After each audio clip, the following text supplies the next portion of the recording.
Okay, so welcome everybody. Sorry for this small delay. Um,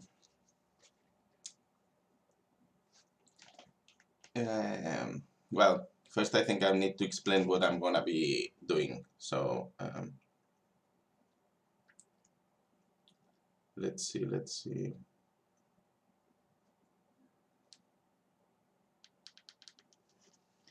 So yeah, uh, what I'm gonna be coding today is Python application which would generate static sites in PHP using the FAT3 framework.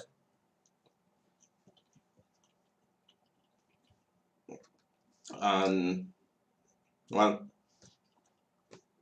I will be doing this in front of all of you, and also maybe you might be wondering why PHP, and the answer is quite simple. It's because it's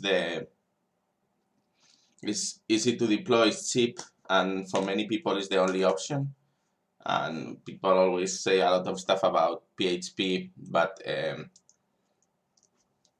the truth is that PHP is still very extended, and most hosting services offer it, and it's very cheap. It's the cheapest option, so that's the rationale. Hopefully, my idea is that this generator will generate the files, will be able to deploy the sites, and will be able to check the requirements and so on. So obviously, in order to test this site and create this site, we will need to have PHP installed. So I'm gonna work with PHP 7.3.9. This is just because it's the one installed, and also Python 3.8. So this is about it. This is what we are gonna do. So PHP site generator with themes and everything, static site generator based on a Python application. And yeah, well, I plan to stay here for basically the whole day. So if you have questions or anything, feel free to ask. Feel free to ask questions. I'm working on Windows, which is not my preferred environment, but is the one that I happen to have at home. So like both Python and PHP are multi-platform, so there shouldn't be any issue doing this anywhere else. So as I say, I am working with Python 3.8. Obviously, Python it's useless to create anything new at this point in Python 2. But yeah, so let's just start. So first, the first thing I'm gonna do is inside the application.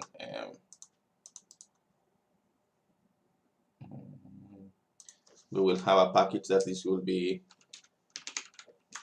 we can call setup, for example, or something like that. As you see, this creates the init file already, because I'm using PyCharm Professional. So now the first thing that I need to check here is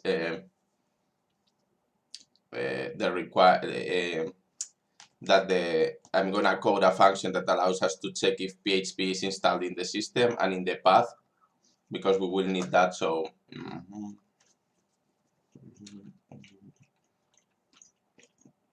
inside of setup, I'm gonna write. I was gonna call it requirements, but it's not a good name because PIP file is called requirements.txt, so it can be a little bit confusing. So no requirements. Let me think.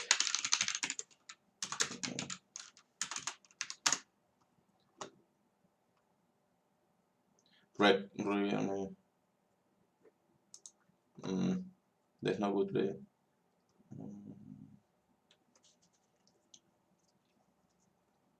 How can we call this? Requisites instead of requirements. So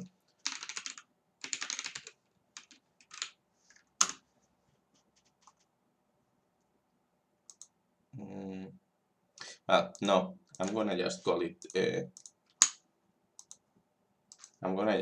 command x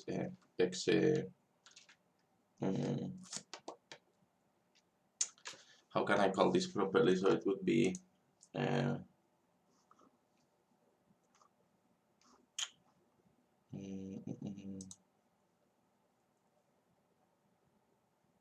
I'm gonna call it executor because this so yeah, I'm gonna try to stick to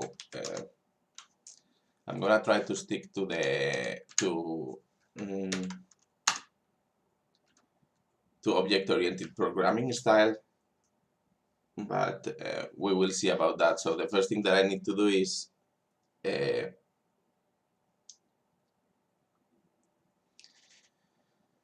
create a function that is able to execute a command and see and read the basically pipe it and read the output.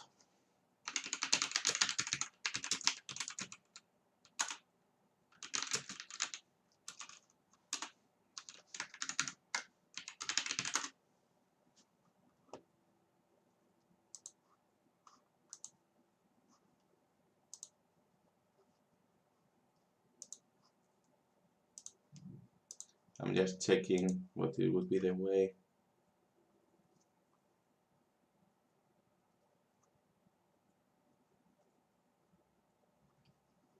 Okay.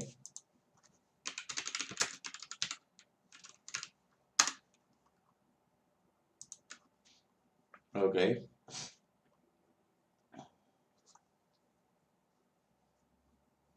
So we can have this.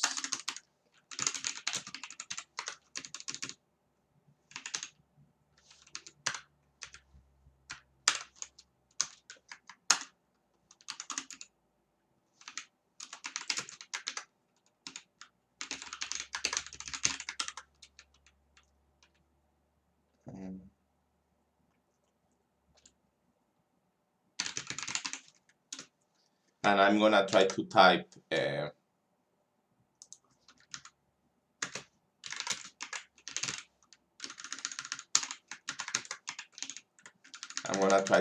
this. This should be a list.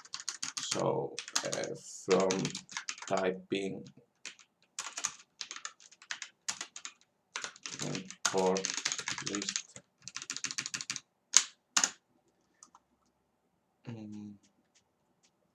So now there's a process. We do, for example, sub output equals sub process dot run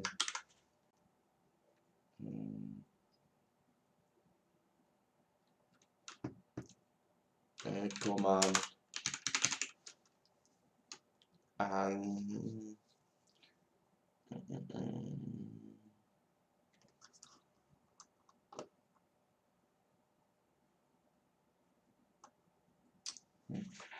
let's see how can we do this.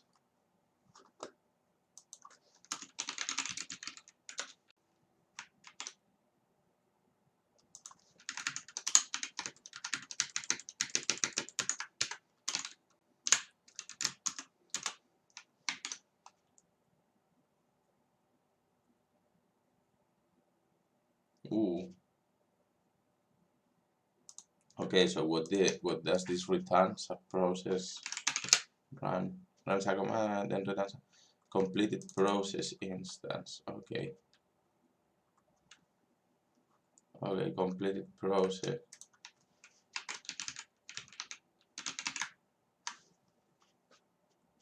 A process that has finished running. So the standard output.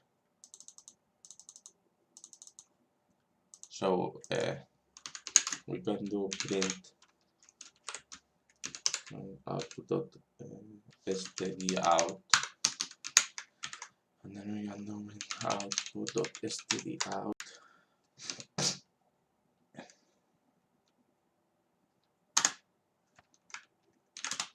And then we can just try here Python console and import from setup dot executor import executor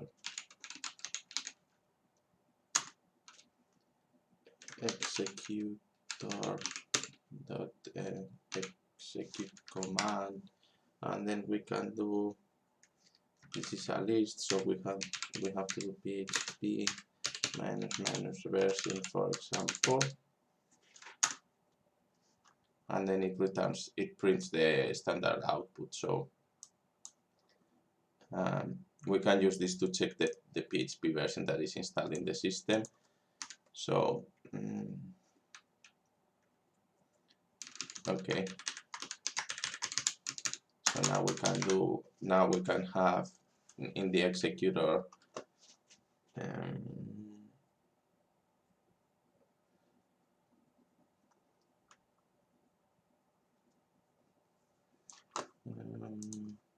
we can have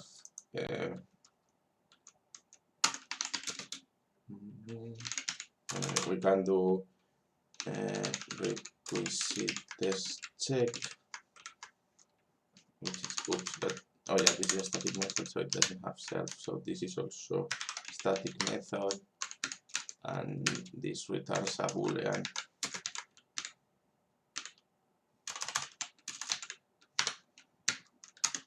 So we have to do here to do check if PHP installed.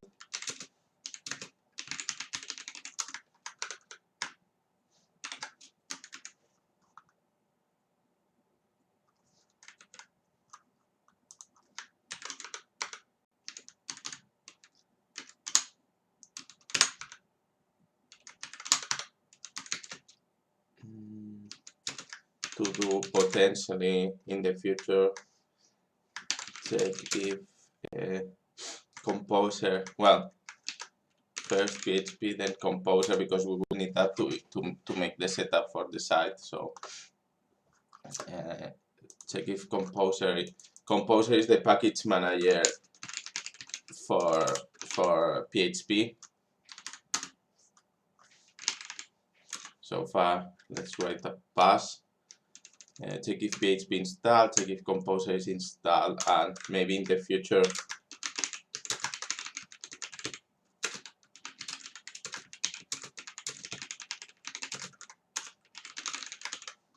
so PHP 7, I don't know. So yeah, so now return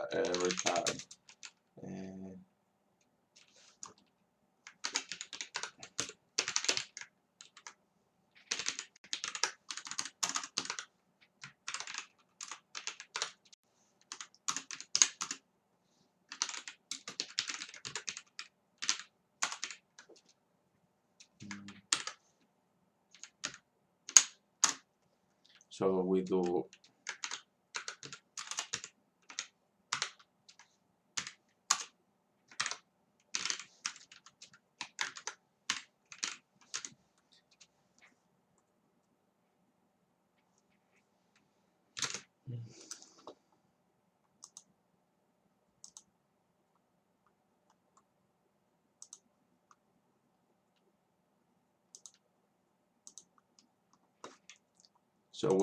this will allow us to check the version that is of PHP that is installed in the system, and then instead of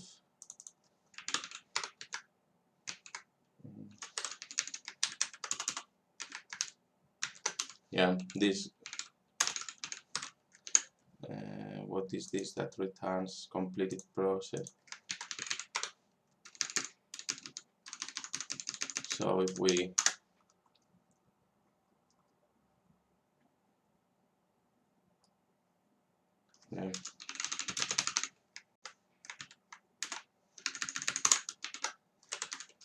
so the executor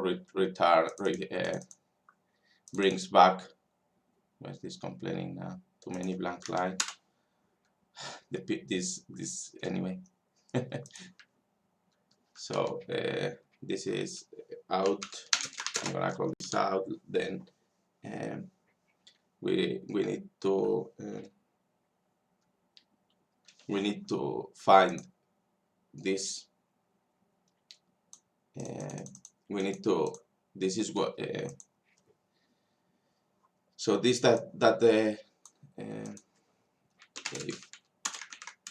first we need to do out.stdout is none. Then we return false. That means that that there's a problem with the output of the command, and then we need to check that the output contains this, and we can do this with a regular expression. So we can do this. We can do this by executing this out.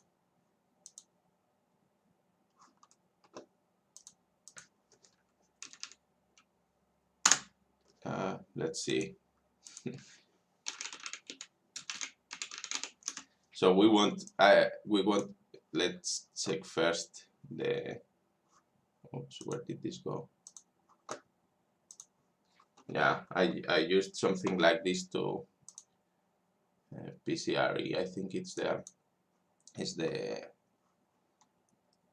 PHP regular expressions.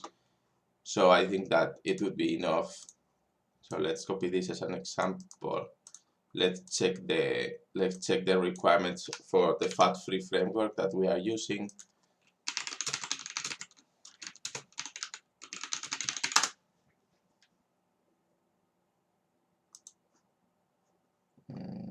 PHP 5.4, but yeah, this is the last release. So I still would like to think that that nobody saying uses PHP 5 anymore. So so I'm gonna check that it's PHP 7 something, as most people should be. So of course, like it should contain PHP space 7 dot. So now we have one match. So if the output contains this,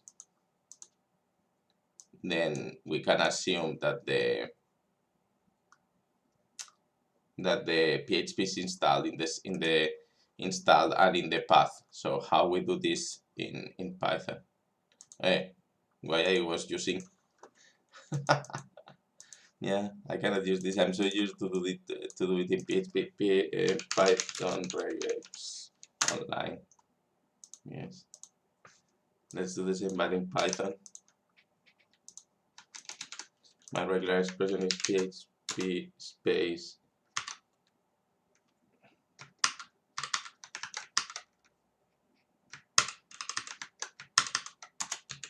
and 7 and a dot.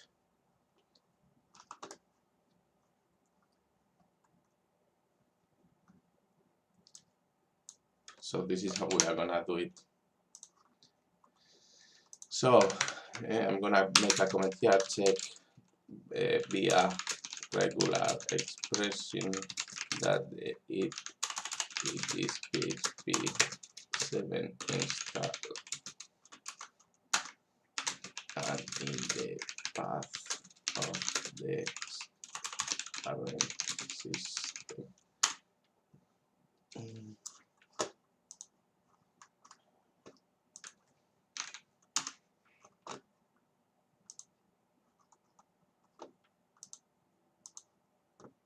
So yeah, we have to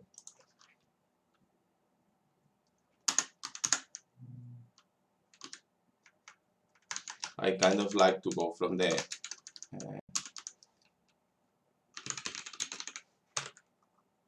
so we do regex equal re dot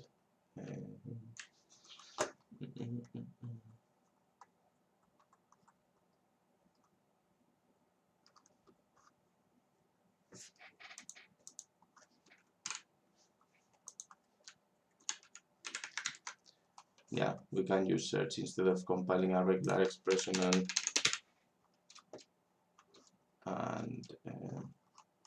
and continuing this way. So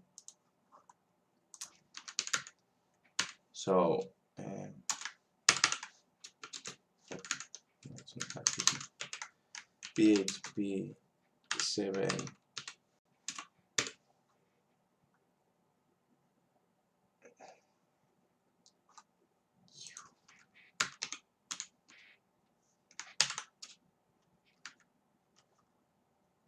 is this how you mark?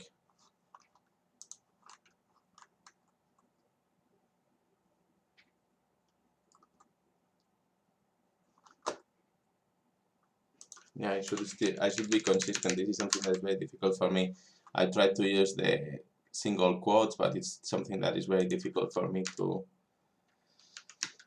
be consistent with. So we search for this string in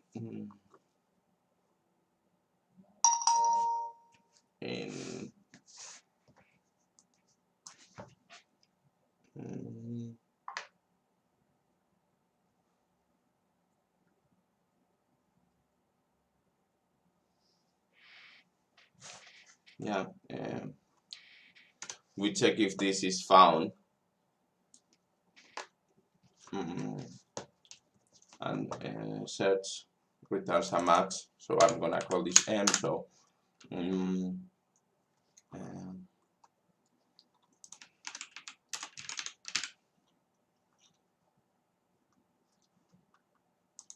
I'm trying to find out, not to be confusing.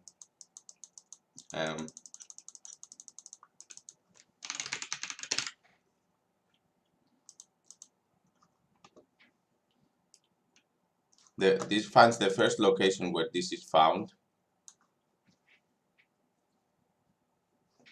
So we can do, yeah, then this is a match object, and the match object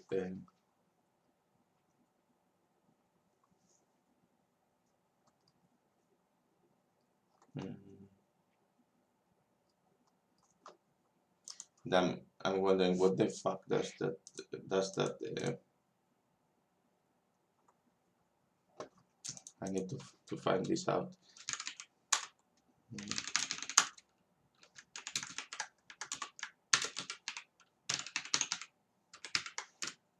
I'm just testing what it returns when it's not, when the regular expression is not found. The match is search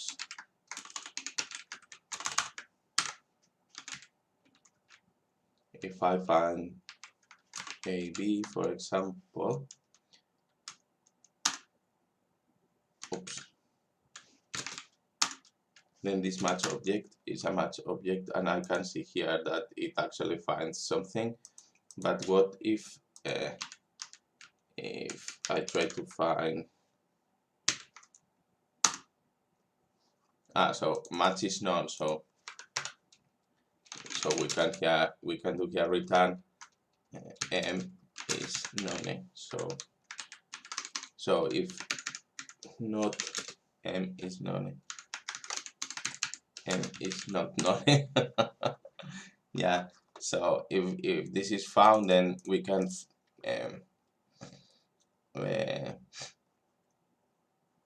basically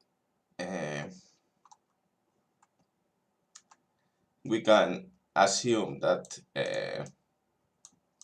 that PHP 7 is in the system. So now if I do import from setup, import executor from setup dot executor import executor, and now I do executor dot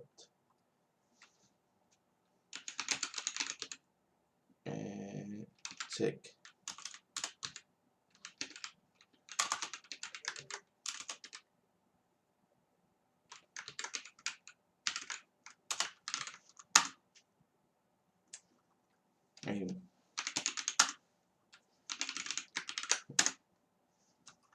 Yes, we need to start a new console.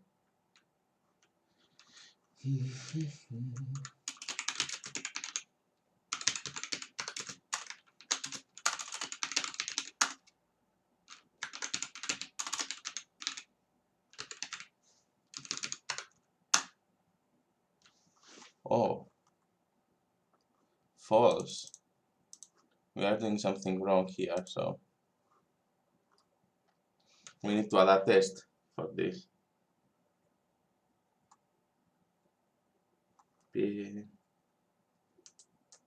Yeah, we need to do a test for this, so because this is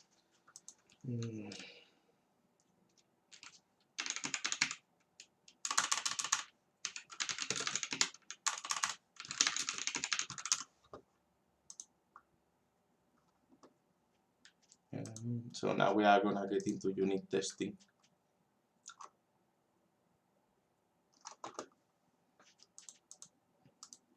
So we can create a new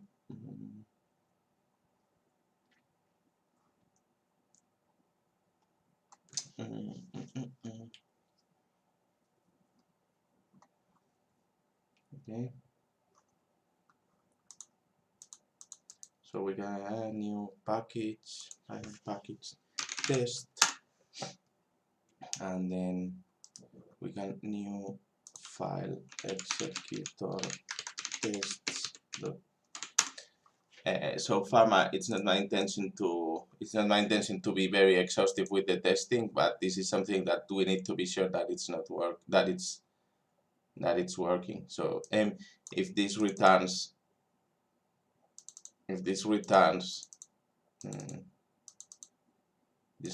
none, then m is not none, then will be true. So we need to see what's going on with that. So we can do a test here.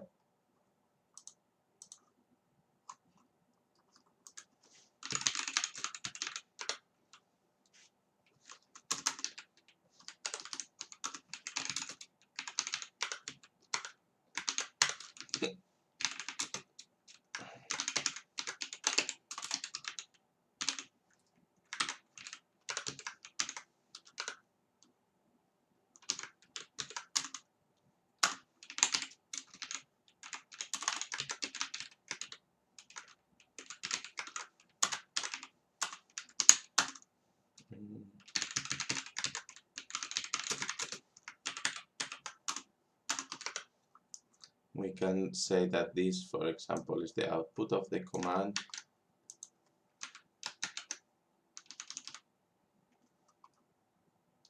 Which is a real output of a real command. So then we do assert self dot assert equal. Yeah, this reminds me that I need to rename this. This need to start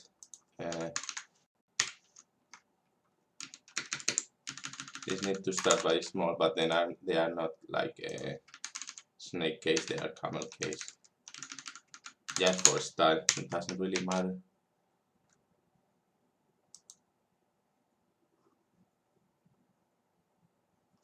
No, actually I'm wrong.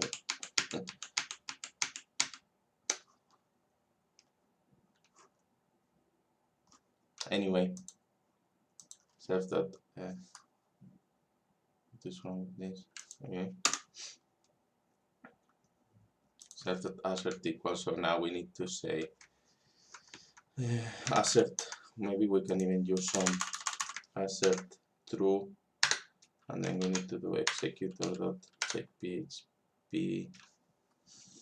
But yeah.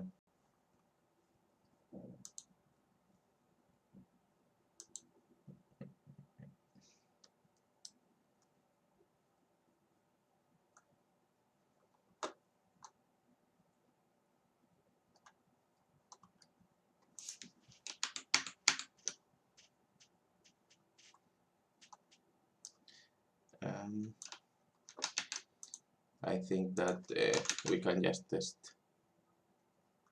We can actually make this a const here. Executor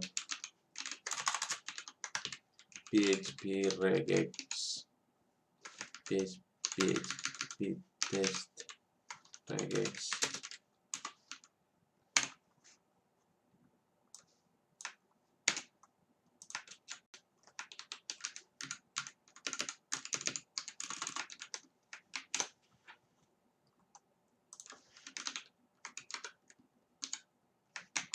and then in the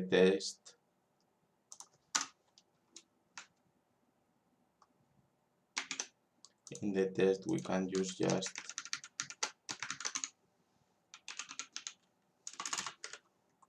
import executor PHP text regex executor. Yes.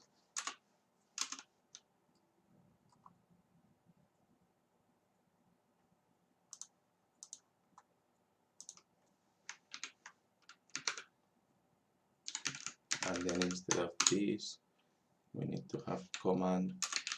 So here we're basically simulating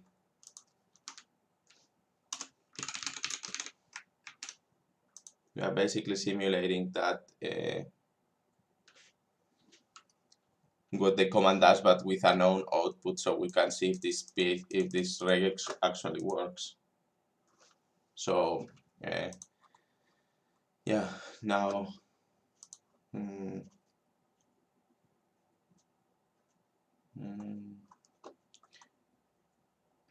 now we need to assert true is not none,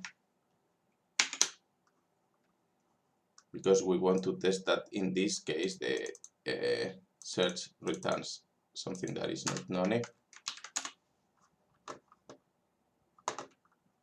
And then we can do here in the terminal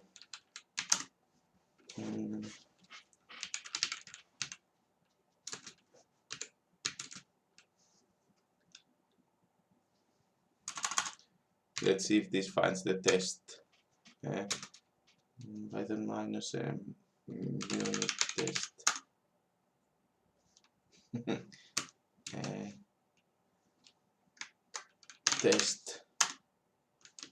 Test dot test executor, run one test.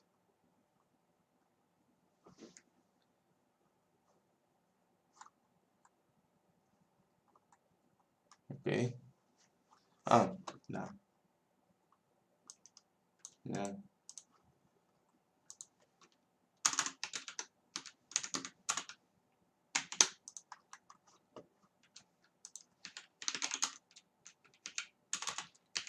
Python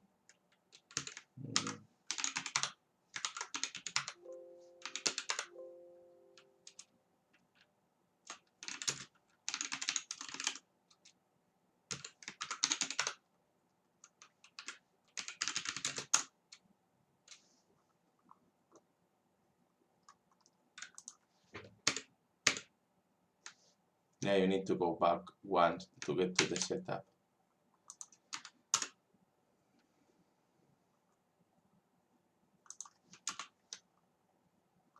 Okay, we need to rewrite this from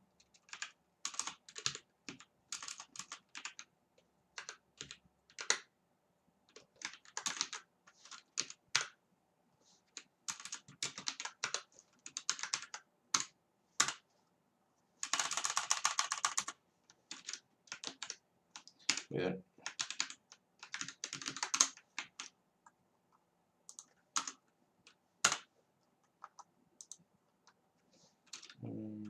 If I do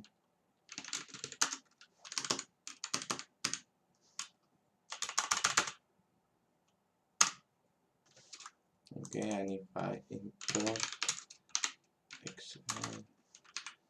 from executor tests, import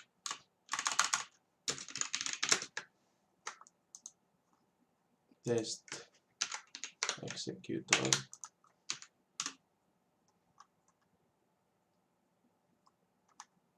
run one test in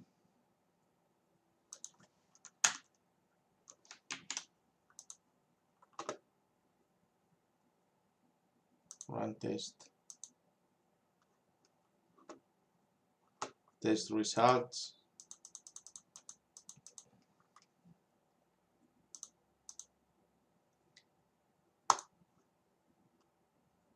Okay, so okay, whatever.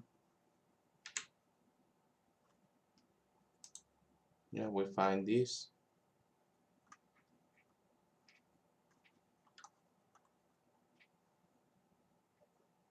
Okay, so the test tells that this is correct, so this means that we are not testing the proper thing, or we are making some sort of other type of mistake.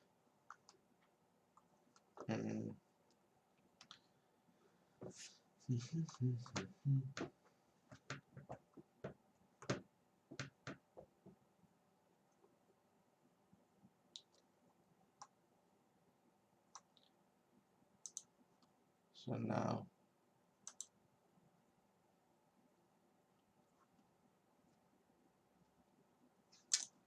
let's do this.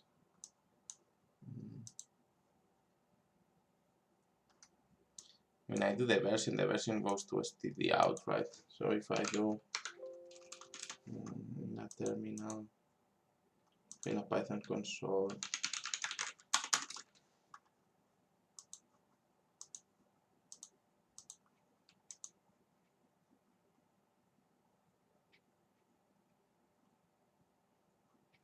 and if I do from setup import executor,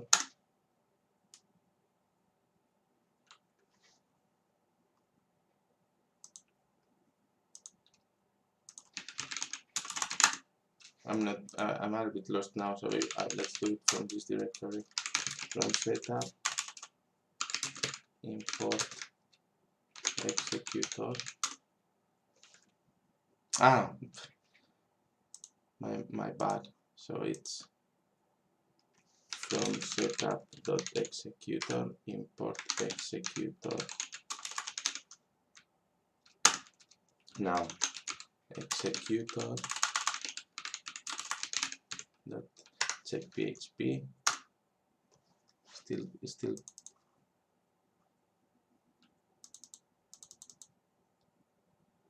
Why it's still printing this?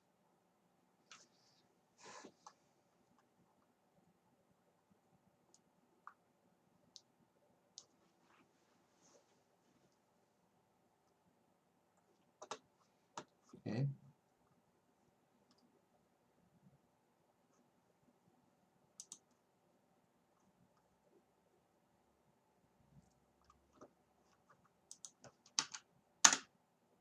Okay, so now I attach the debugger to see what is this returning out. Std out is none. Here is the problem. Maybe I'm missing something in the sub process, in the call to sub process. So it captures, because this is not capturing the standard output. Sub process.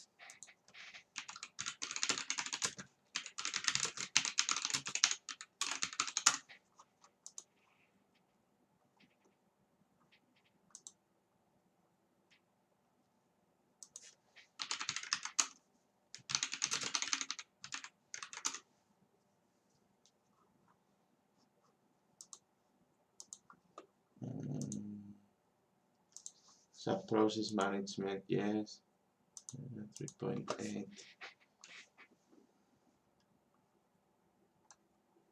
Sub process.run. Complete the arguments. Capture output. This is what I'm missing. So now, if I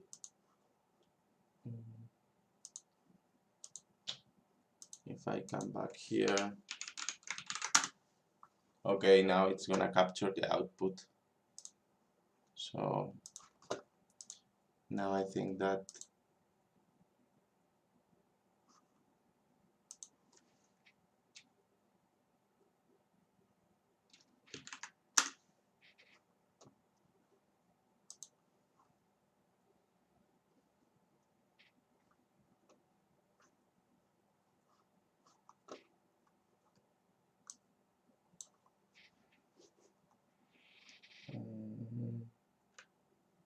So now if I do this,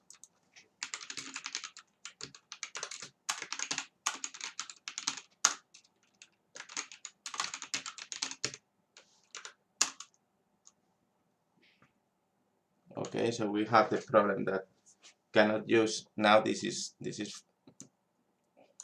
falls into place.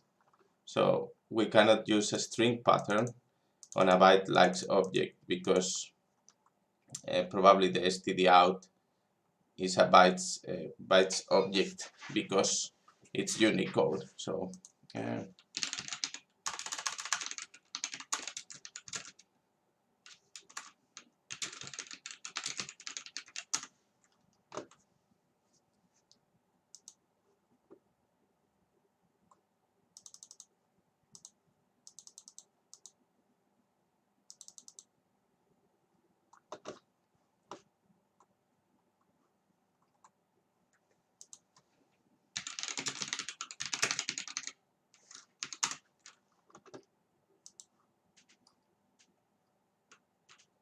okay, so instead of R, this needs to be B.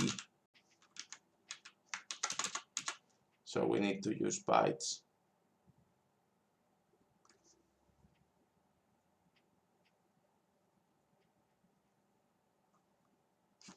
No. Oh yes. But if I do this, then I cannot escape this.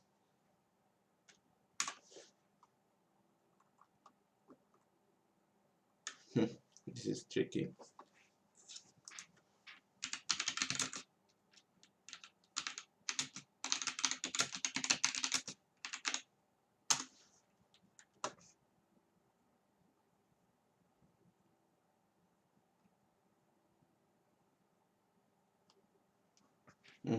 Let's see. The problem is that now there's the mix of byte likes object and strings, which at the end both represent the strings, but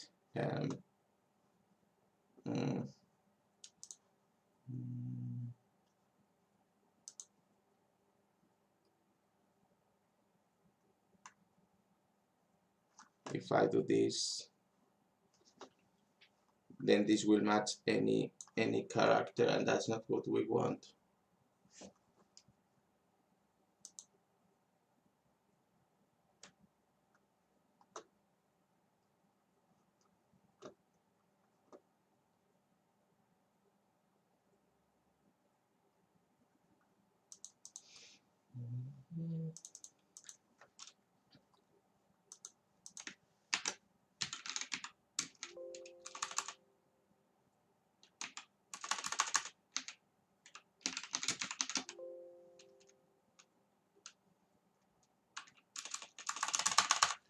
Yes.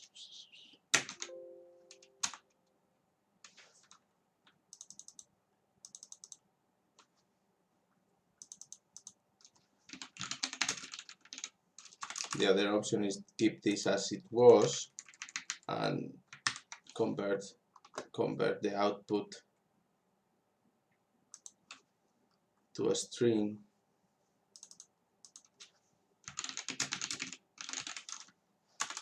which is more risky because it needs the coding. So so we can do out of this decode UTF-8. This can be a source of issues, but we will see. Let's see if this works. Yes, we need to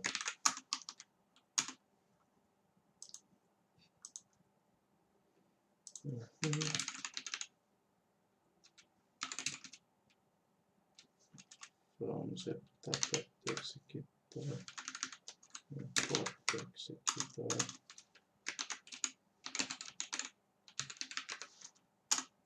True. Yes. So we can decode this to Unicode. So now we have this. The next step would be this, because we will need Composer to generate the Composer is the PHP manager, PHP package manager. So we would need to check if that is installed in order to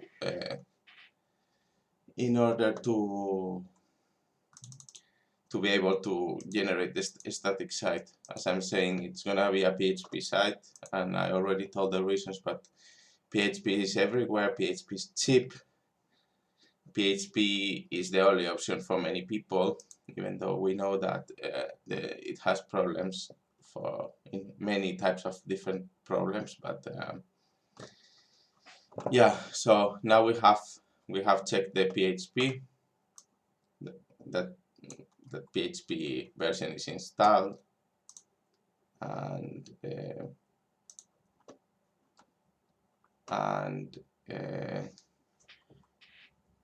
the next thing would be to check if Composer is installed. How can I check this?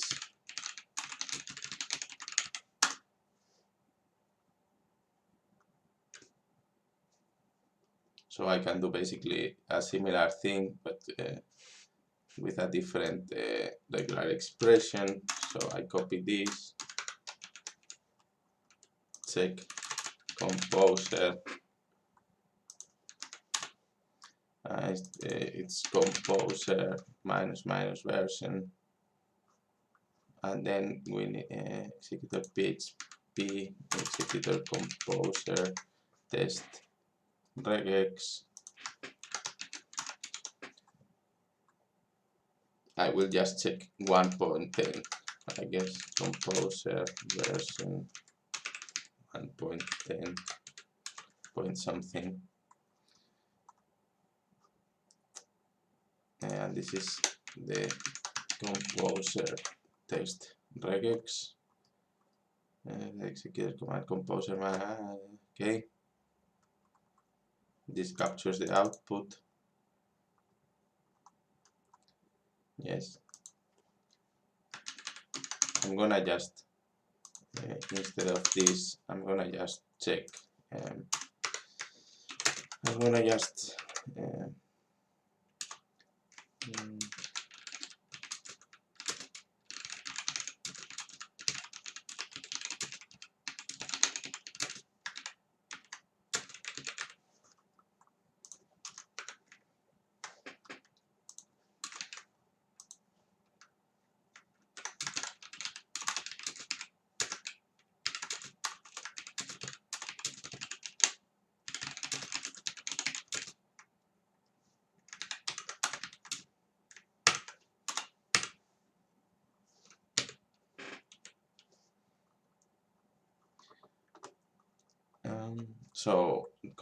so now return executor check PHP or executor dot check Composer. So far, this is what we need. In the future, maybe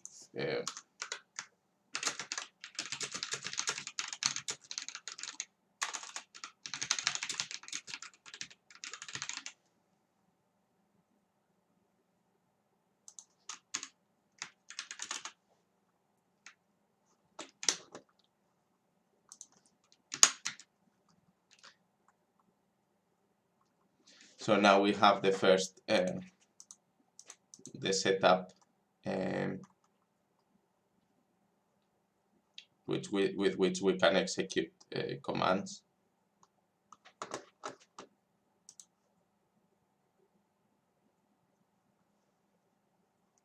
And yes, and we can start creating our main file now. So file,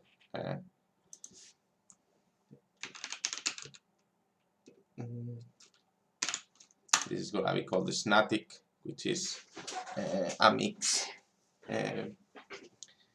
between Snake and static. So that's the only reason. And yeah, this, instead of checking Yeah. Uh,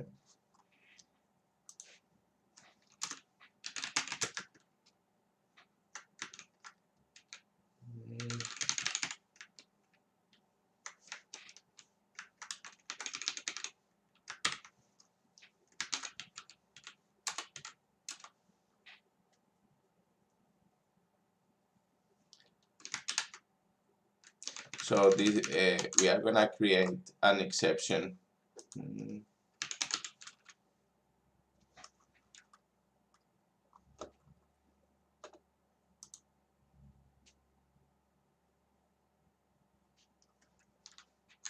Yeah, well, let's create a class.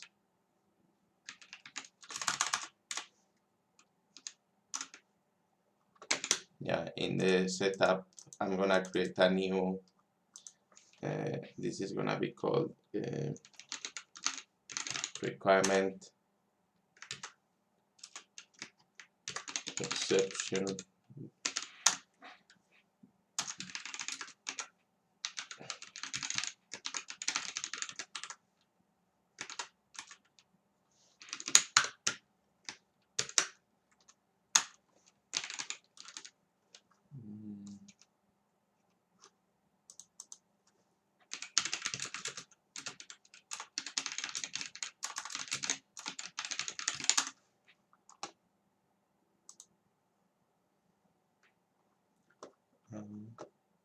Remember to ask if you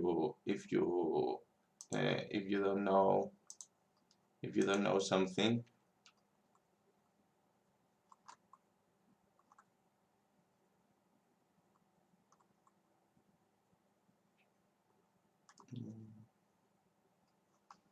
Actually, I'm thinking that's makes sense to raise an exception, because if we are checking the requirements,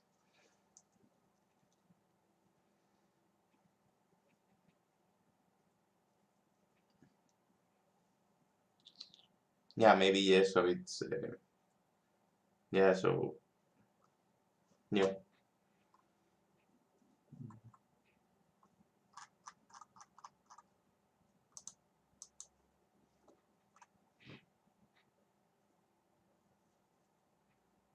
Yeah, exception. It's not error, but it's exception. So.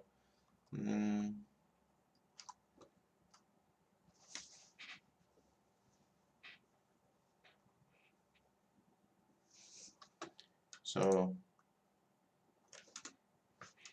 now we have um, requirement exception. So if not executor dot check PHP, then rise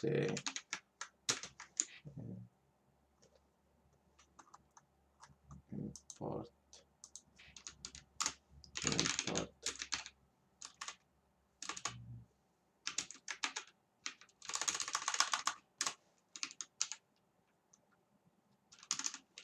from requirement exception, import requirement exception. So now we raise requirement exception PHP not installed or version less or version less than 7.0. If not executor dot check composer, then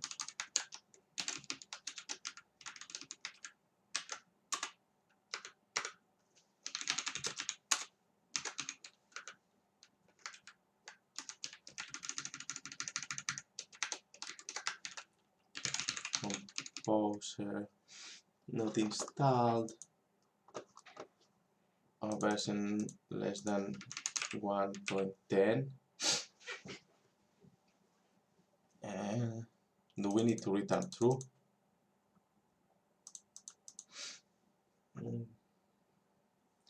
We don't need to return anything, so this can be a void none type. We can return here no return.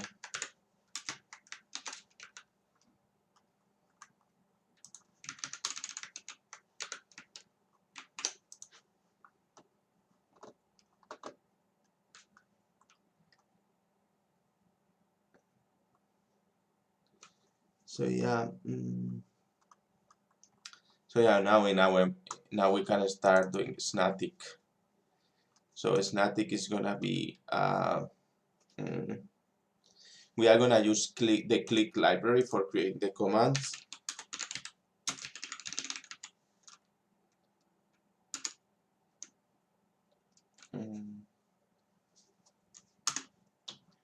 So I have a virtual environment here, so I do pip install click.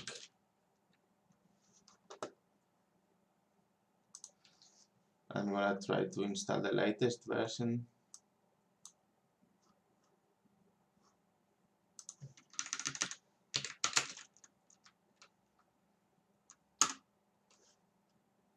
Okay, and then I do pip freeze requirements.txt. So now I have the requirements here, and we can start coding commands here. It's very easy with click, as you will see. So so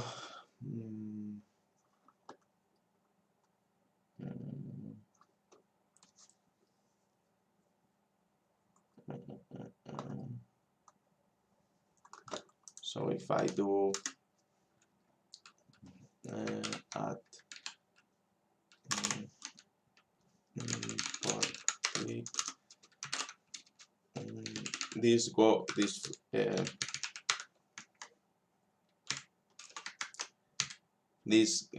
with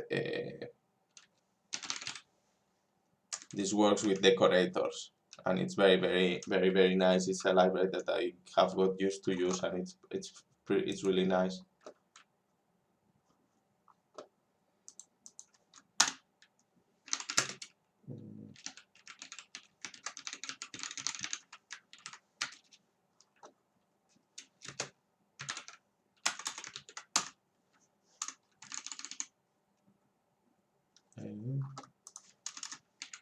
From setup dot executor import executor, and now we do try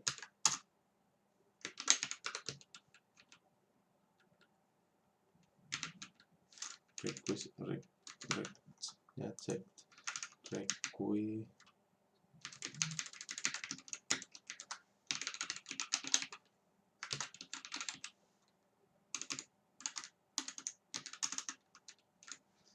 class Snatic.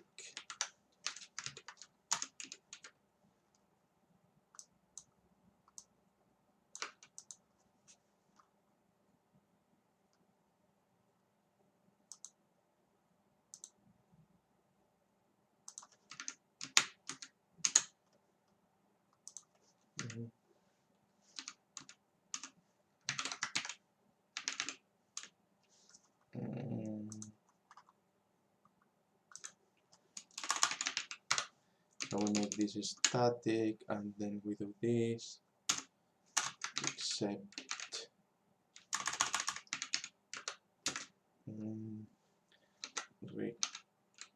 require requirement executor from setup.requirement exception for requirement exception except requirement exception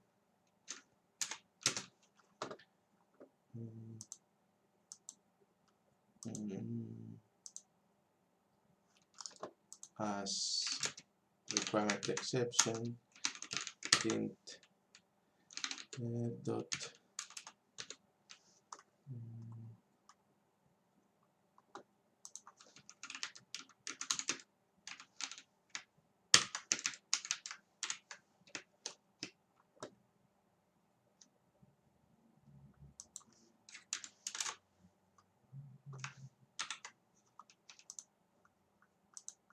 I don't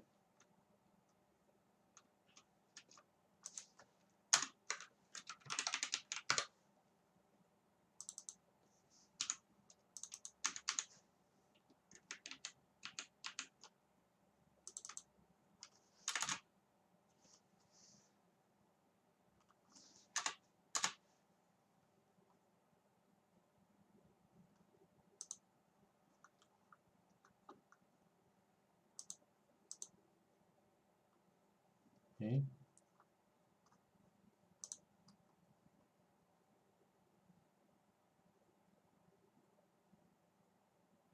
If I come to executor and I said that this is static method, it doesn't need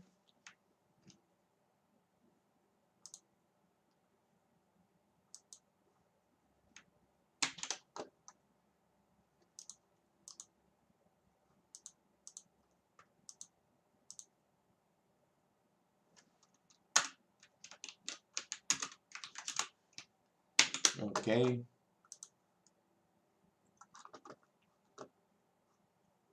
So now if I come to D here and I do Python static.p anything, yeah, click.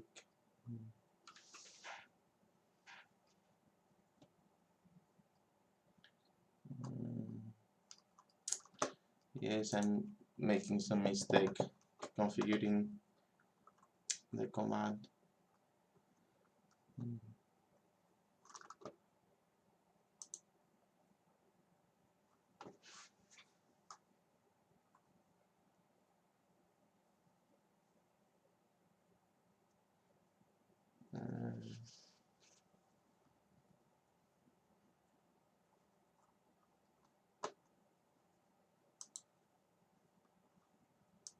I'm checking the documentation of Click now to see because this should come up as a command.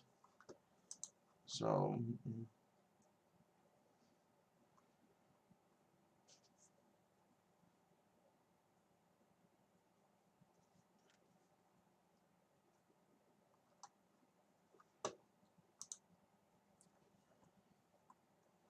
not options, I want to check the commands.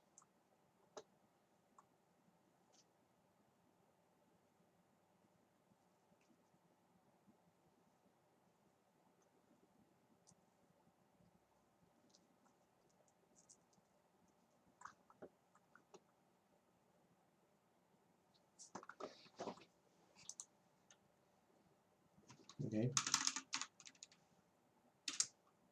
I know. What the fuck I'm making this a class? Too many blank lines, yes.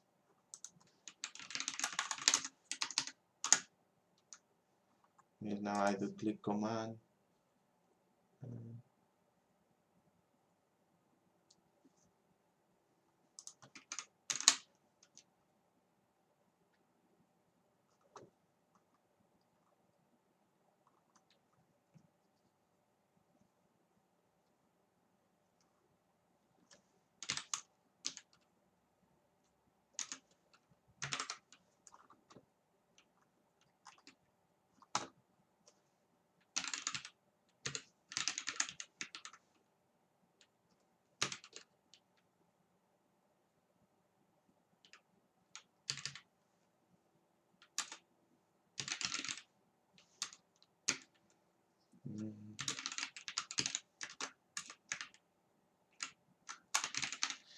Yeah, if this receives check and then you check.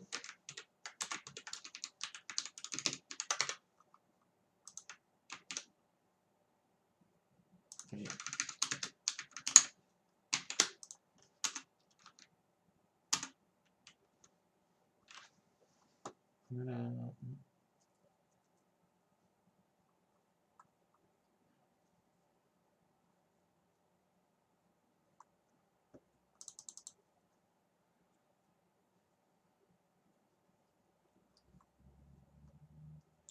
Should command fires.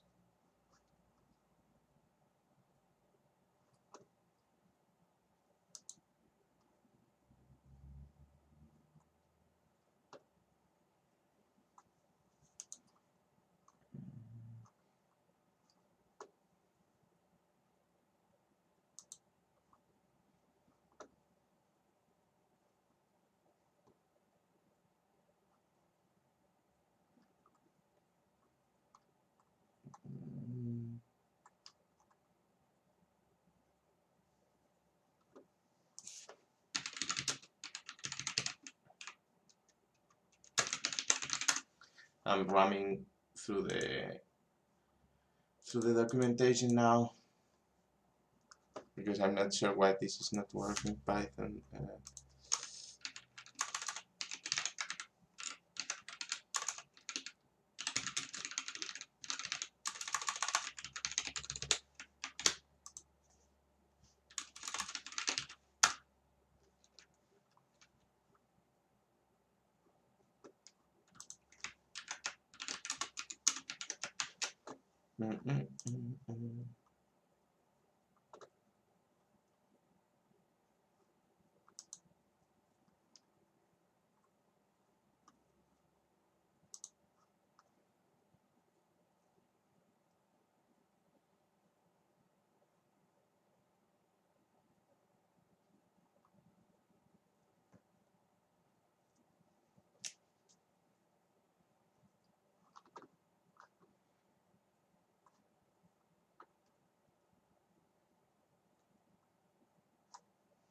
Okay, if I do this.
I don't know why I'm getting.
Okay, now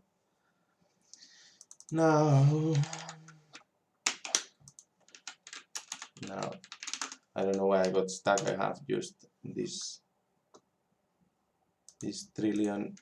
library trillion times. But now I can do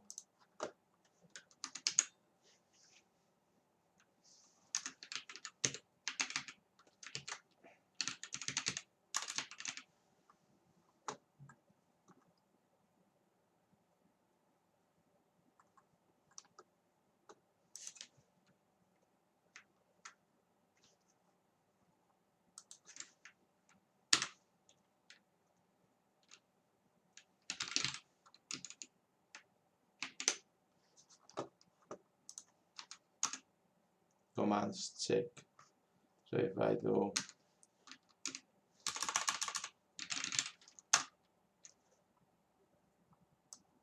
okay, so now we are executing something. but yeah.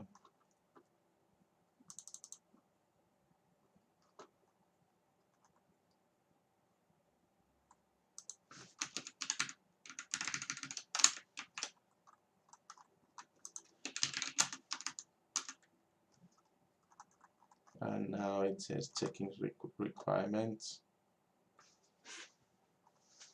Now it's actually doing this, but now we have this error, so we need to execute dot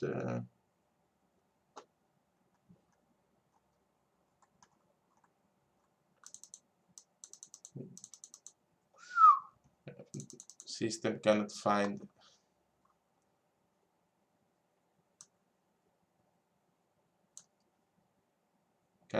the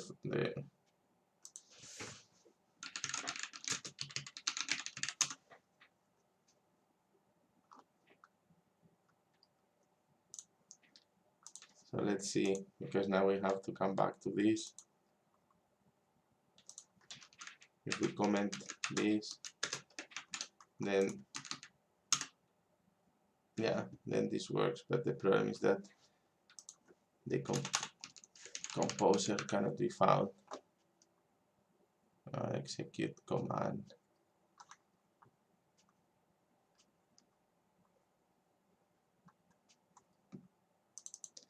Composer management. Okay, so it's trying to execute this command. Composer cannot be found.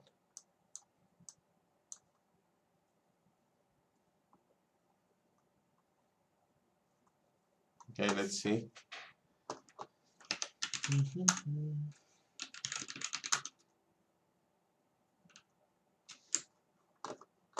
I mean, it's finding it here.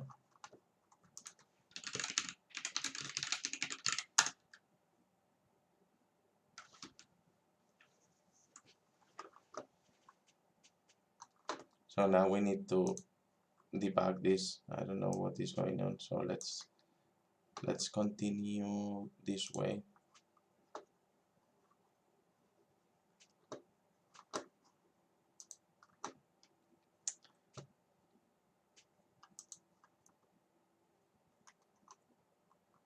Obviously it's not gonna fly because we need to add a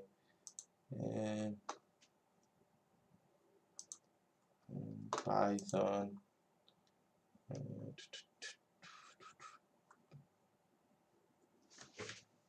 check debug.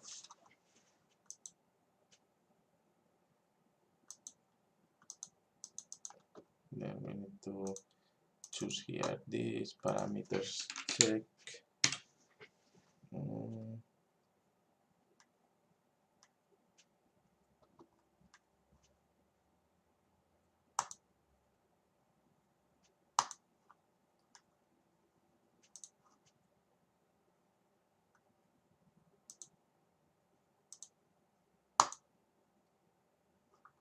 Okay, so now we are here, and then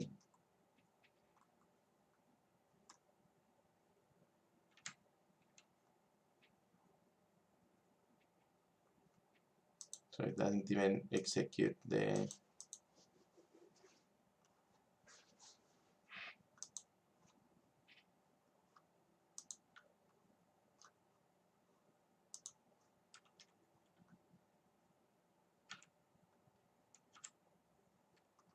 okay. Composer minus version input capture output. Okay, there.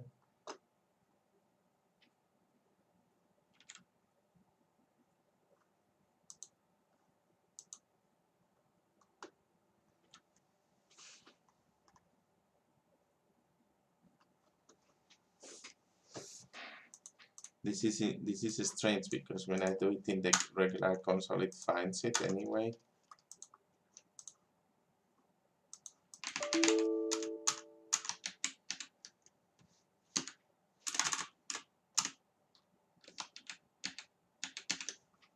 don't know what is going on.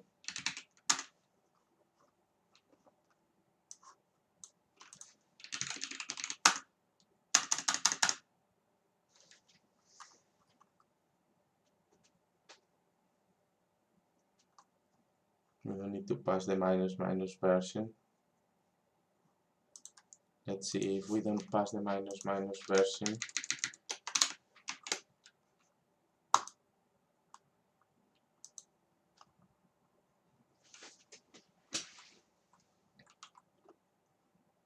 And if I do it from the command line, can it be?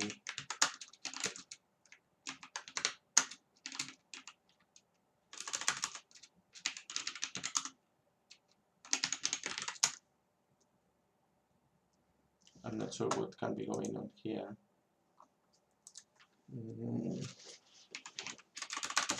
Because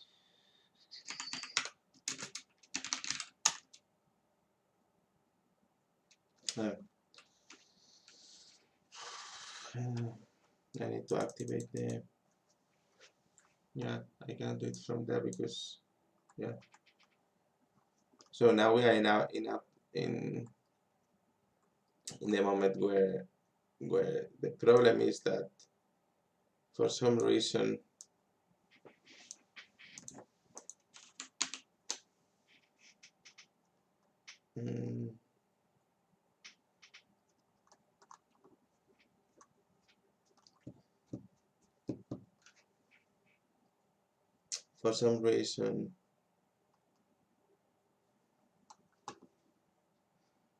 when we execute this, Windows complains that cannot find it, file not found. And it's when it executes this.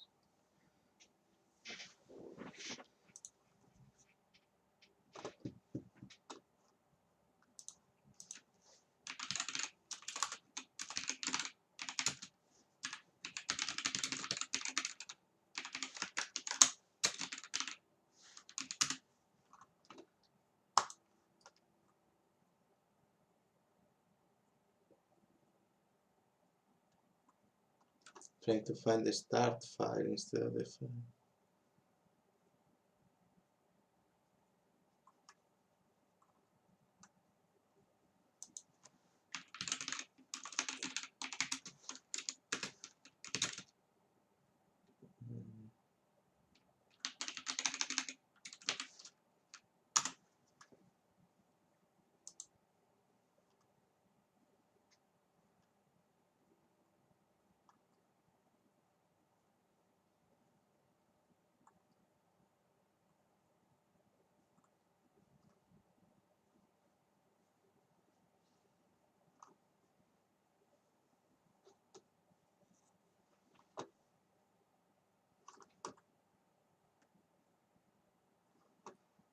Okay.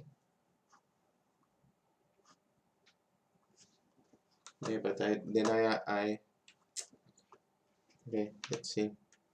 Do I have the command in my, do I have the command in my path, or is it some sort of something?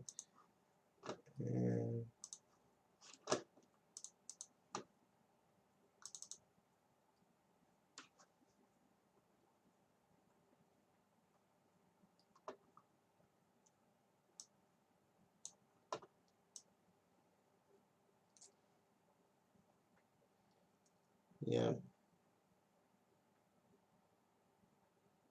I don't even know where the composer is. Where do I have the composer installed? So this is so annoying.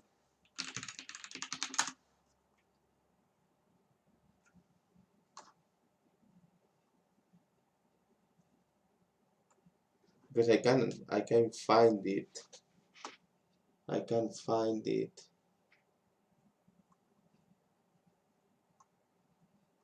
Okay, I have it here.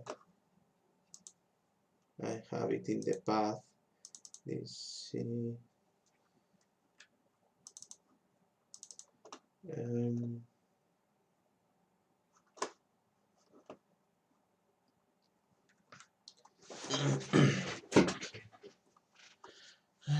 Okay.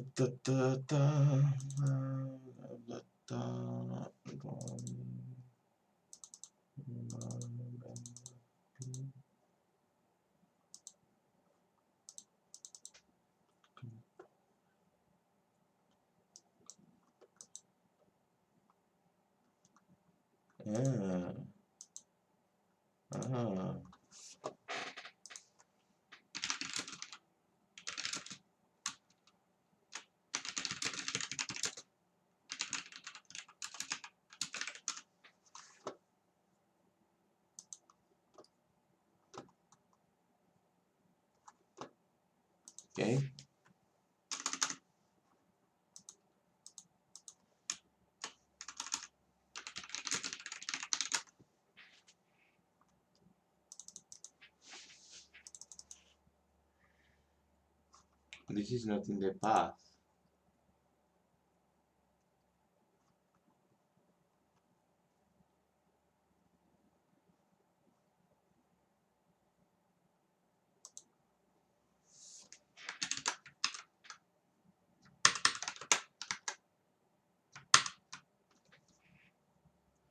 If I do this,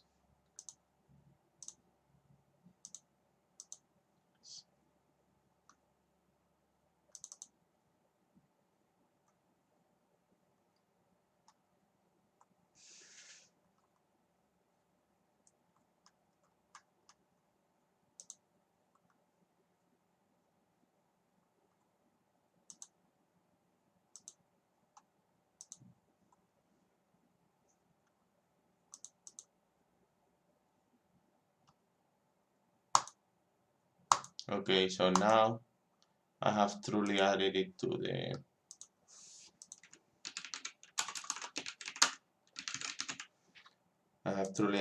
the path.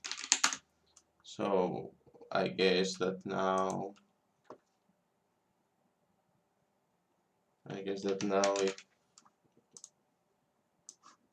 if I do this, it still works. So let's see if now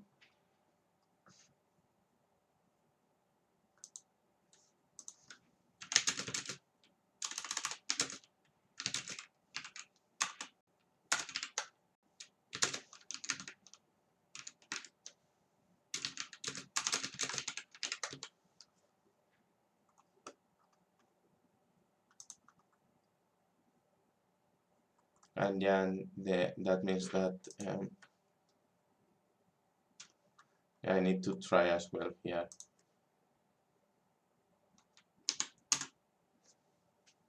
Yeah, I need to, because yeah, let's see now.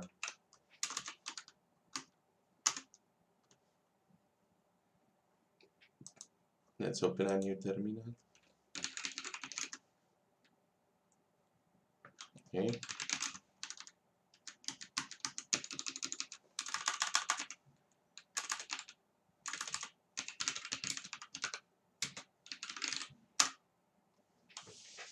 Still not.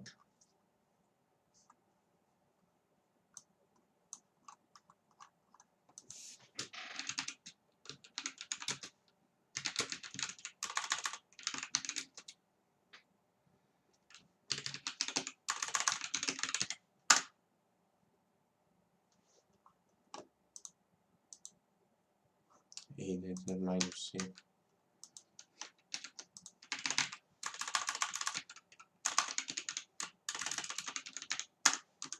It's /C.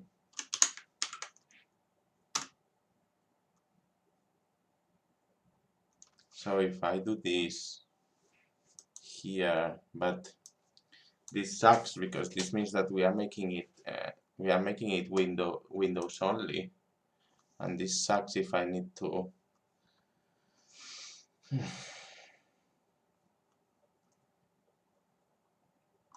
If I cannot do this, let's try.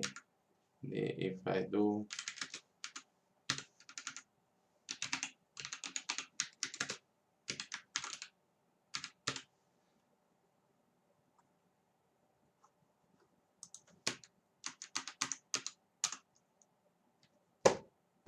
If I do this, it works, but this sucks. This fucking sucks. Because this is Windows only now.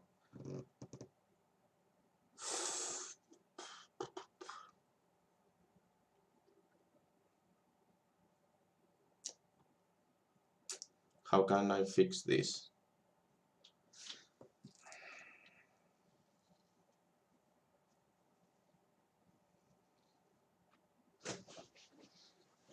How can I fix this?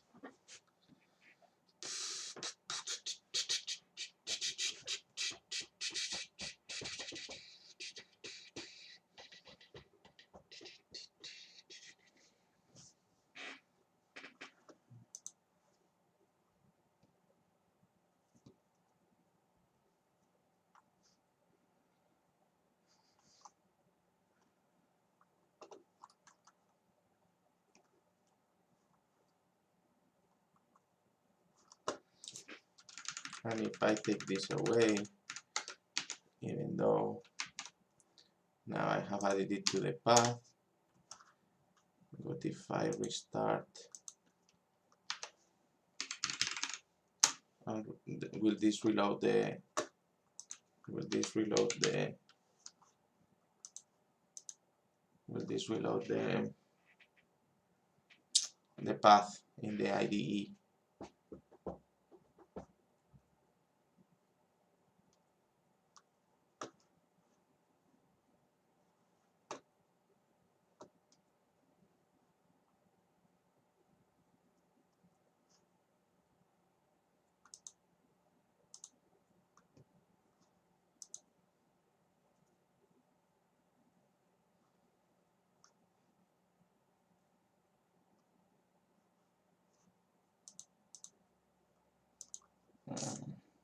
Okay, let's see.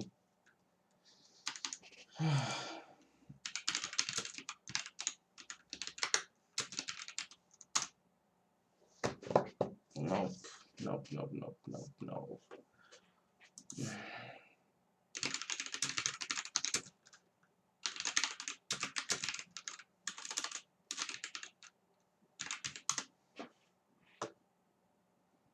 Okay.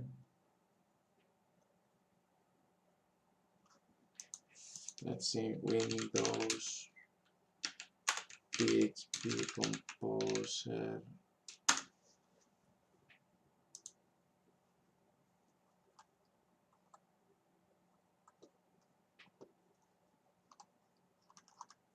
Well, 1.10 is old, so I'm also updating my composer to see if that fixes the issue.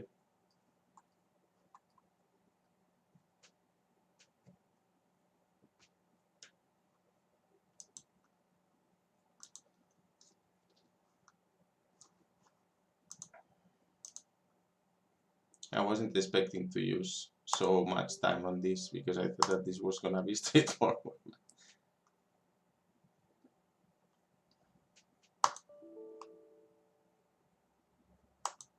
Okay, so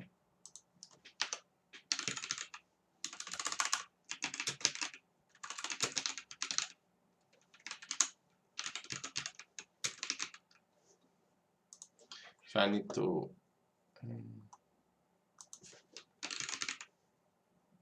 okay. So I'm just uninstalling Composer, and I will install a new version.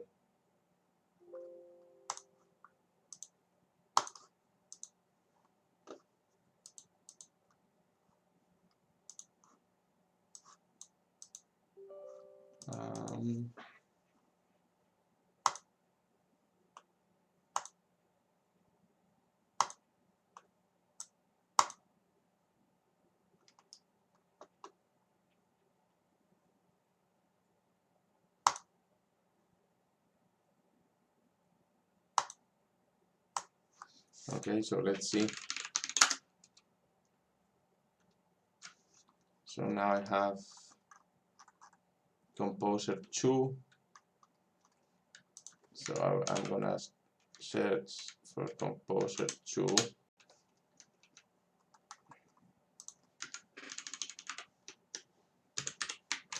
And let's see if now that I reinstalled it, now it figures it out.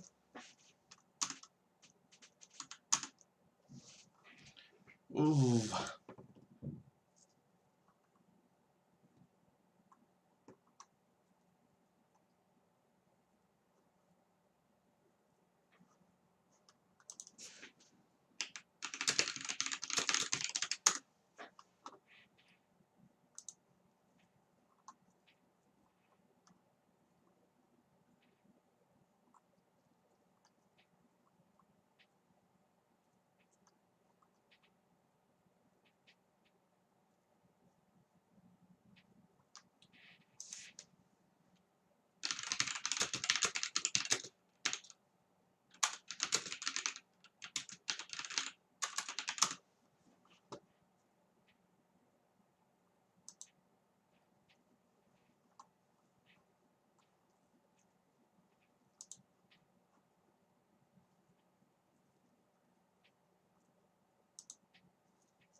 Yeah, I'm not sure what the fuck is going on. Okay. Yes, restart composer.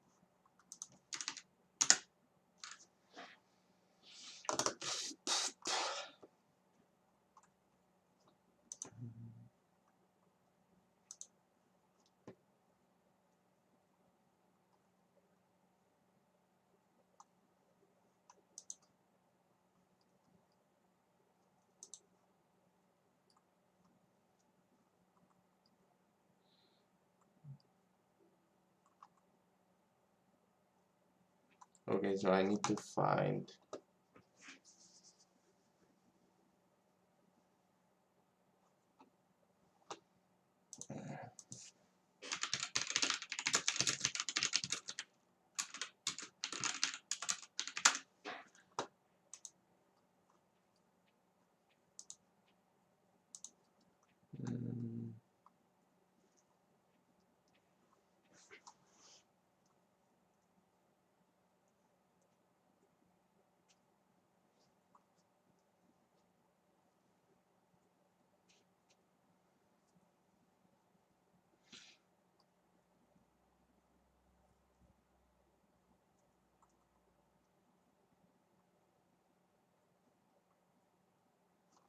Oh, what if I do cell true?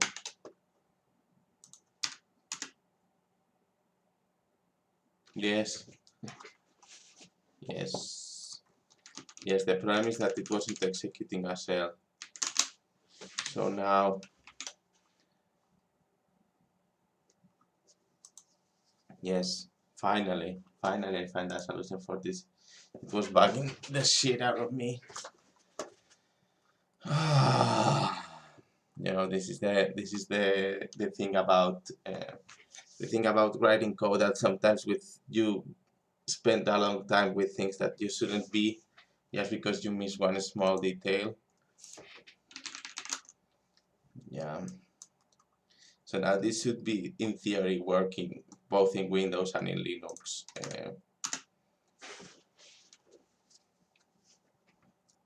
So now I check PHP.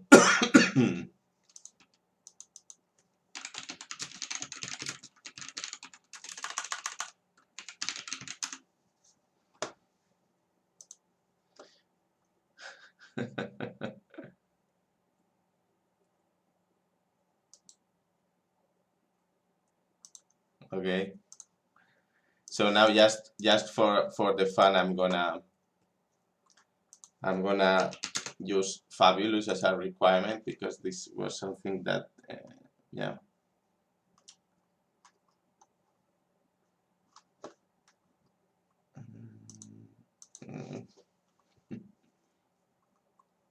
is a very old library. Let me check if there's some better alternative.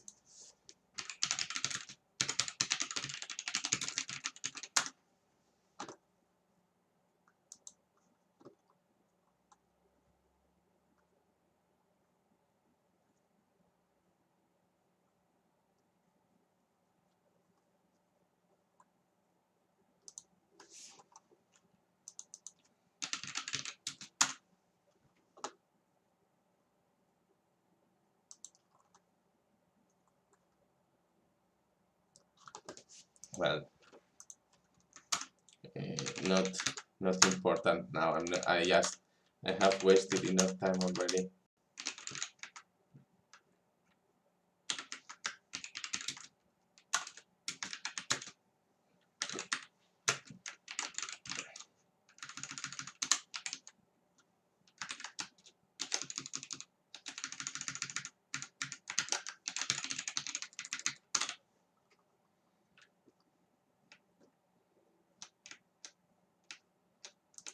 Okay, so now if I have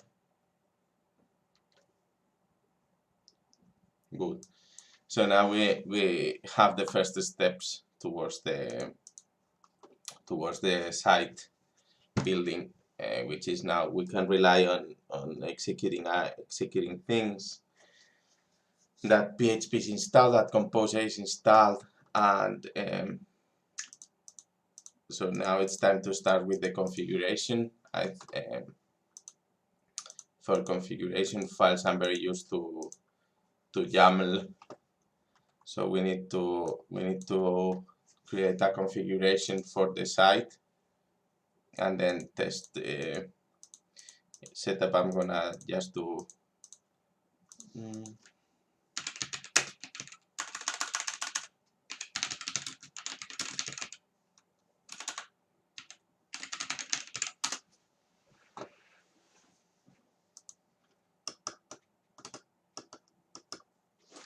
So now the second command that I want to implement is the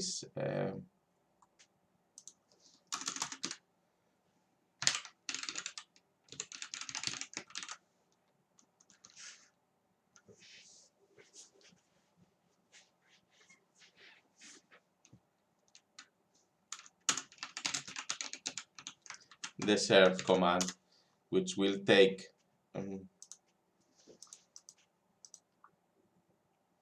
we will have a new directory which is output,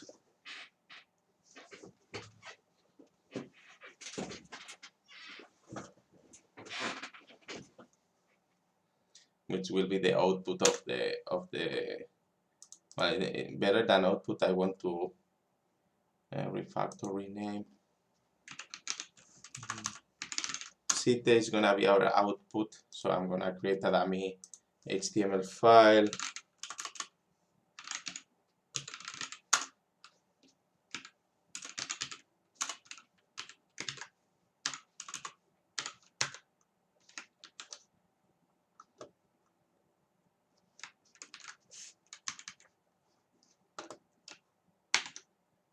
Don't I have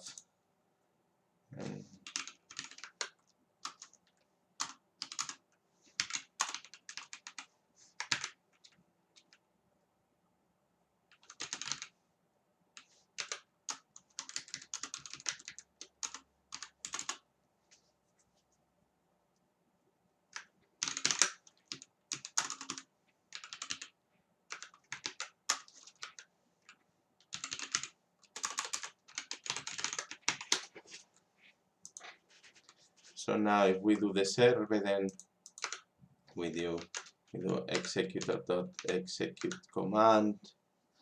So now if what will be the command that I want to execute?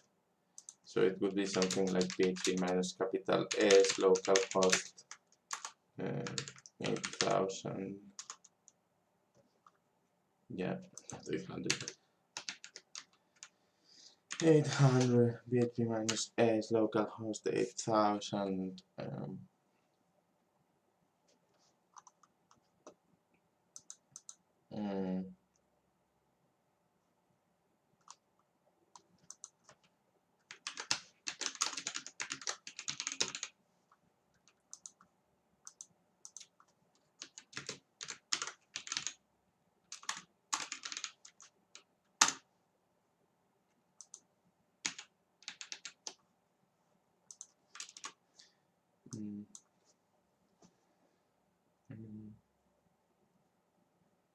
show.site.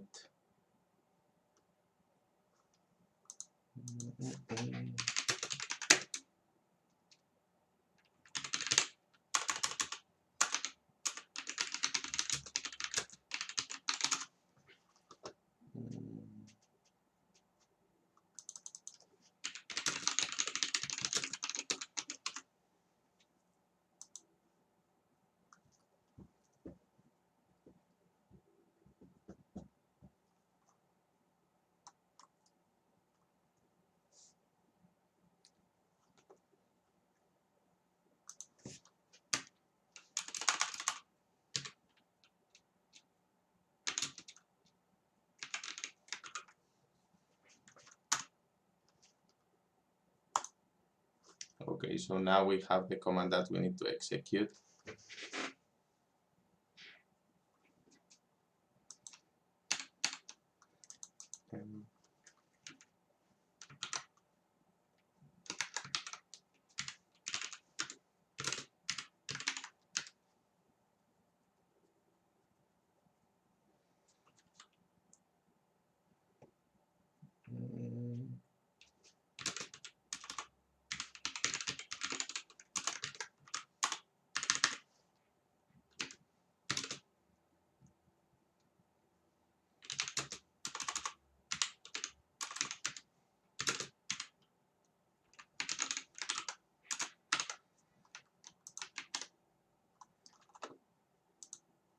So now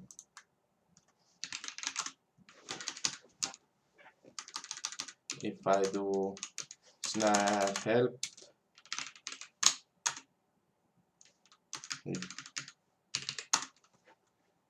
check survey. So if I do snapping.py survey,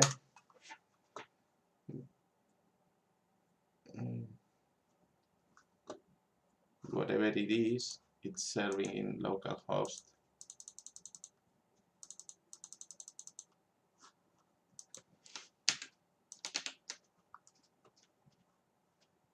Yes.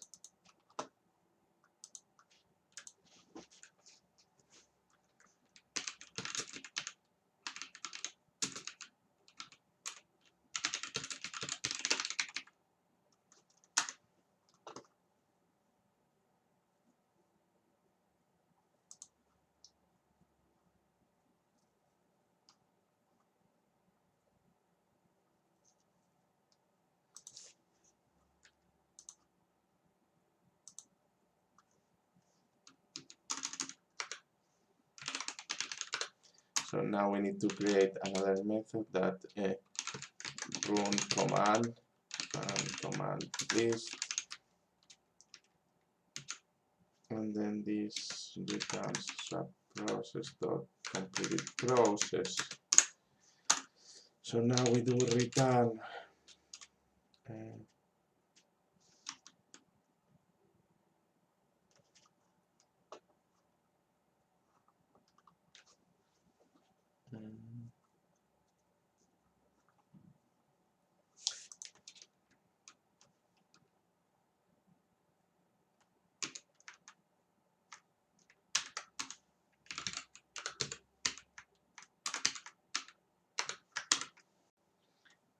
I do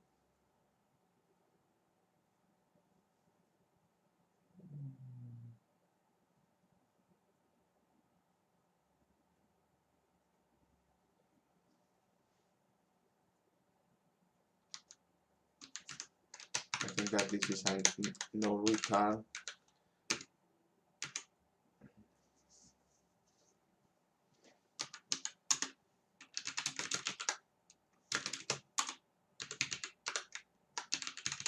And then we do, instead of run, we do a process equals a subprocess popen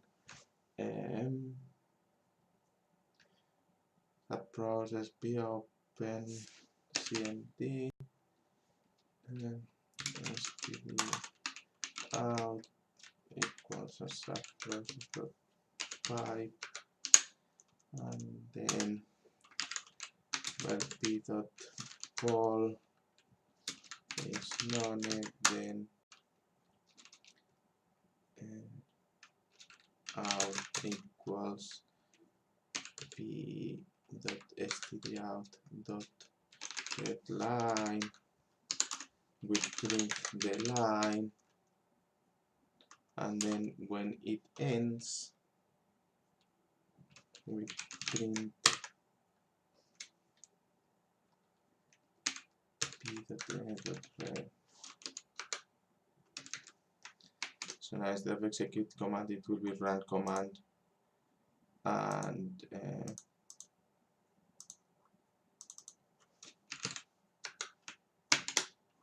so now if I do this,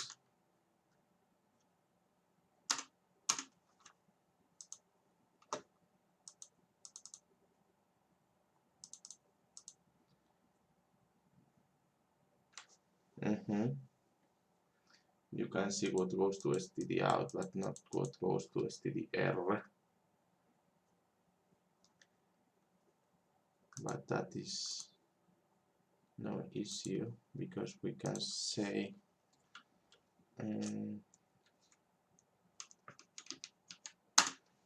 print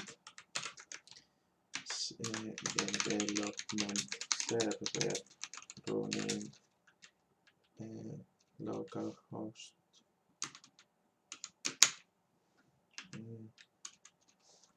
development server running localhost 8000.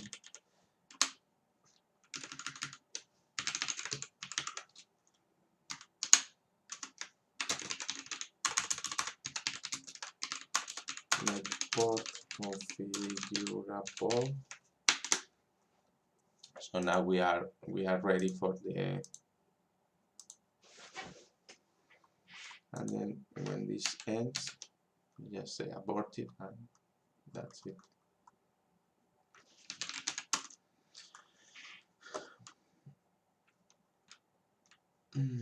So now if I do serve,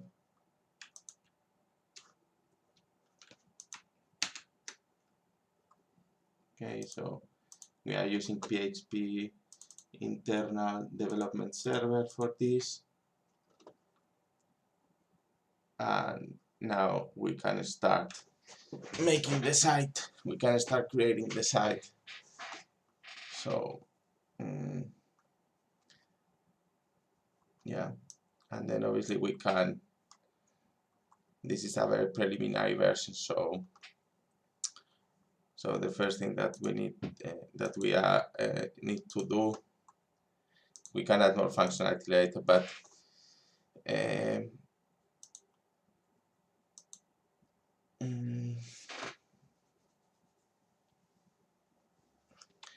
so now we need to start defining our configuration options. But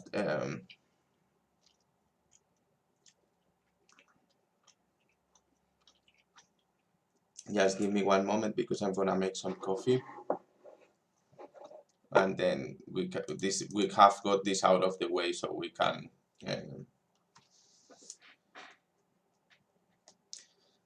basically start now with what is the building of the site. We have a way, so far we have a way to verify the requirements, a way to start a development server using internally the PHP development server, because we needed to interpret PHP, and then now next it's gonna be the start of taking a configuration file, start to build the site, and then if there's times I have a virtual machine somewhere, so we can even try to make an automatic deployment system using FTP. But now I'm gonna make some coffee. I will be back in like I will be back in like 5 minutes or something.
Sorry, I forgot to I forgot to turn the microphone on. Sorry, I forgot to I forgot to turn the microphone on. Sorry, I forgot to okay, I think that now it should be. Can okay, I think that now I can hear myself. I don't know what is going on. Now I can hear myself.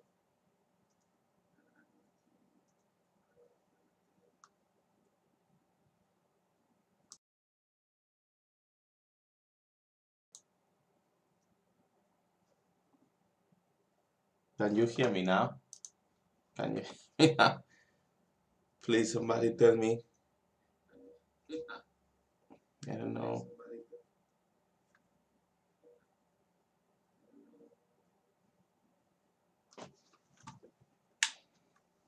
I don't know. I hope that I can be heard, but if something happens, please tell me because it's so easy to it's so easy to just forget something. So, yes, I was saying that now we have the site which is gonna be the output of our static site generator, and data is gonna be the input.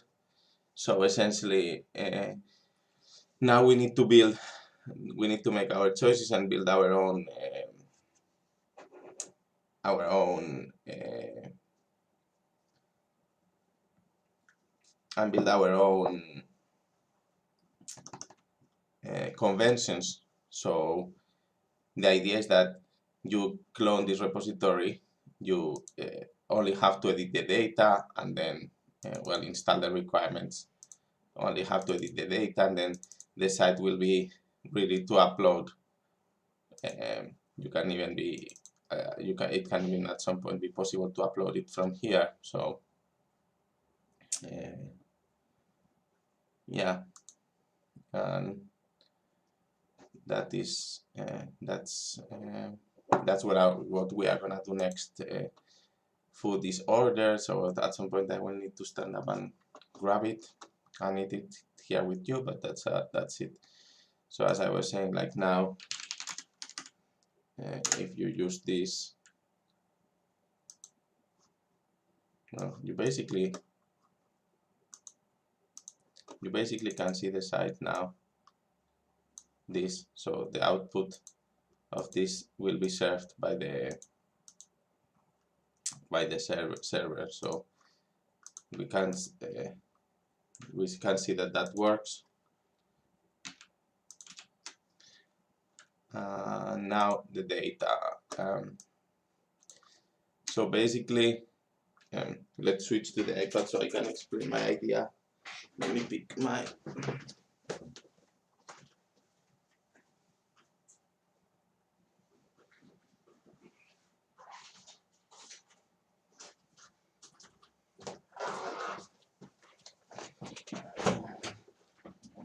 Yeah.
Okay, so my idea it is, so we will have three different types of content.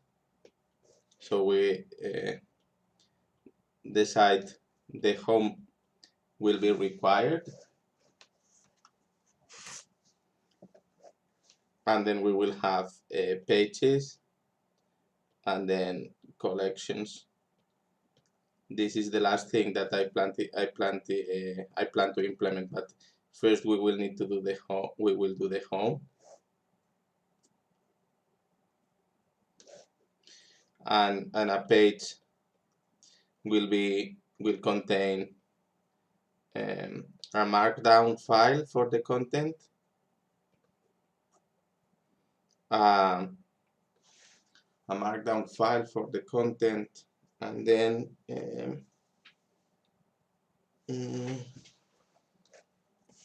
of course a Slack for the URL.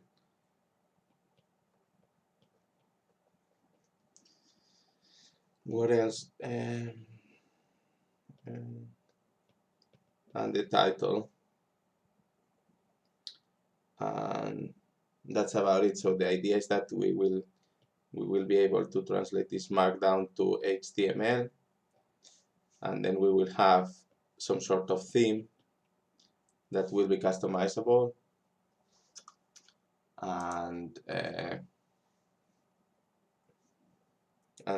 then with all this HTML, this will be templates based on this theme, but they will be templates, and then with all this we will make this fat-free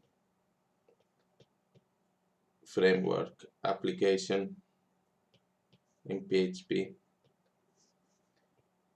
which then we will be able to run with the PHP development server. So that's the idea. So first we need some sort of establishing the documentation. Oops.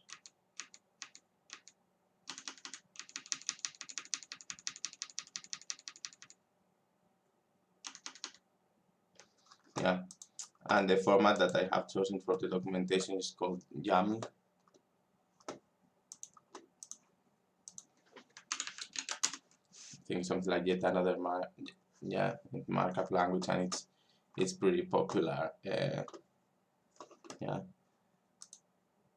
So the configuration file will look something like this, and it's easy. It's very easy to process.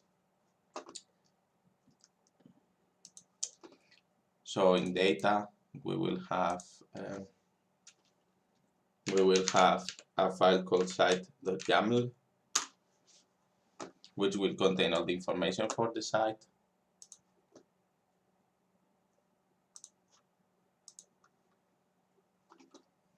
And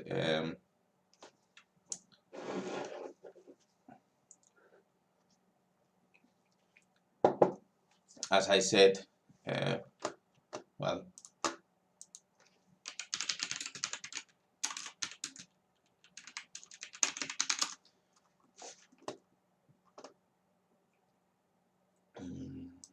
there is a library called PyYAML, which can handle this for us. So we can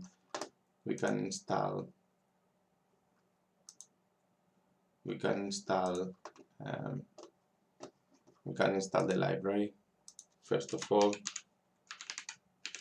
in the latest version,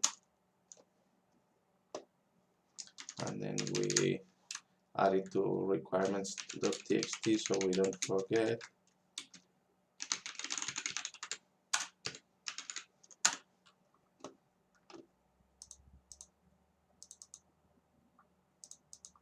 So now these requirements also have the PyYAML.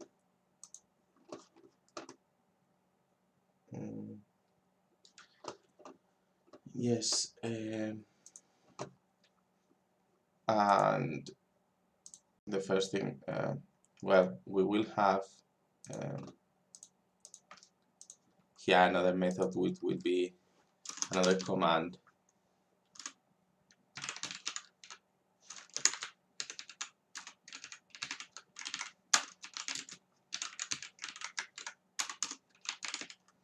Which is gonna be built, and let's see what it does. What do we do with it?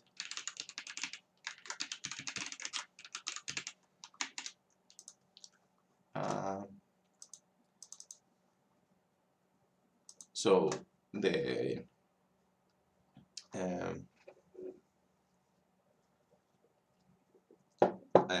the idea of choosing as well YAML is because it's easy to track. It's a text file and it's very easy to track in text repositories like in a Git or something, to see when somebody has added or deleted something. So that's as well one of the reasons. So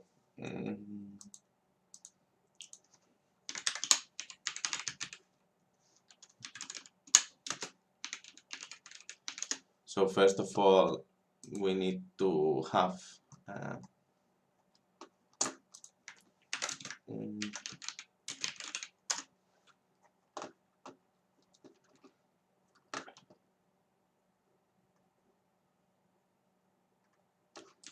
so the whole site will be a dictionary of data, so we can have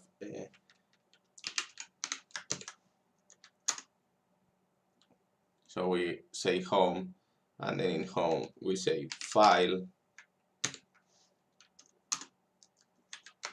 We don't need slug, so file, for example, home.markdown, and all the files will be in a directory here called content. So home.markdown will need to be here.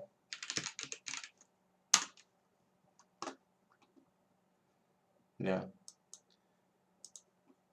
And obviously for the home you don't need to have a slug or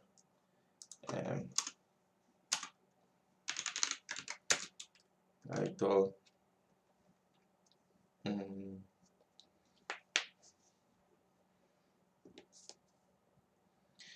So the title is, well, for example, welcome to Snatic.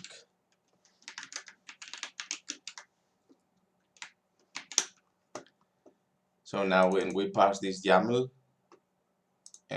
we will be able to know this. We assume that all the content is in the content folder, and this is the title that the website will have, and then we will see how we can incorporate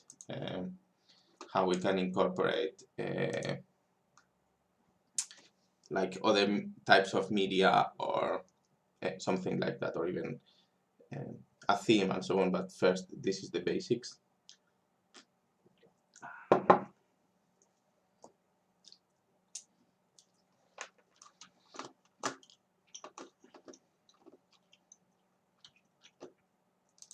So now in the build, I'm gonna do another package here called builder, and that will contain all the classes and everything that are needed for this. So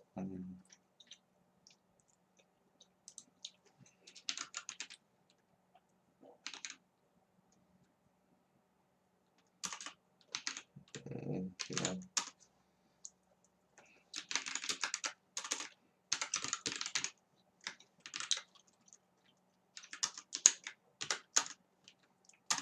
And then we can do class read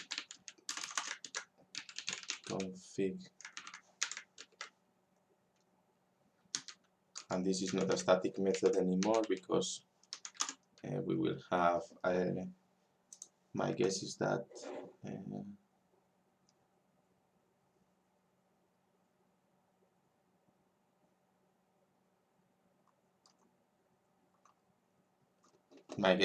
it's gonna be so. I'm gonna do I'm gonna do a constructor here. No, this is not a class. What I'm doing? Def init self, and then we do self config equals none, and then self dot read config, and then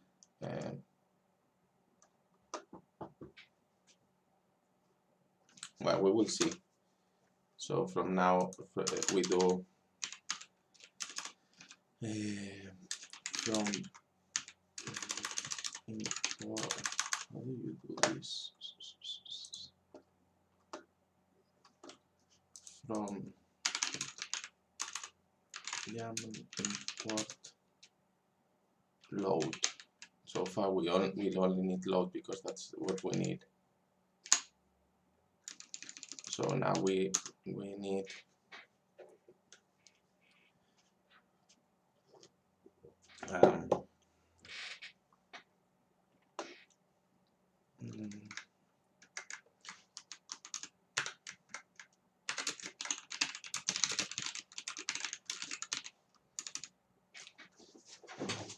so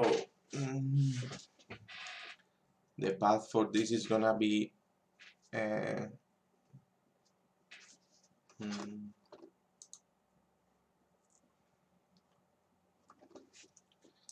we can do import load. Well, first we can just do it YAML self config load.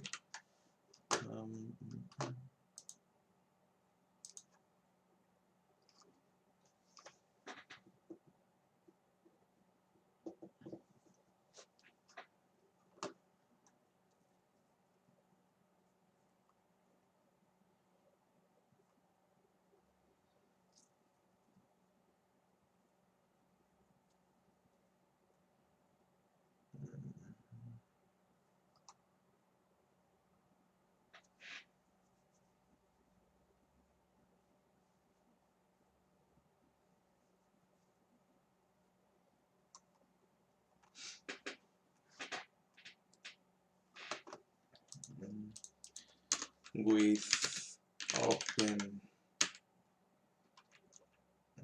data cite.yaml as config file, then we load and then we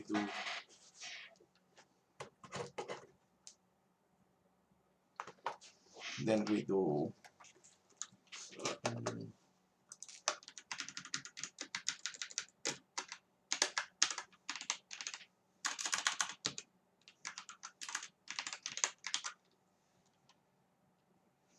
let's see if this works because I'm not sure about this in Windows with the anyway config equals load and then we do config file dot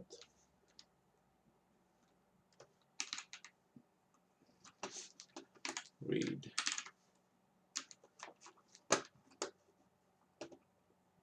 and then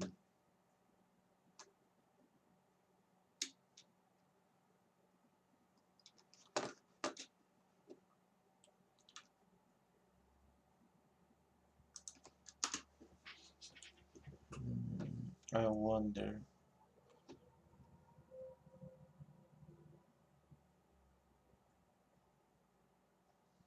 only for reading though.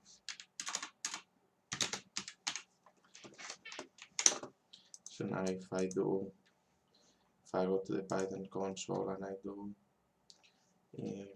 from builder import from builder dot builder import builder, yes, I'm going to do this and then build and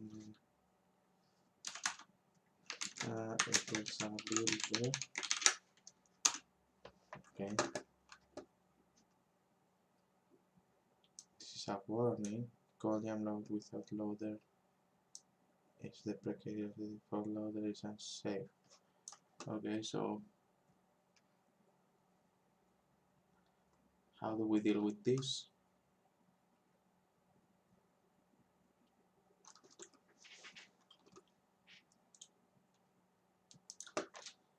And from because this is not in every operating system, in every platform, so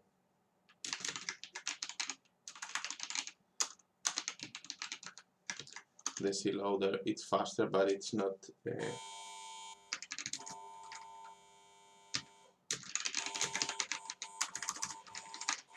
Okay, it seems that my food is here.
Yes, my food is here.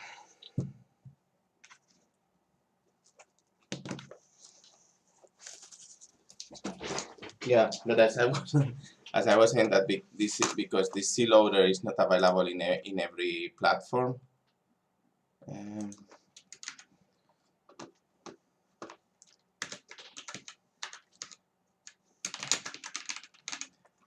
then you need to do this. So in case that the C loader is not available in the platform, then it loads the regular loader, which is slower, but okay. So let's try now the current.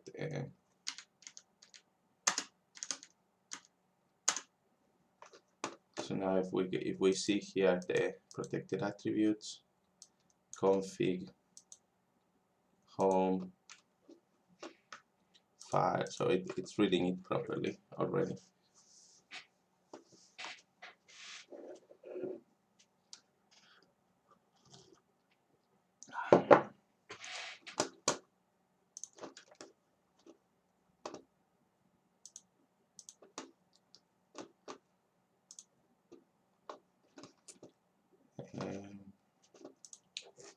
And we have now this YAML, and now we can start building out the application as it is.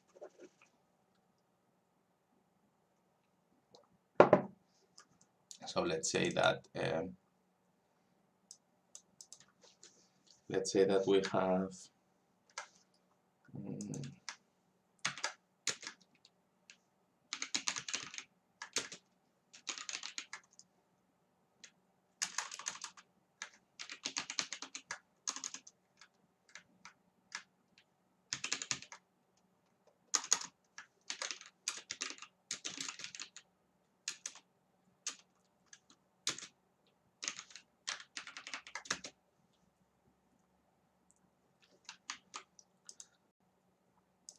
so now, for example, now we need to find a way to transform that that information, that markdown, into HTML.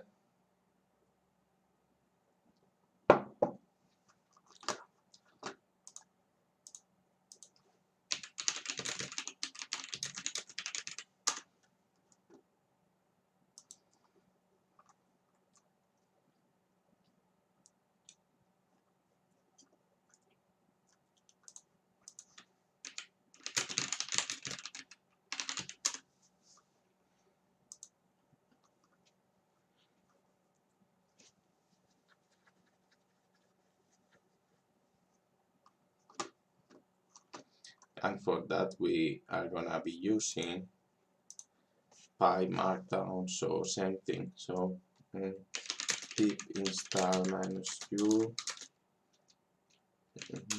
markdown, is capitals, yes, and freeze the requirements.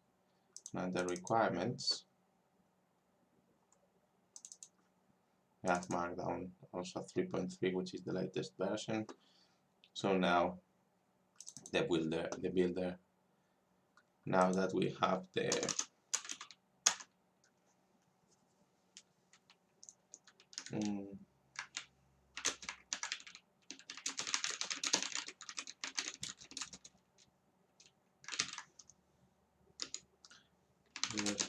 check config. So the first thing that we need to do is that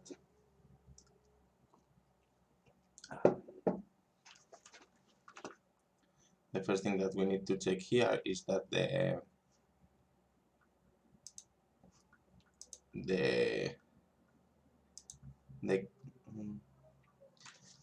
home, the config has a home key. So if home not in self dot config dot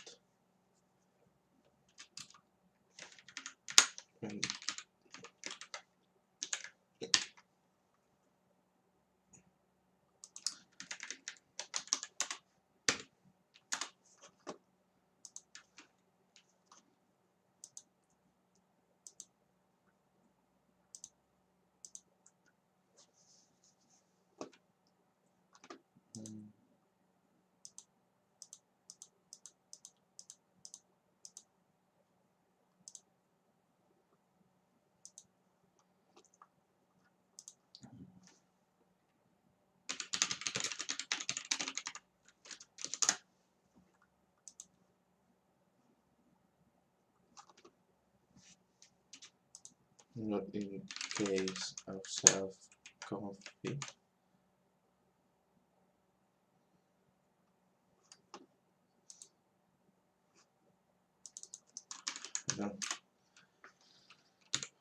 So disperse and then we need to create another exception here, file. This can be configuration exception.py, and then we do class configuration exception from exception, and then pass, and then if home not in self, we import this from import configuration exception, and then if home, then rise configuration exception home not defined in config. So this is the first convention that we are establishing, that in our site that we are the configuration file that we are going to use for generating our site.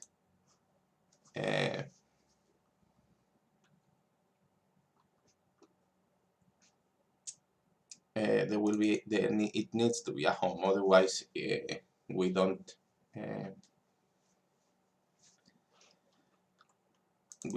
cannot generate the site.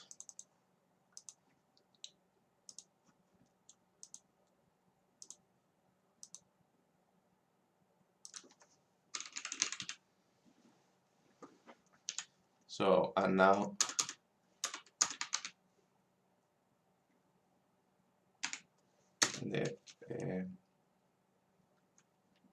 if we do then build. So what do we do so far? Then we need to pay this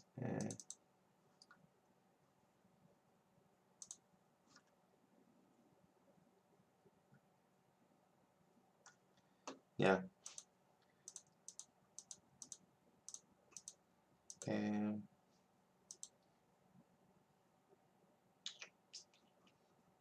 So to build a page, we need to start now having a theme. So we need a theme now.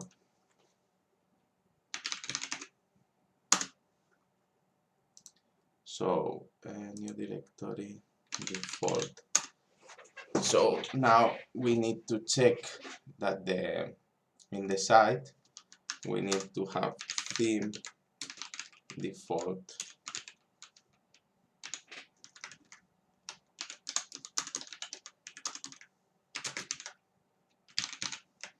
and this means that file the yeah the files are gonna be Jinja templates, the theme files. That was my original idea. No, Adam, it's not Saturday morning anywhere.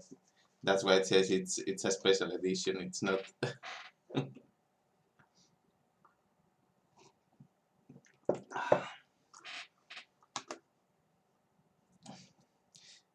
This is being done as part of an event, so yeah, it's not Saturday. Don't worry that your clock, your phone Pro or whatever you use to check the time is still fine.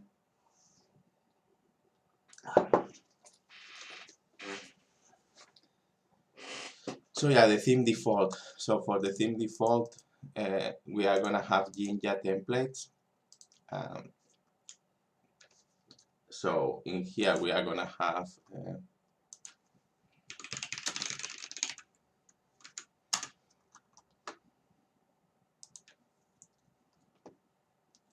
first we need to use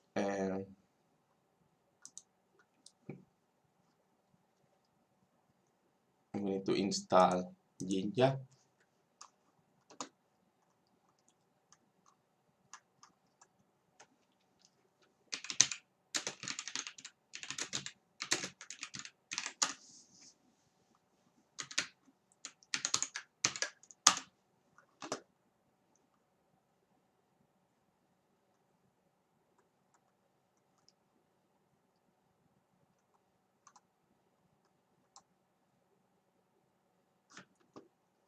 Oh, is this incompatible with Python 3? Ah, it's Jinja 2, the one that I need.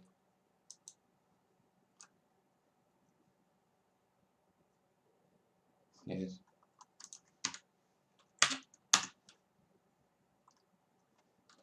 I was like, what? Yeah, Jinja is older, so far, to make this simple, the theme will have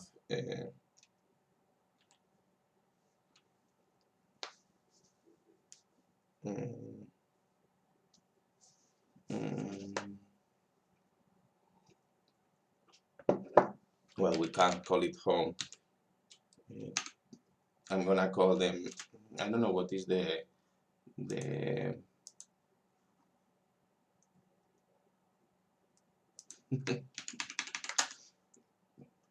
here it's not, but yeah, it makes sense because it's already more than 12, so it must be Saturday already somewhere in the world. Definitely. Considering that the maximum is 12, like 12 or 13 hours difference, if I remember properly, or 12 and a half or something like that. It must be Saturday somewhere right now. So yeah, I don't know what is the default.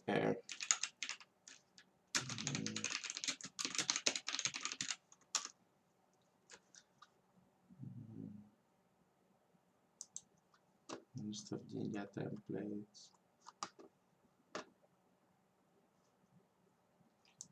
Okay, so I'm gonna use J2 extension, and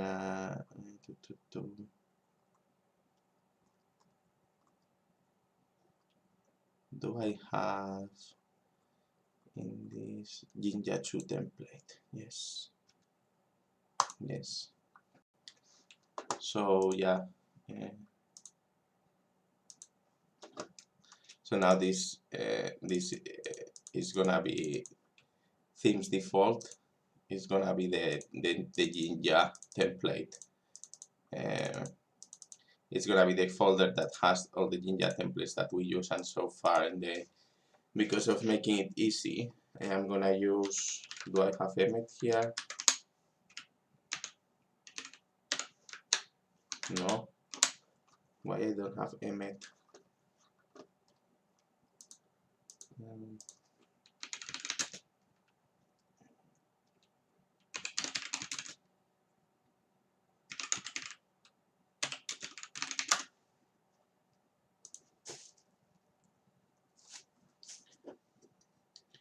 Yeah. I need to start eating something because otherwise it's gonna get cold.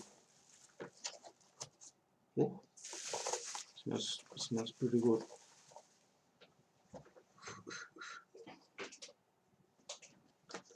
So you can see I got some pad thai with shrimps and some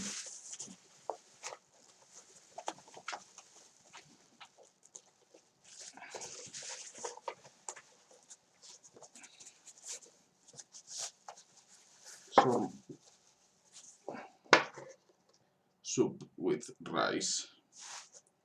I don't know if I will be able to eat everything as of right now, but I'm gonna start with the soup.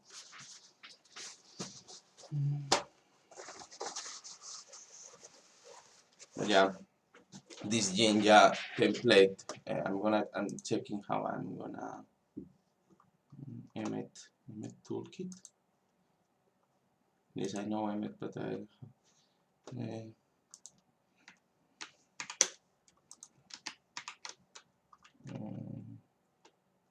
to editor,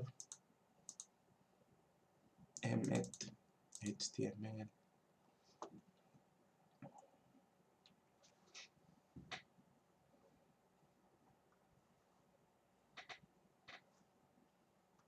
Editor Emmet. Editor Emmet.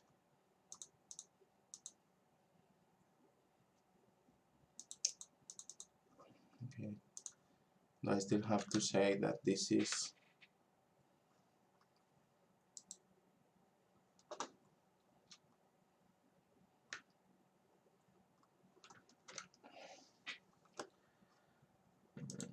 so HTML.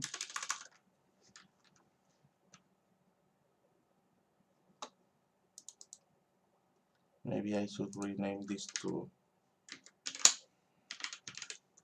HTML and see.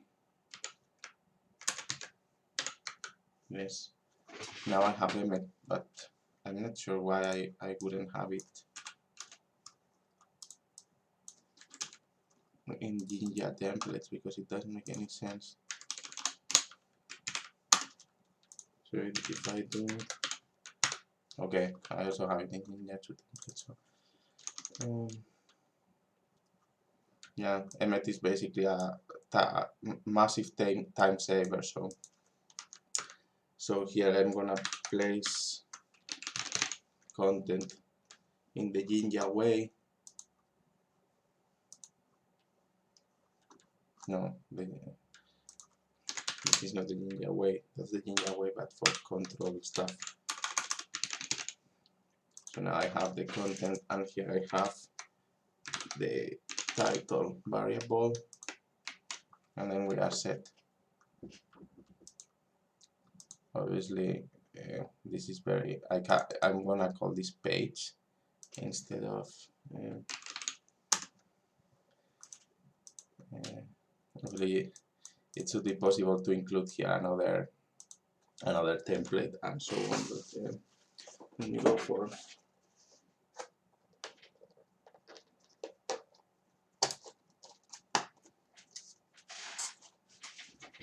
a spoon.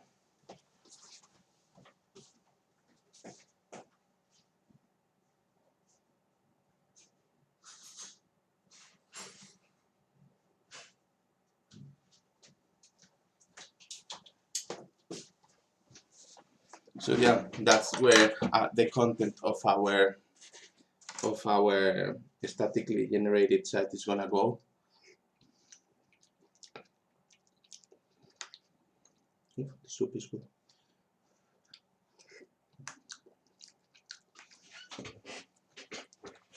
So we can continue. Now the builder can do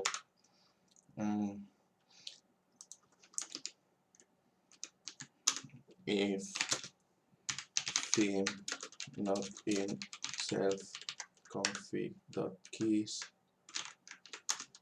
then we say theme not defined in configuration, and then we go with an error. I'm not typing this. Well, we will need to go through that.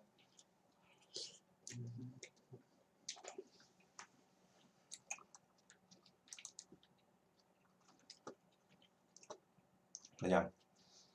So.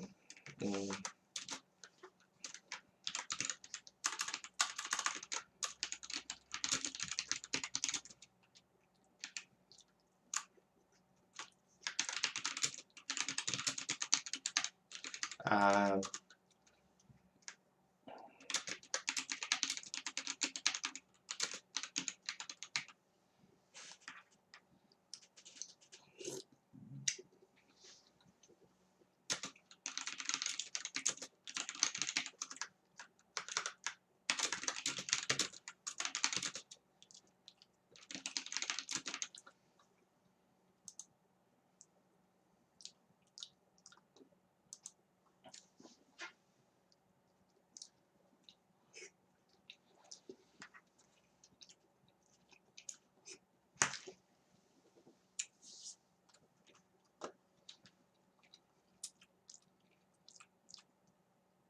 um, we can assume so. We need to check if directory exists.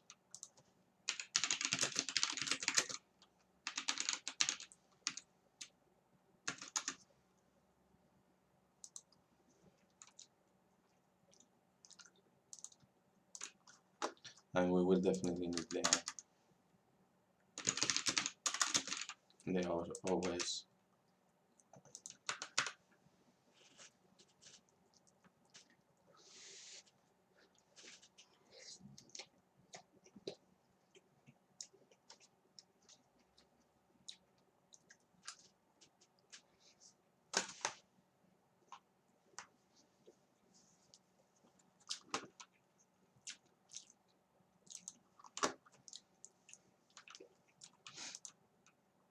So if OS.exists,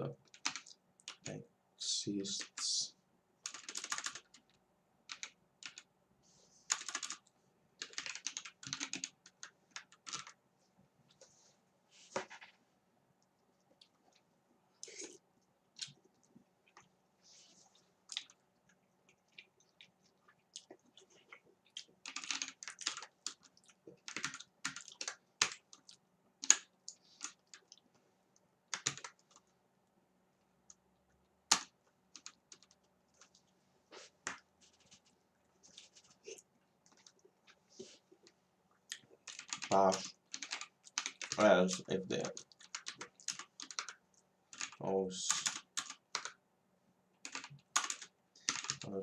path.m.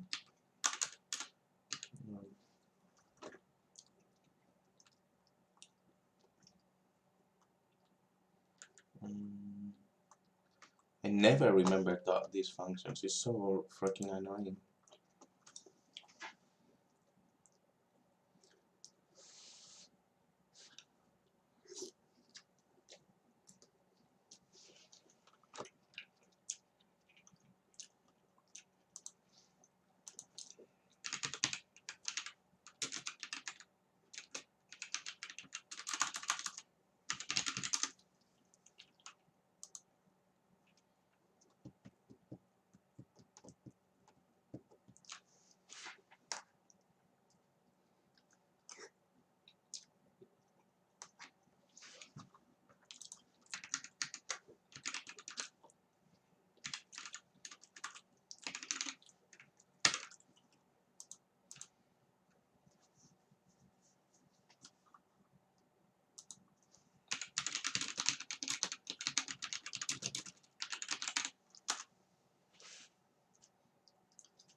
So far we will assume that the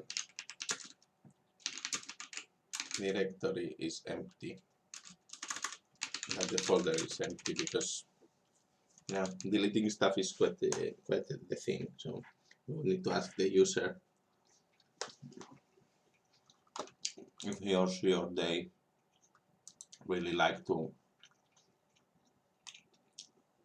delete the directory. So we will assume that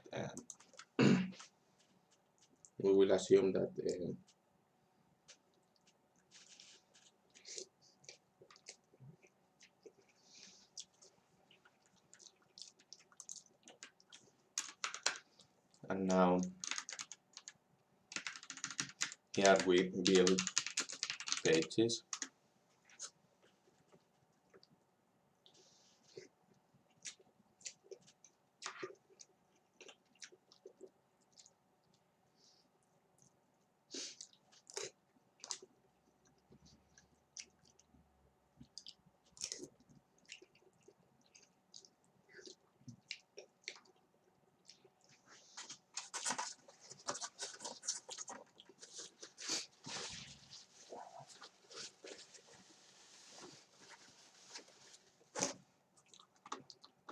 Uh,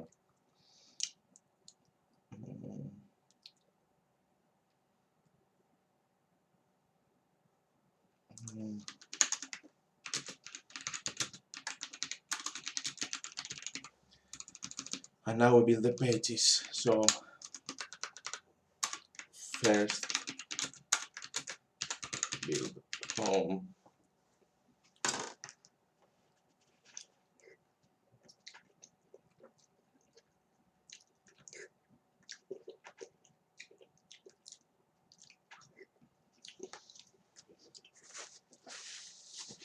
And so far we are gonna just build it as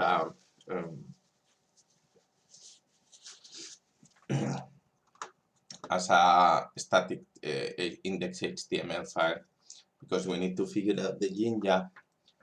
So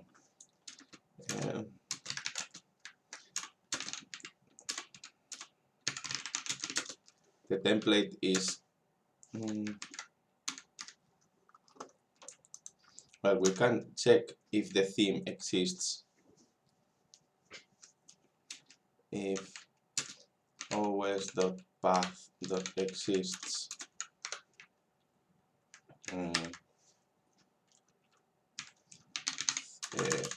os.path.join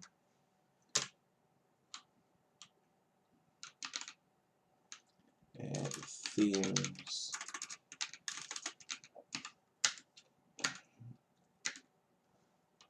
and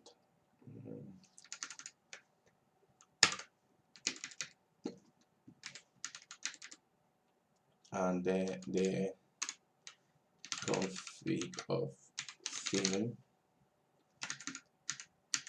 self.config.theme. If not exists, then theme. Use a format string here, theme.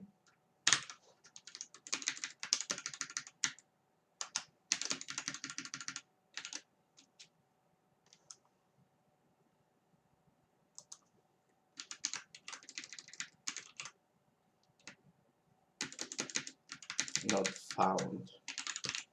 So now we can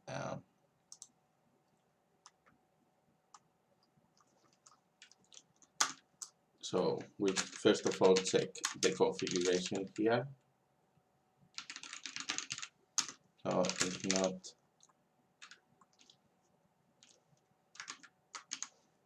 check config self.checkConfig, and then we can start building.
Mm.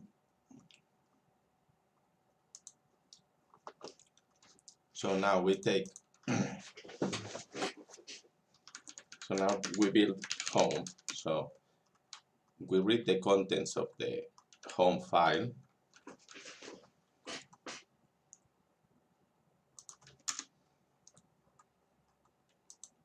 So we build the home. Mm.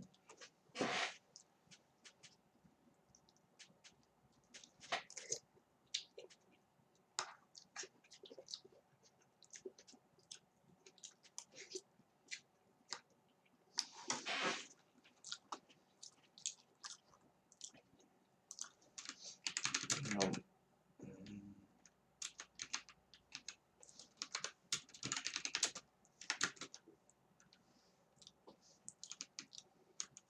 HTML parser.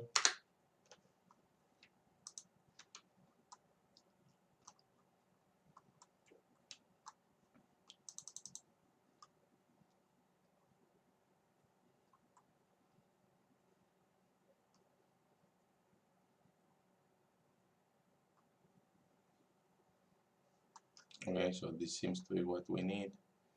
And then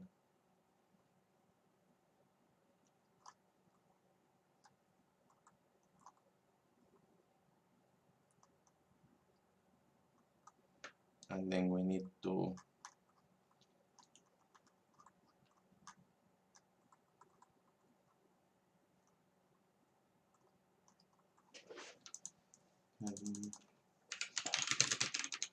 parse markdown to HTML.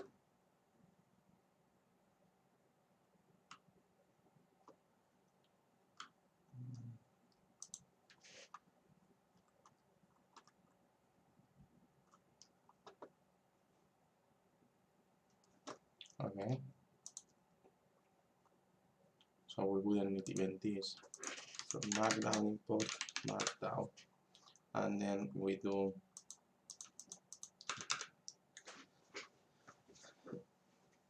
so then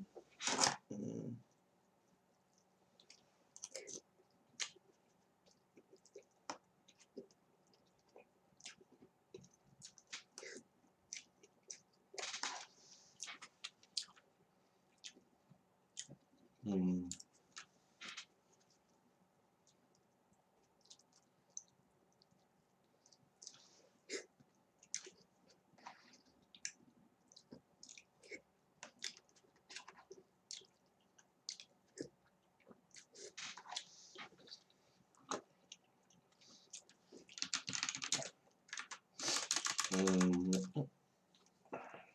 so the steps to build a page is read content from markdown file as comes in the config. So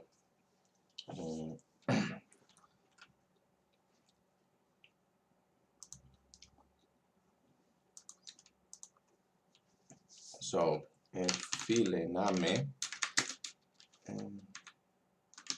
equals os.path.join that data slash content and then this with config.home.file.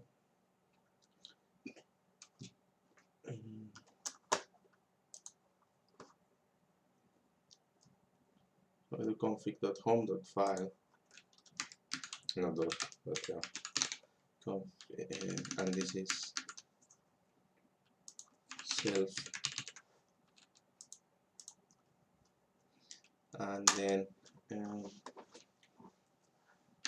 with f as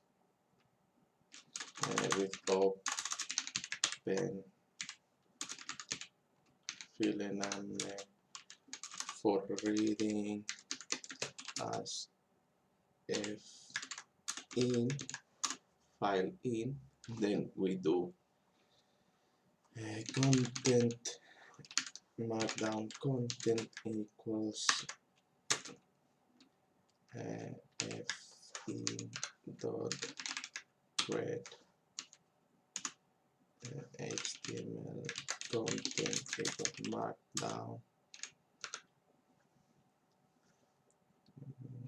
empty content, and now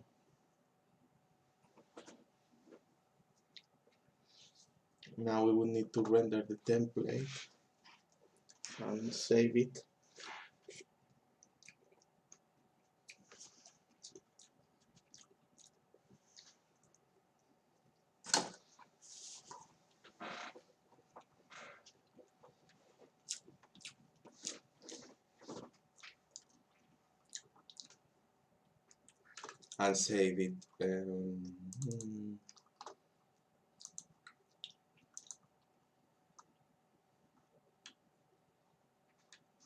So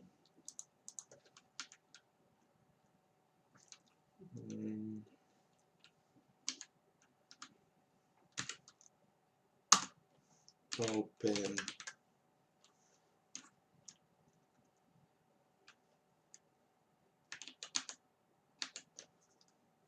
we can do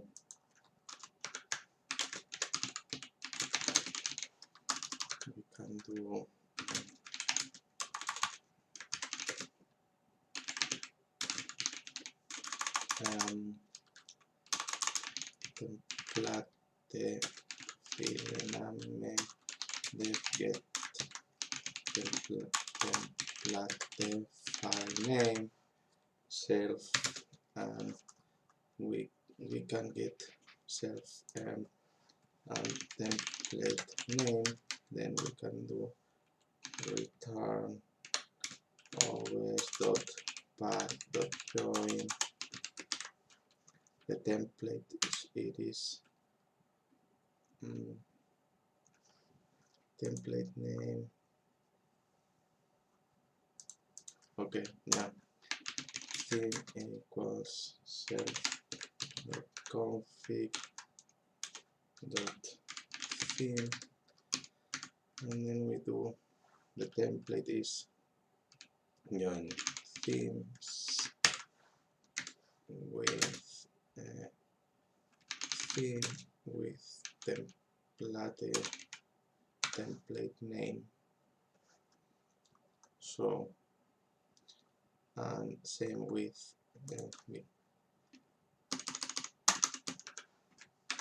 get content file name. So we do def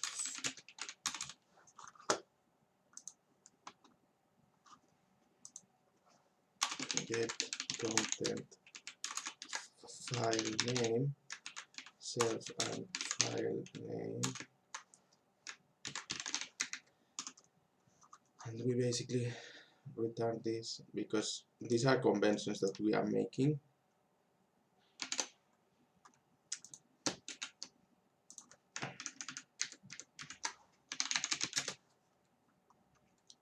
So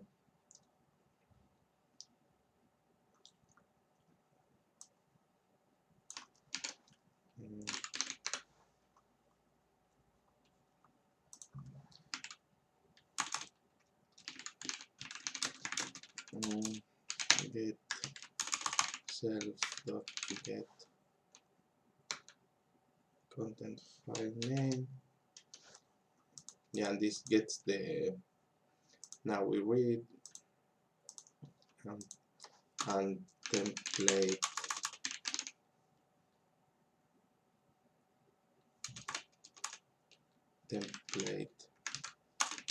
file name equals a self dot get template file name, and this is page. So file this is name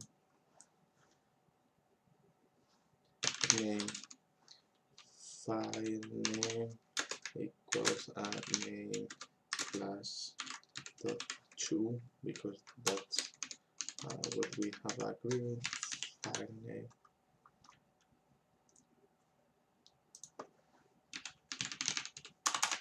So the content file name. So we open as file content, and we do open the template file name for reading as file template. I don't remember how do you do this. Can you do a with statement with statement to files?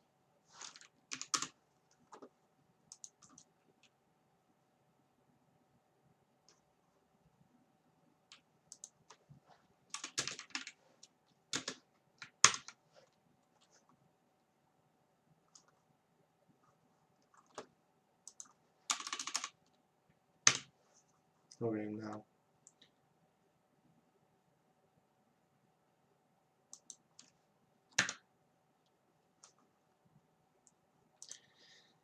now it follows all the Python stuff conventions.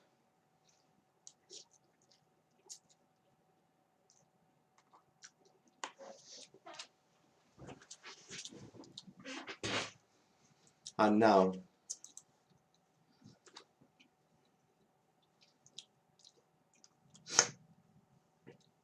HTML content. So we do markdown, empty content, and now we need to use to do the template. So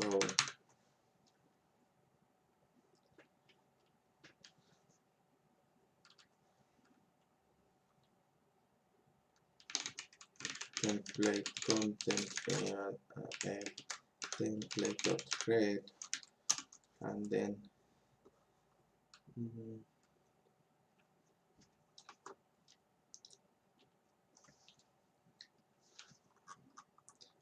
we do from Jinja template,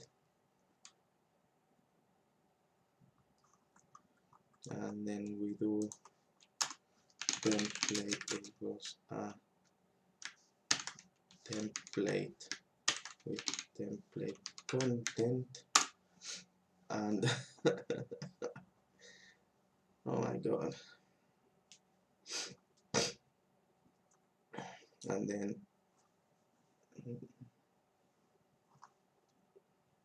then we do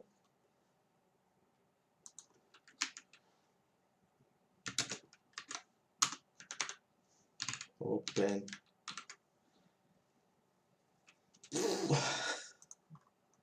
def get output file name self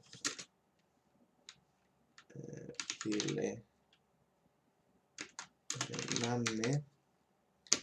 Then we have return os.path.join cite slash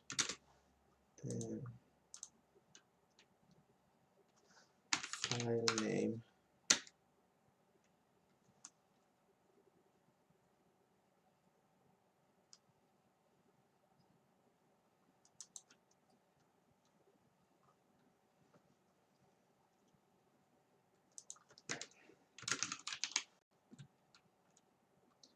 type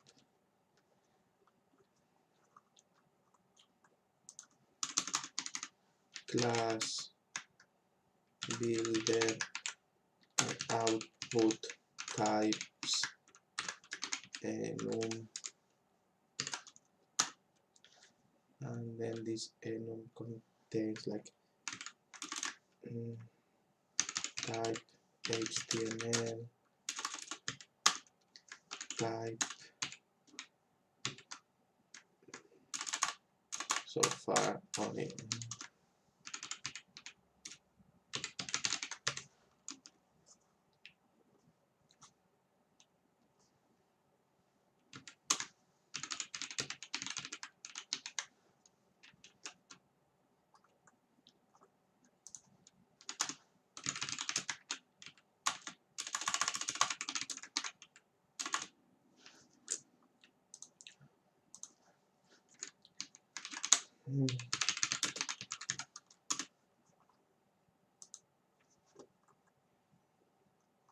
from enum import enum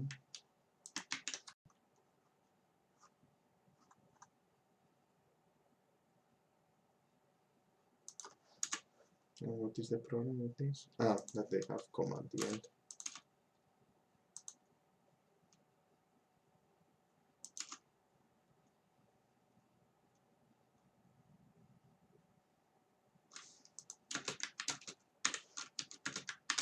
It doesn't really matter, this is just a collection of constants, so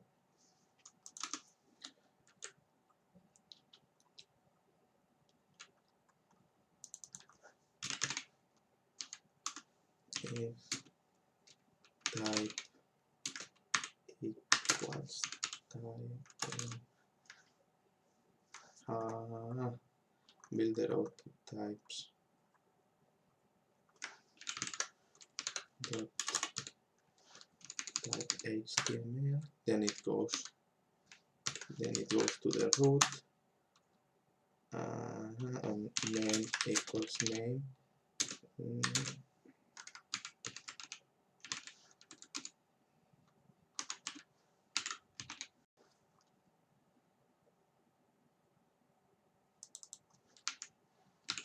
Fiddly type, and yes, this can be static, so take away the self. If something can be static, then it will be static. And then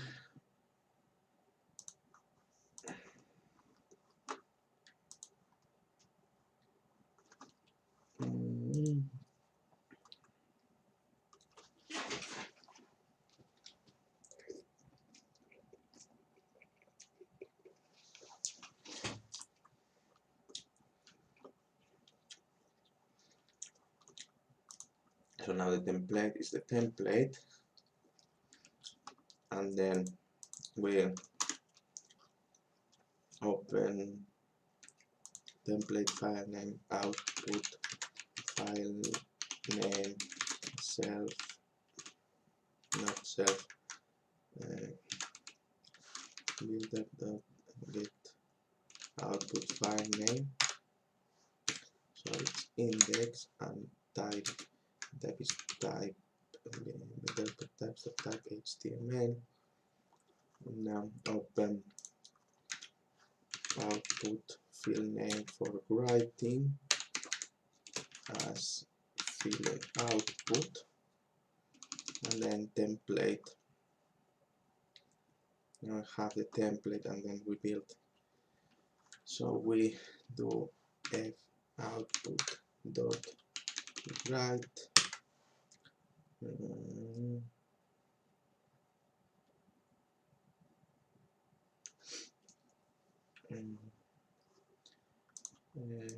Python 3 open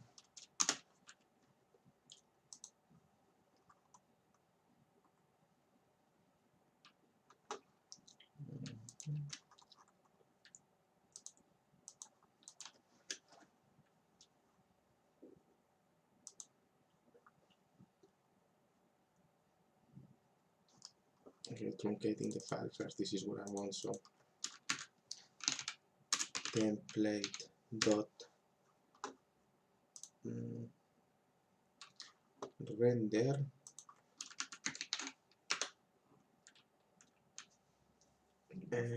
template dot render data is, because in this title is the title and content is the content. So now we are in the builder, so in this dictionary we do title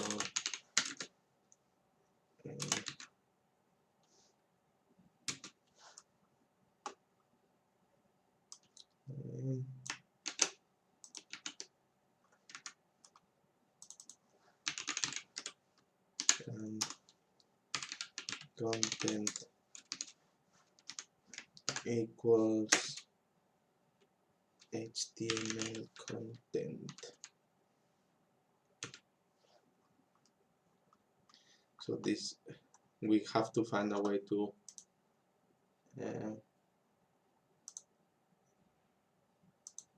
yeah, this, yeah, this is essentially of course the title.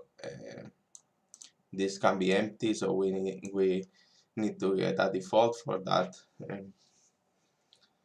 but we can figure that out somehow later. So now let's see how many errors that we have.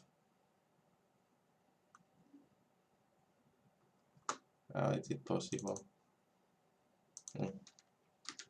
Oh yeah, I didn't freeze after installing Jinja. Okay. So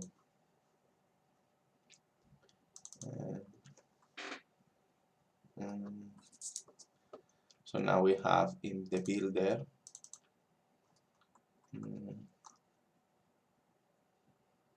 this file might be static as well.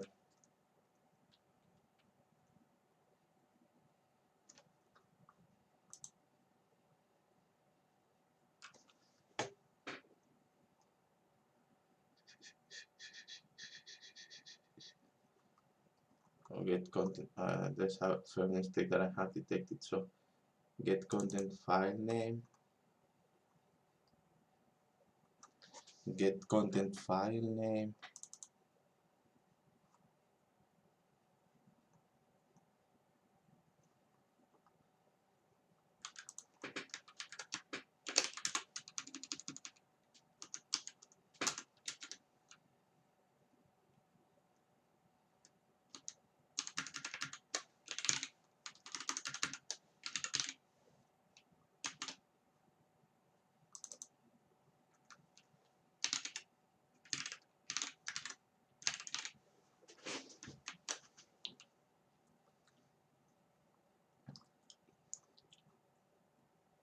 This can definitely be static.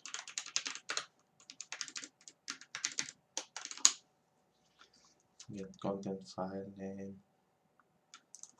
And this is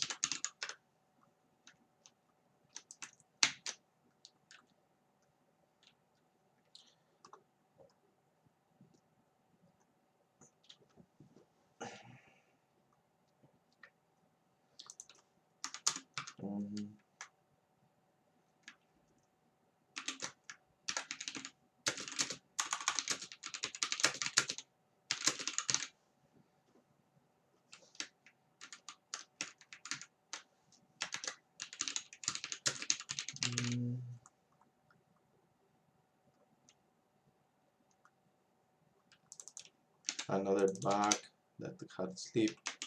Luckily, I have a pretty good IDE that helps me finding those.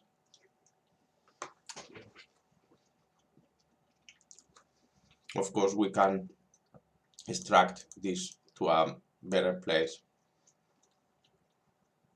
but yeah, so far this is what it is. So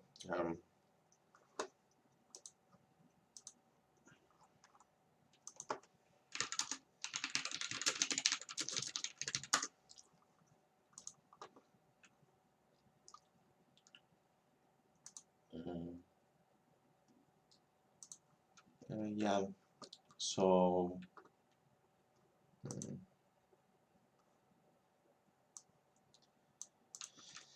yeah, so now we can add it to the builder. So if build, so we do builder equals or b equals build from builder dot builder import builder. So b equals builder, and then we do b dot build, and now we do Python static build. We delete we delete the whole site folder, and then we do the build. Okay.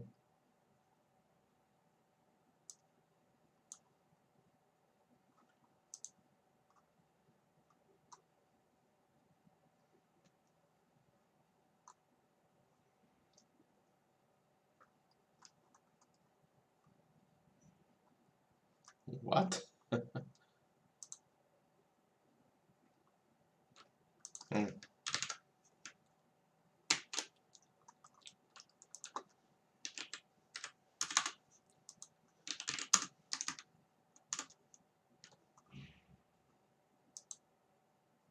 Now we have the site, and boom.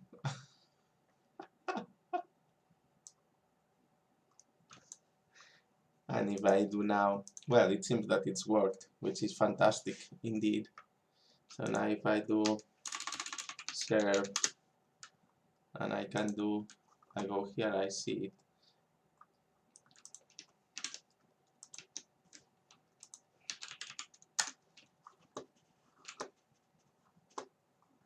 Fantastic.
So here we are, static site generator.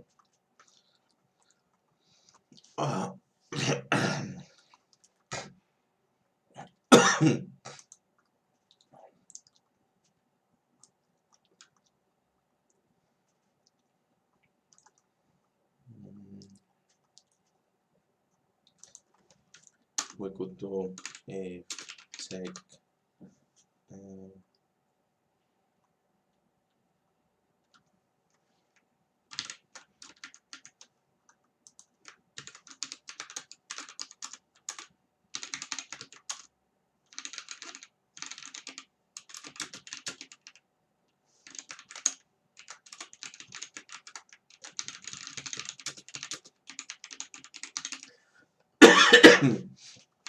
so now we have a primitive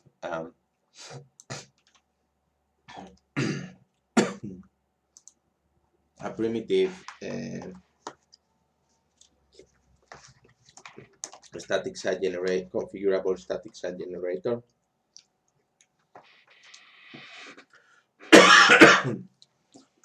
But now instead of having these URLs, oh my god, we want to have pretty URLs. So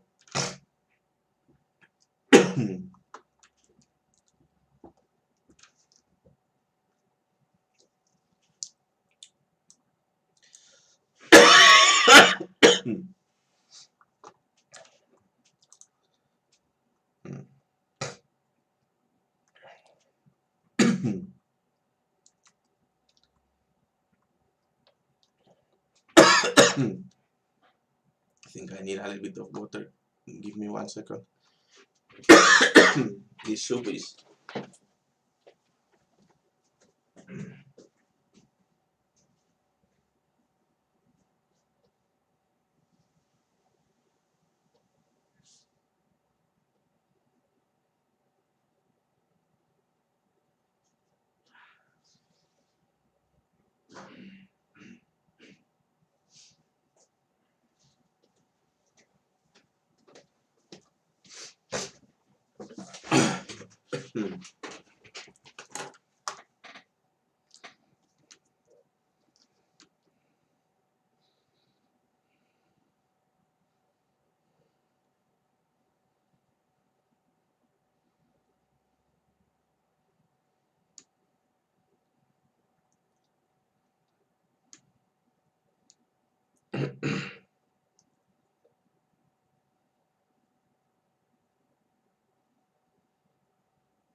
I don't know what's going on with this soup.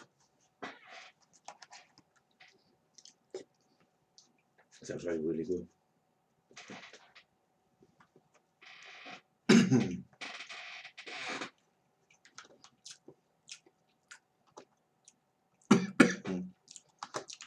Okay, so now we have to concentrate on improving the builder.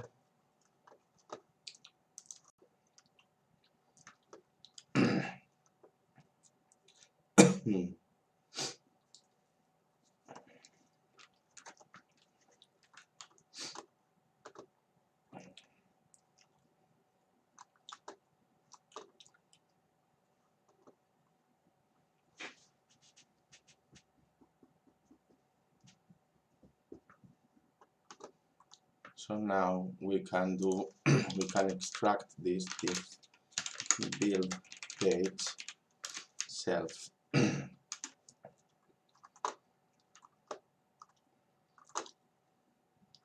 So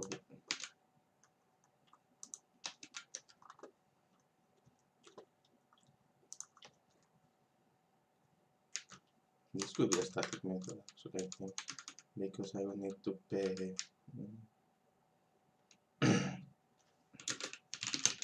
and then fill name.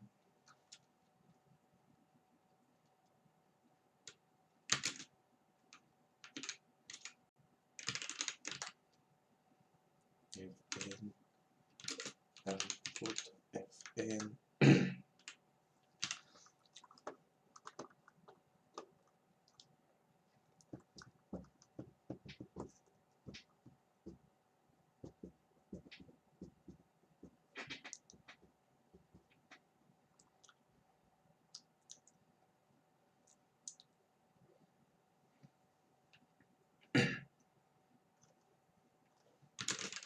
Page CFE. Actually, if I do this, I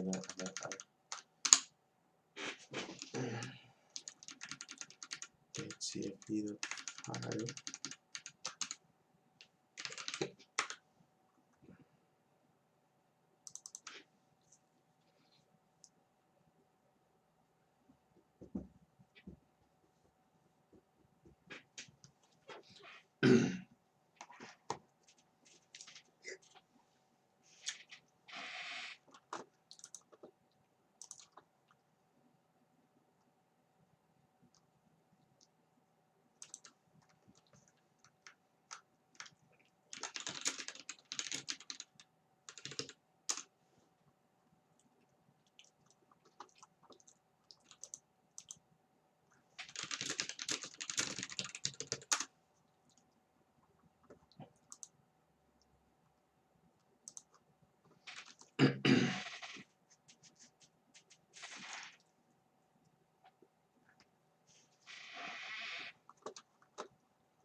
Yeah, this is and this is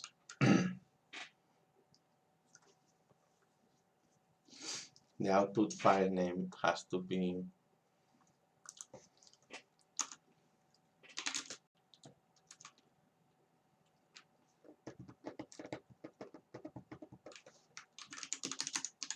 how can we do this? If this home equals false, if is home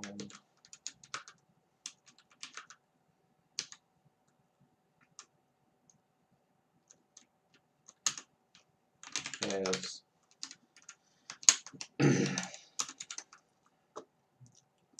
we can say dates into Slack.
So yeah, so basically page configuration in this case, in the case of building home, would be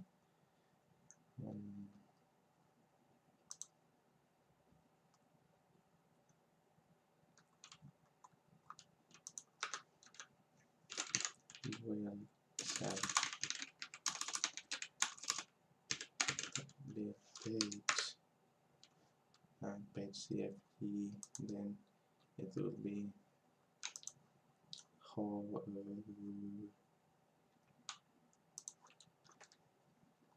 builder, so it will be self dot config of home and is home is 2.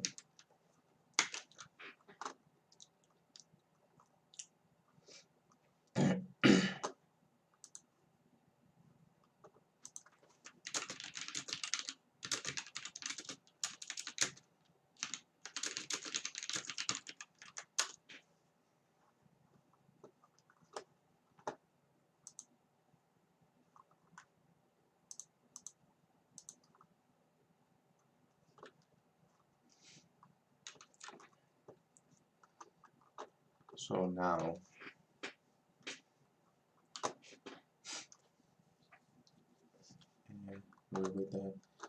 so now we can check if this still works as we are expecting. So I delete the site.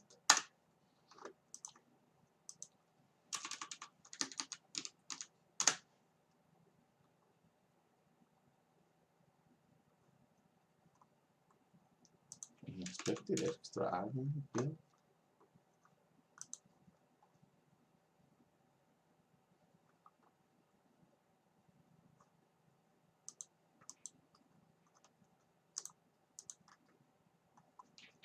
Or maybe it's because of this. Let's see.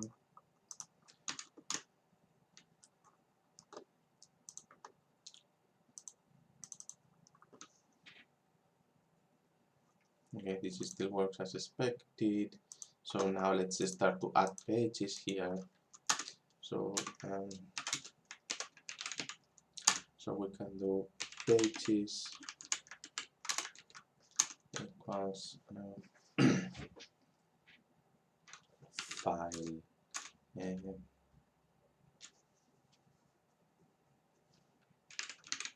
page 1 file p1.mp title well static page 1 Slack equals page 1.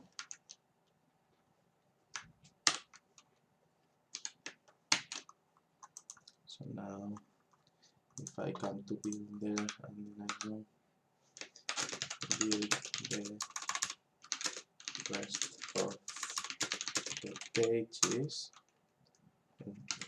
for key in self.config pages keys.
So now for everything in pages,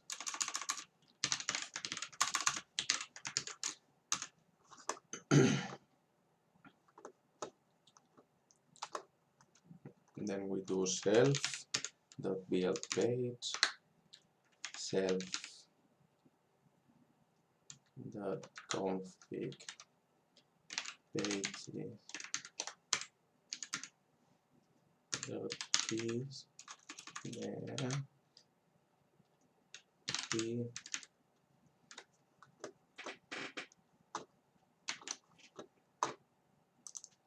and then obviously because we have the page here, we need the content p1.md, new file p1.md, and we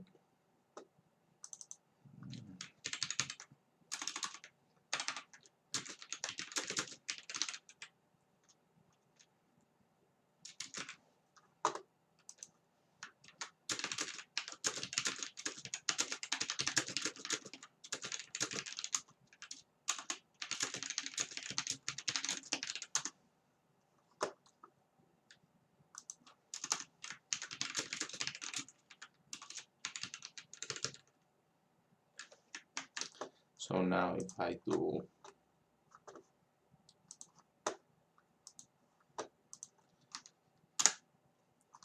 now the site,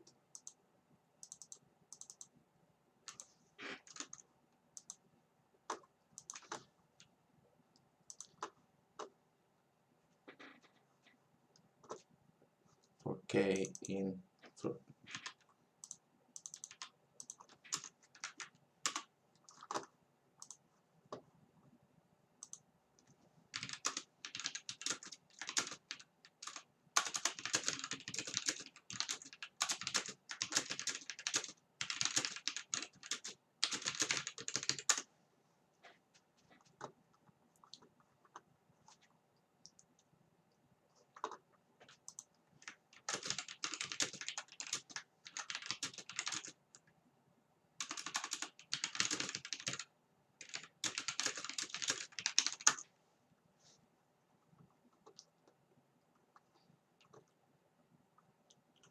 okay, so let's see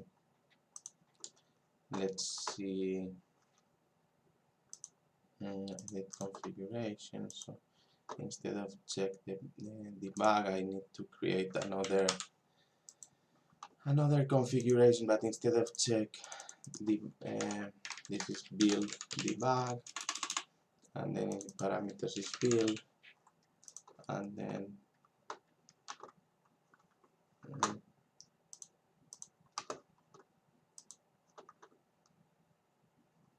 so config pages, protected attributes. So theme pages, page 1,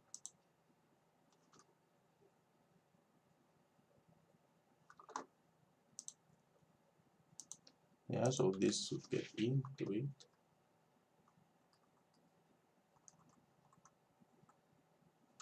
Okay, so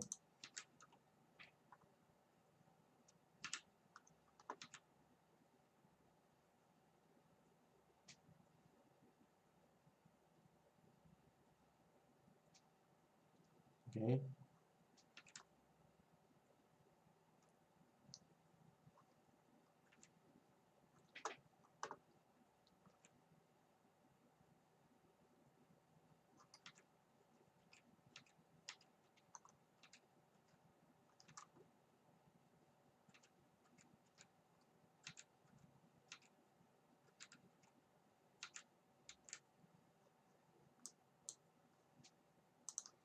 And then I do this, and then in this side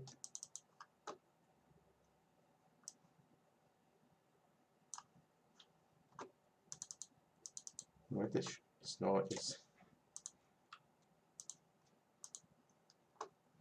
Can it may it be because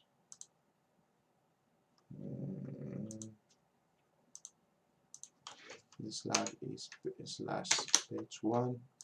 So if I delete this,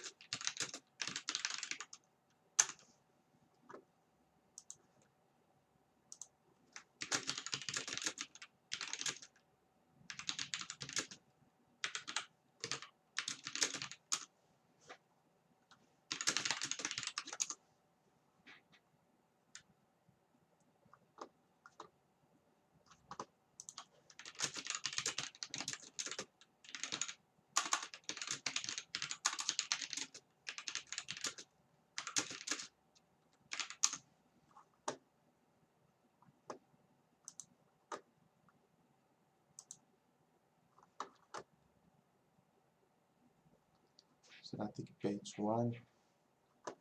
So yeah, what is the build debug?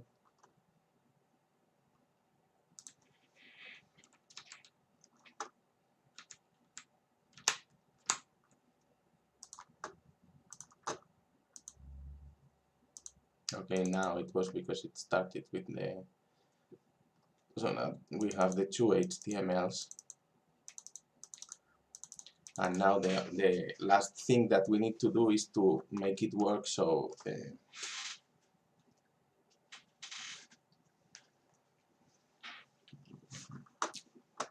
make it work so it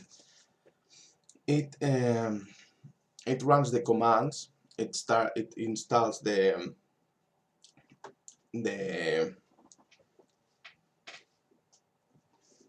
it installs the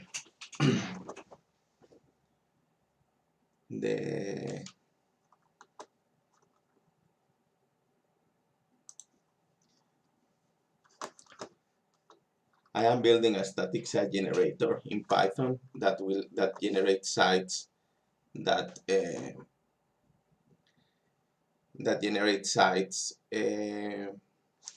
that use a very lightweight PHP framework called FAT-free framework in order to make the routing, and it's configured with a YAML file, and it will support themes. So that's the idea. And the Mimit Coda is a program to increase the amount of women that decide to go forward with a career in computer science and programming.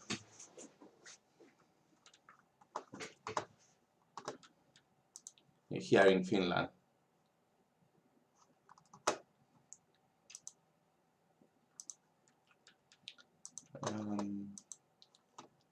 Yeah. So yeah, now we are able to build all the pages. So the next step that we need to do in the builder, it is to install the dependencies, and we do that with the command executor that we created.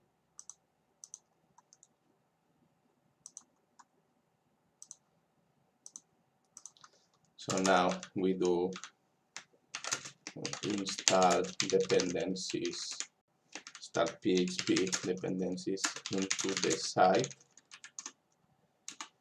and def install PHP dependencies.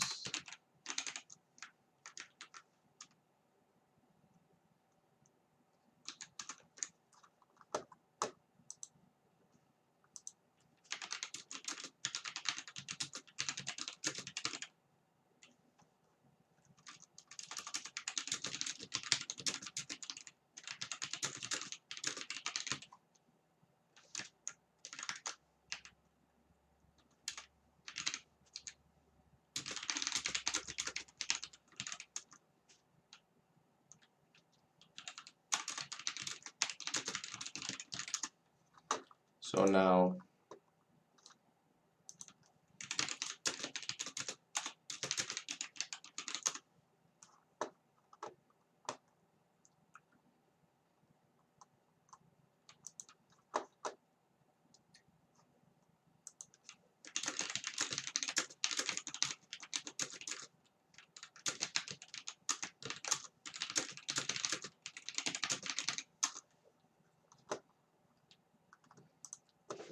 so now we do with the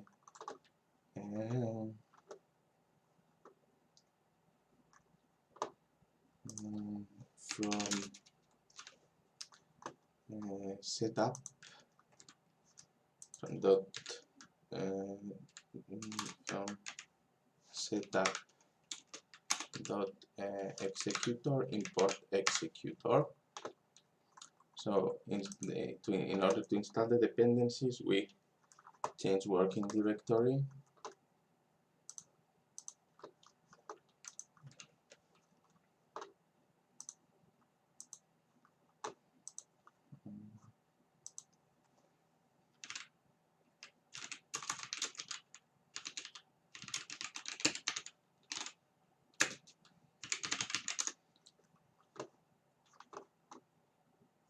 okay, so we can do os dot change there, and we go to site. Hopefully we can do it like this, and then we can start executing composer init, I think. Composer init.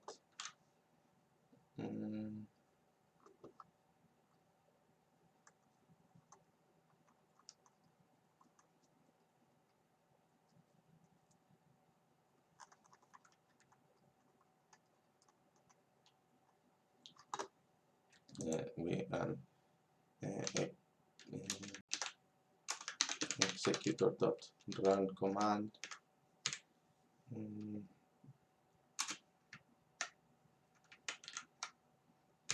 Composer init,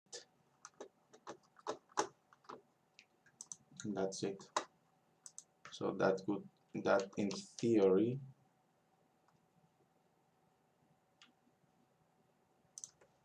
that this can be a static method, and in theory I just can call it from here,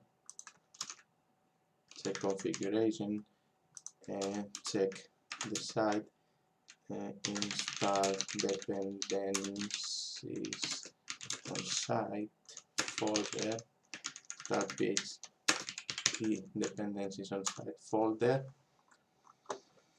and then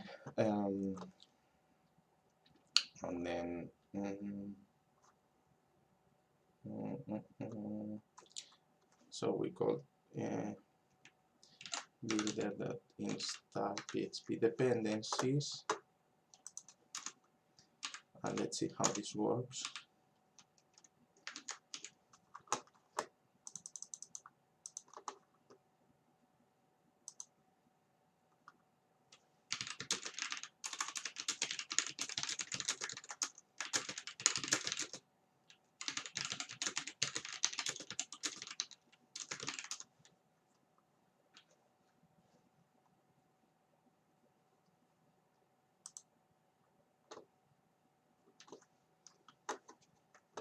So if I do now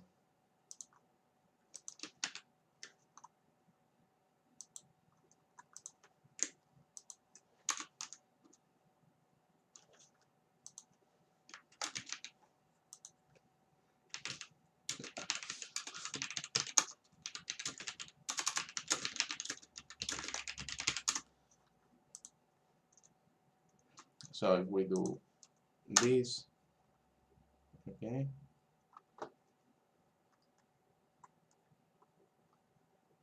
it's not run command, it's the execute command.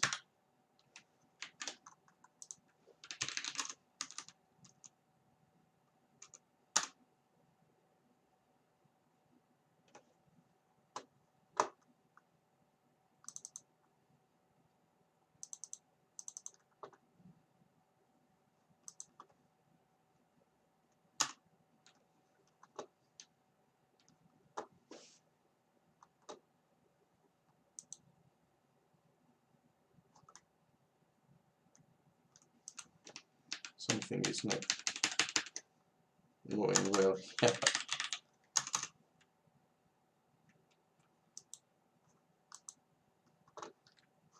How do you do this? Composer minus minus init or what?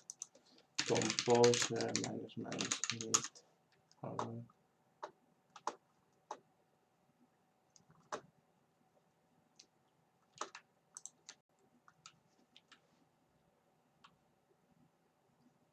So this is what I do to execute a command. So I wonder what is going on,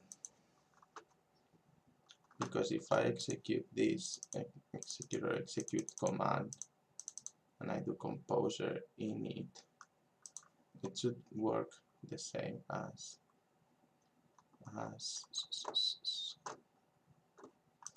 if I do composer minus minus init, but it's probably because it's asking stuff.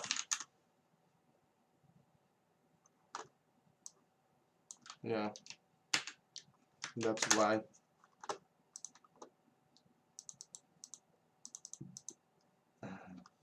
And can I do, if I do to the site, can I do composer require whatever without it making a package out of it?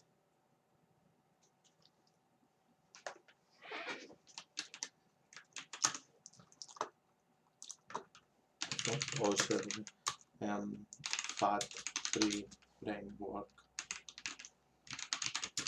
composer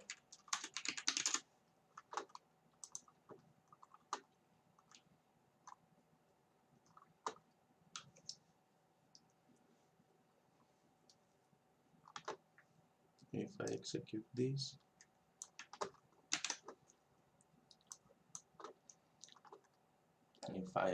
this, instead of composer init, I do composer require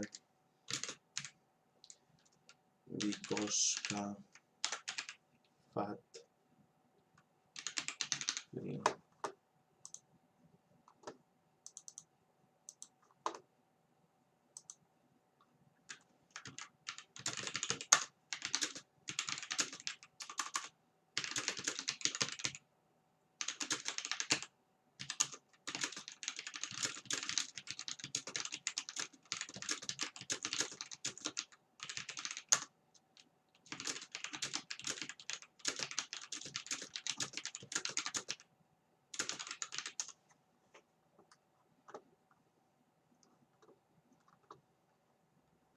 So now if I do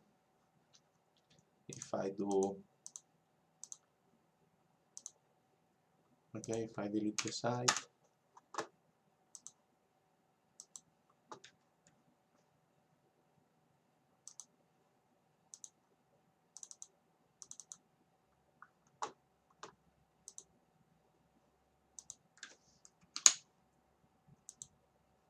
okay, if I do Python static.py build.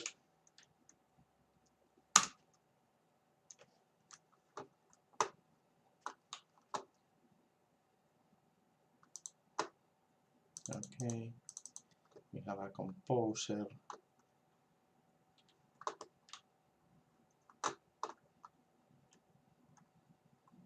Data content home.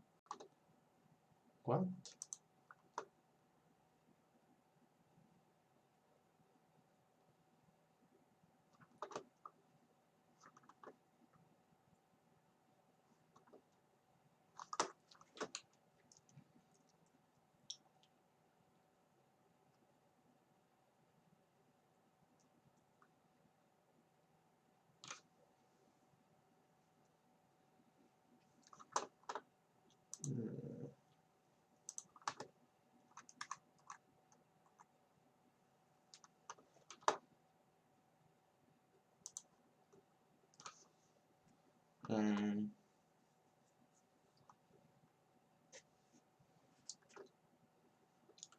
Why is now having problems with this data content / home md?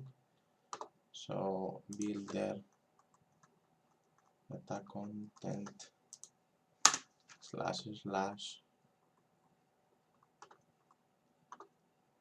home md.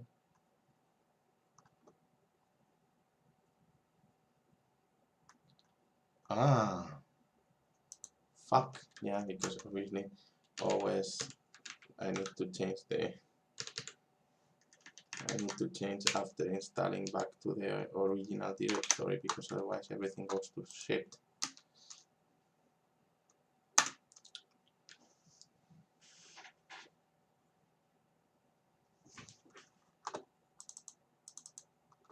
Okay, so now I have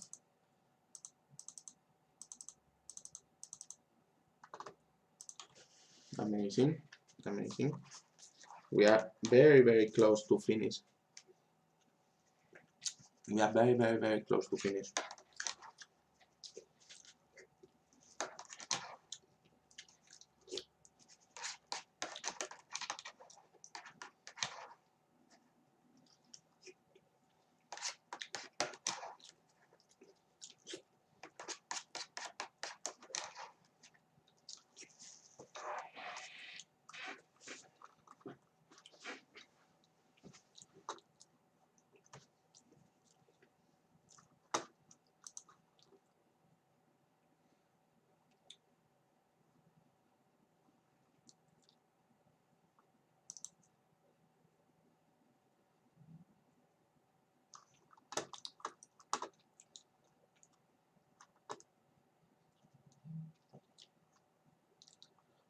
So now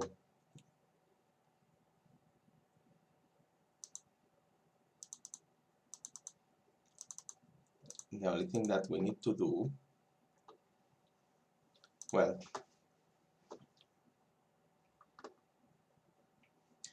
this, instead of going the HTMLs, instead of going to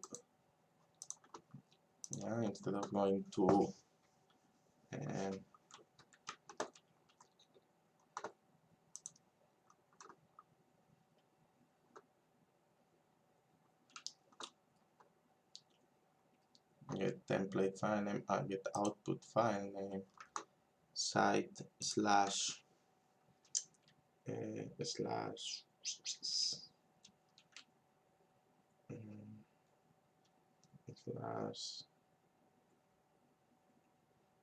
HTML slash file name. So now we do installing dependent PHP dependencies.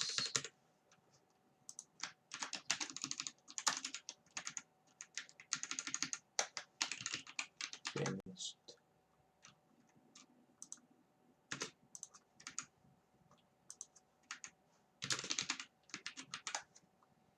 And now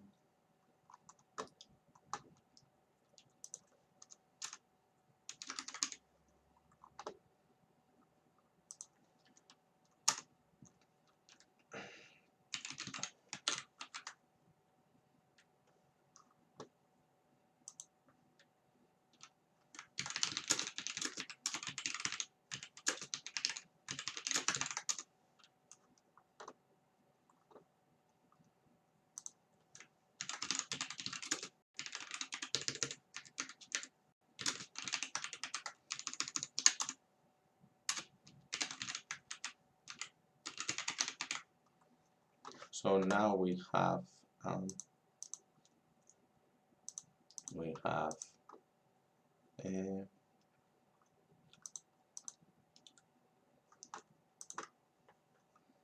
if I build,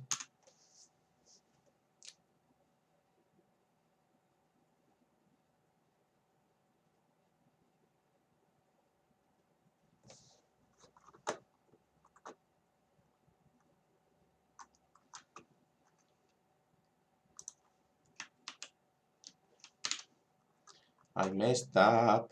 This is site slash get output find me.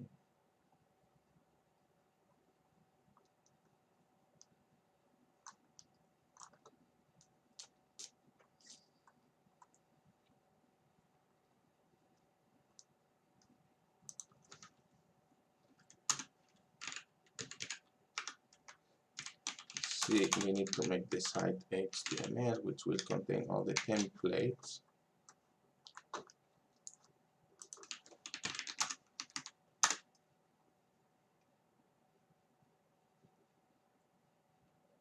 Okay, so now the site, yes.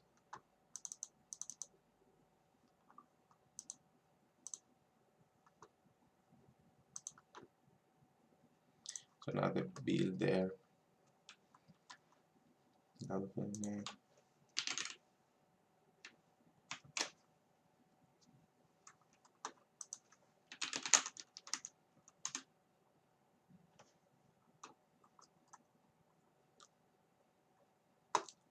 Well, so far we're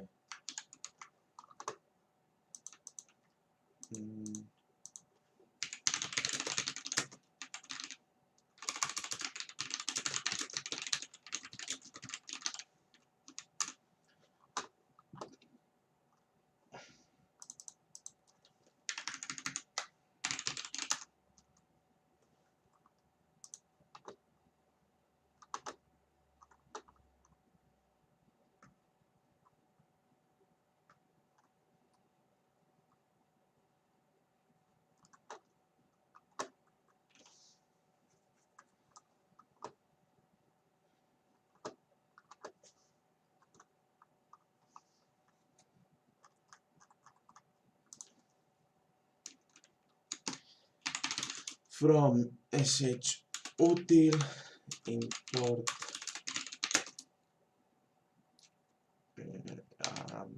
3.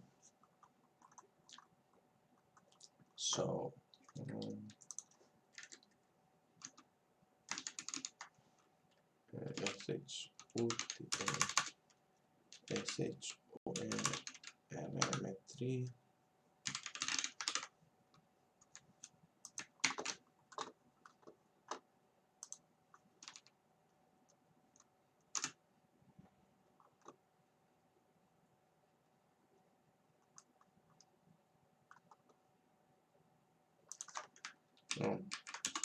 We need to recreate them anyway, so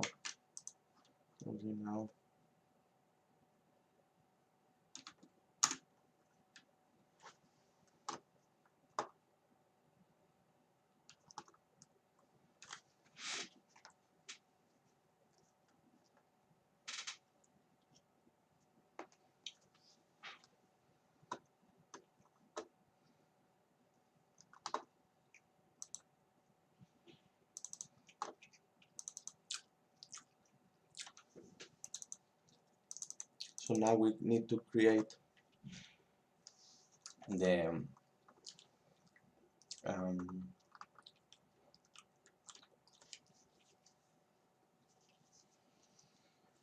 yes, the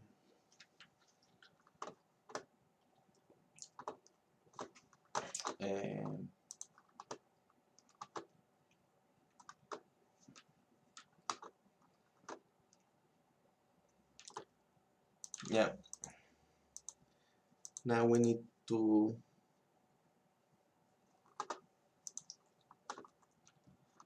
create the index HTML. So let's make an example of index HTML. I mean index PHP.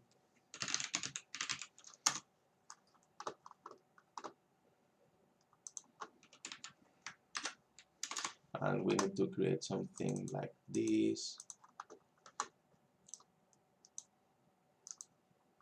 and then add just root, for example.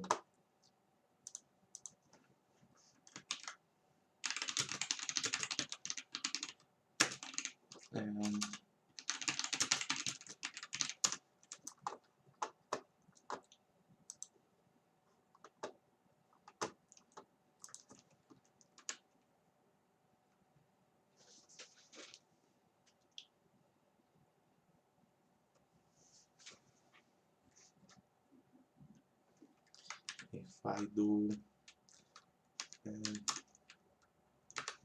dollar view equals new view, and then echo dollar view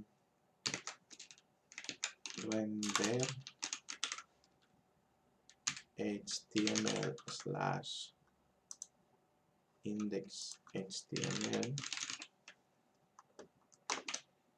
and then this is what I need to do for the other one, page 1, and then page 1.html, and then this is how it is. And then if I do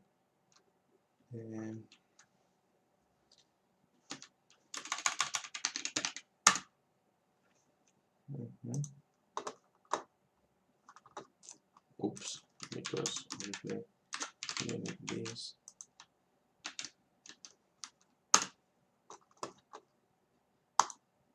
Yes.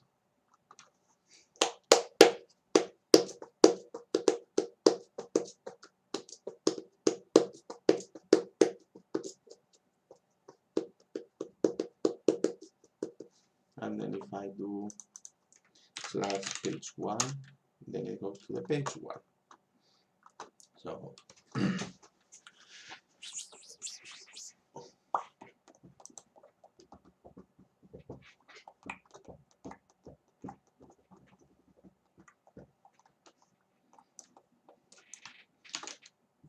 builder, then new file.application.g2. So this is the Jinja template.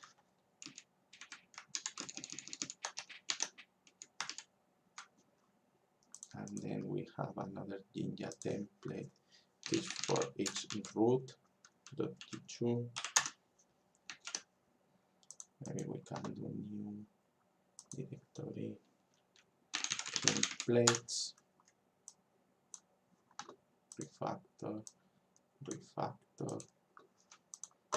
So in the application here they go the routes,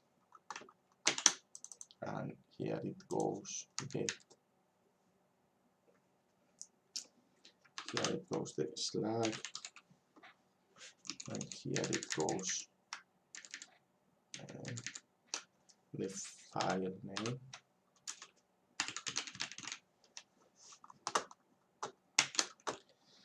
So we are very close to have a site generator.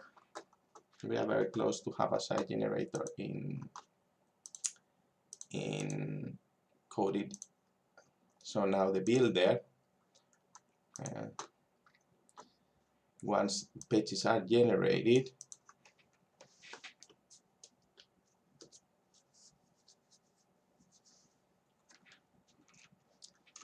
now we can do print building app. So now we build the app, and we do it based on these roots.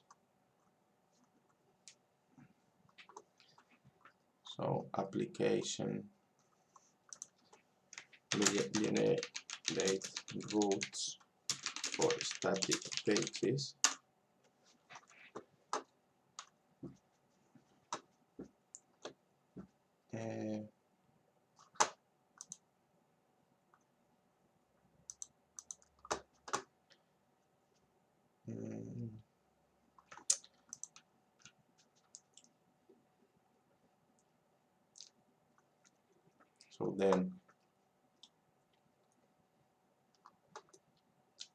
so then row the data is equals list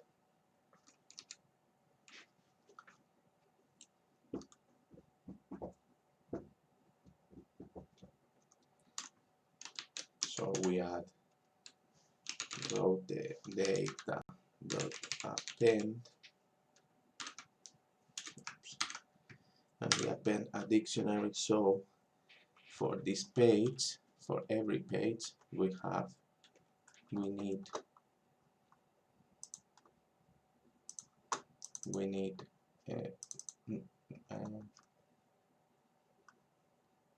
need slug and file name, which is gonna be inside the HTML site. So we need this. So then we do row the slug is empty and the file name is, in this case, is index. So it's index.html.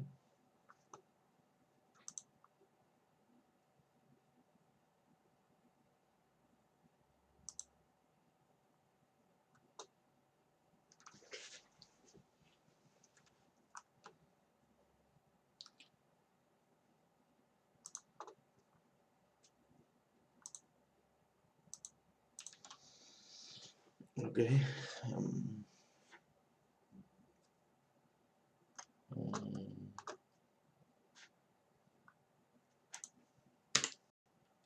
Okay. So we have this slug and file name, and then for every page that we create, we have slug is self-config pages of keys of slug,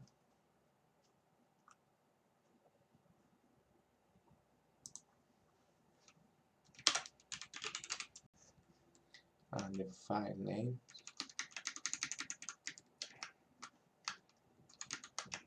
is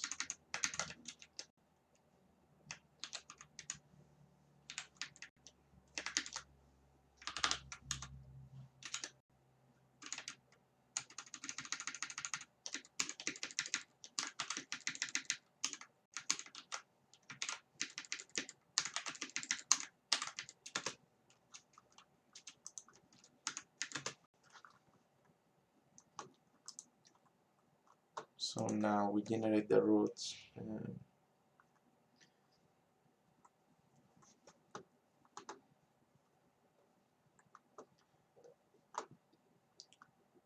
Template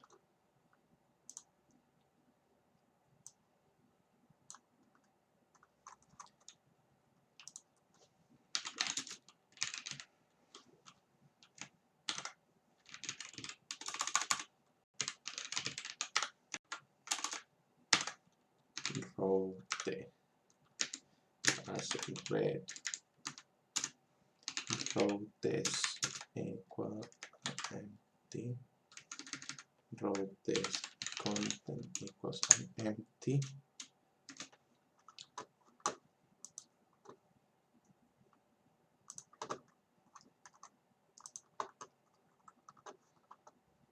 and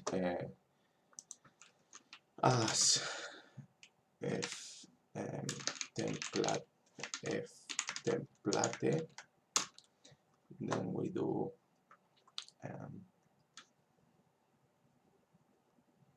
template content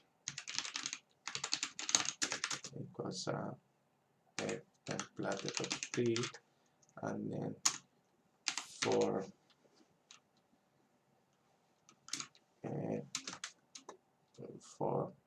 route the data, then route this content plus equal up, we add the and then route template equals up template content plus equal route template dot render with route, and then now we have the routes in here, and now with open application as file application, then template content equals f application dot read application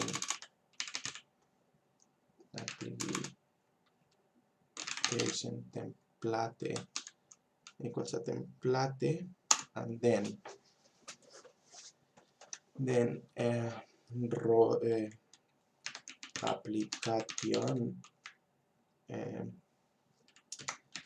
application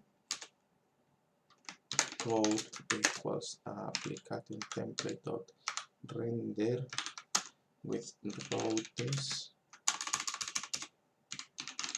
routes equals routes content, and then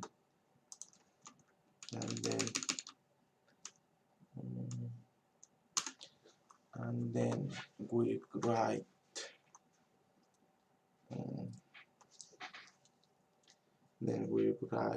f as f application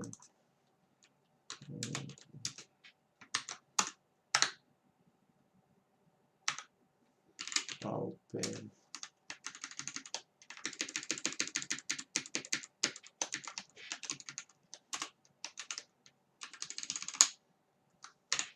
and cite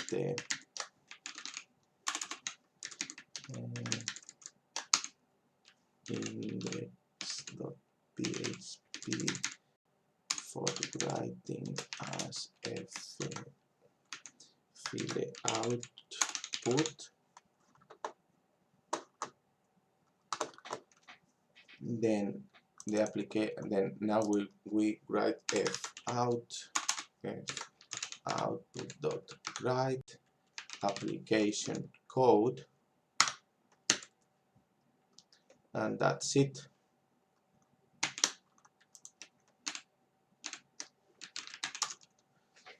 So now we have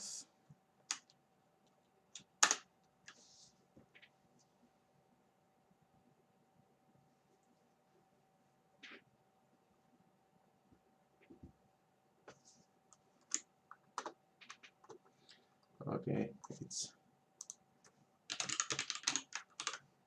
build there templates,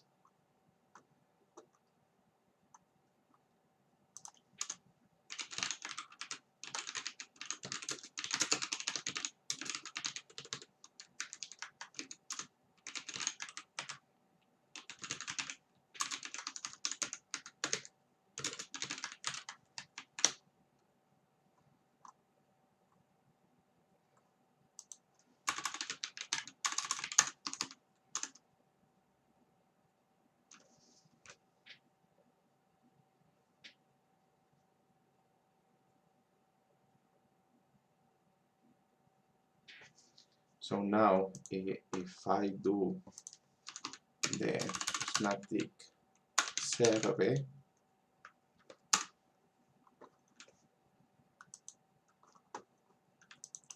we have our page as it is supposed to be. So now we have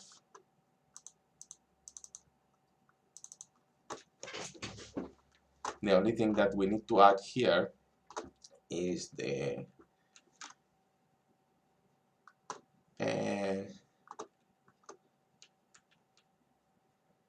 yeah, this is automatically generated, obviously. The only thing that we need to add here is the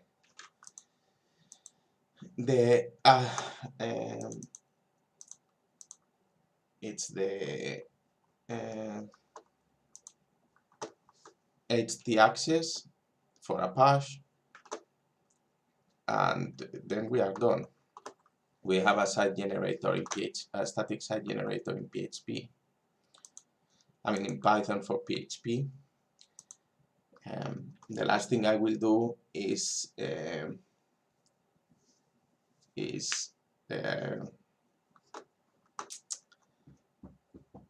put it into Git and share it with you. So I hope that you you want to collaborate with me. But yeah, so basically now we have recapping. So we have a site that we defined here. The content comes from here.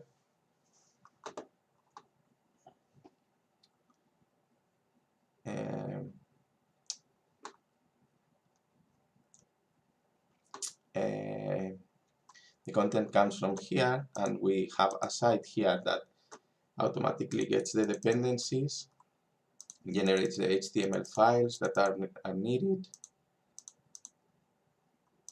and the PHP file that is needed for the thing to work, and that's it. One last thing that I want to do is to be able to add one that if there's a data if there's in the data a folder called assets, then it's copied as it is to the site. But first, well, I need a small toilet break. So see you in like 5 minutes, and I will explain what is left to do. And but basically, if the data contains assets, then they are copied to the site, and the HTML access, HT access.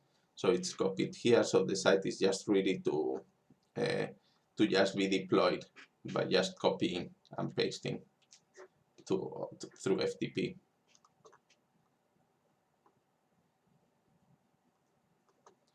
So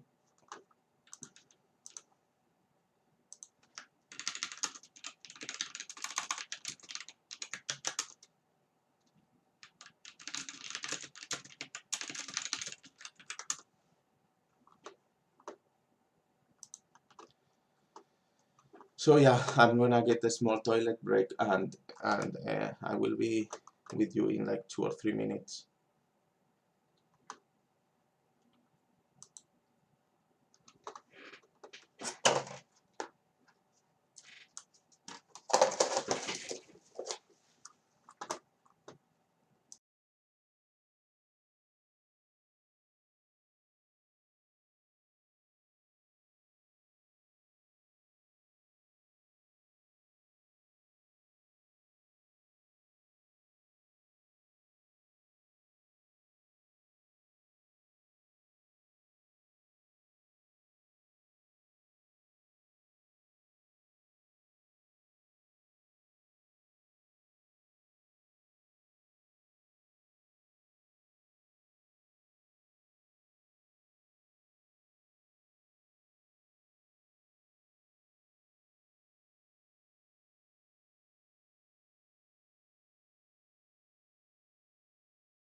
Oh, I think I have been since the break without sound, so never mind. Basically, we during since the break we added the the htaccess template, and we created it so the assets folder is copied to the site folder in case somebody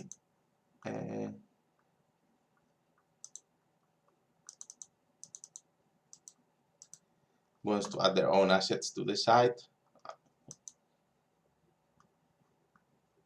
And now if I do the build,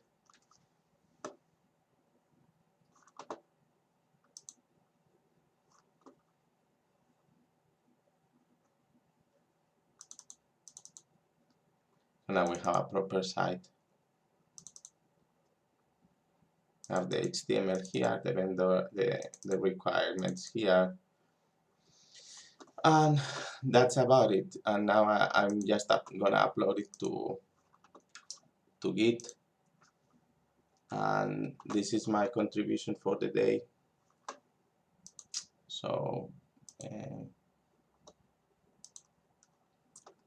yeah.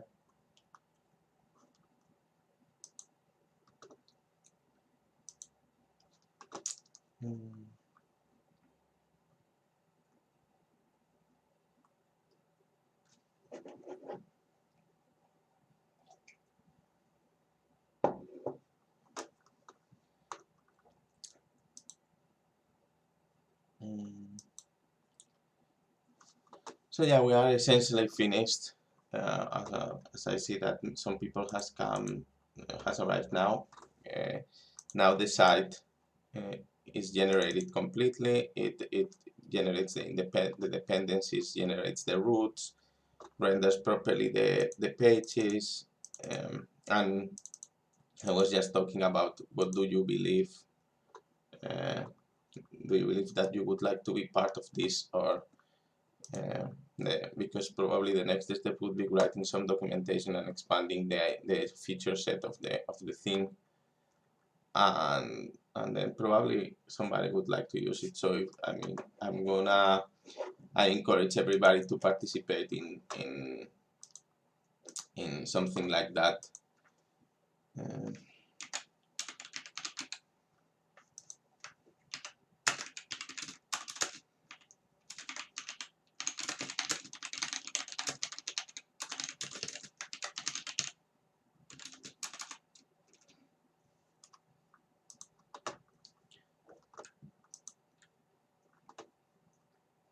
And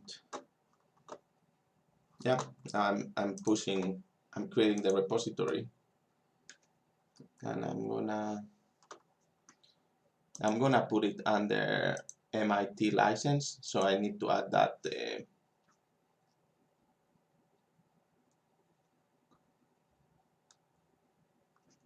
I will add the license file license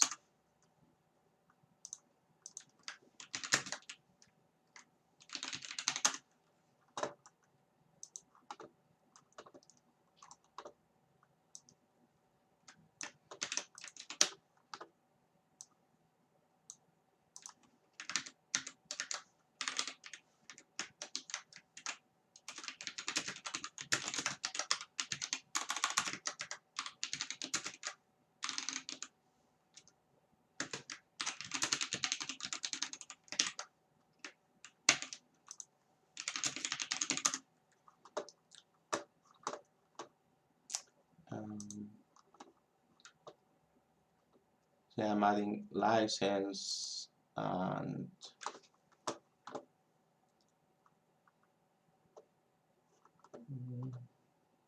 the README file will be very simple.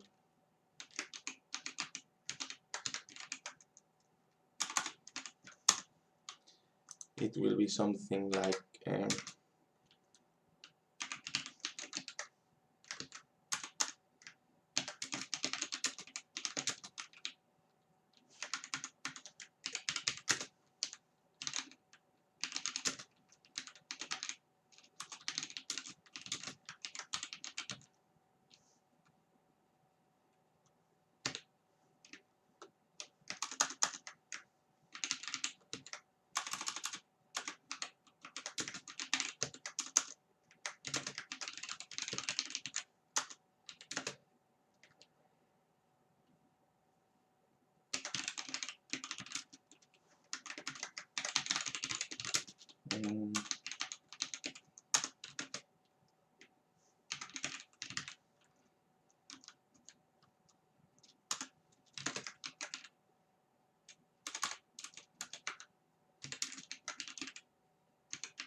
Currently, this tool is in beta and not recommended for production.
So now,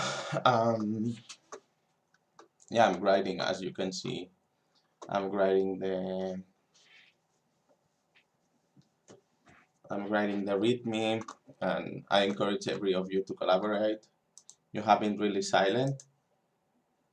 Do you have any questions left or something before we finish here?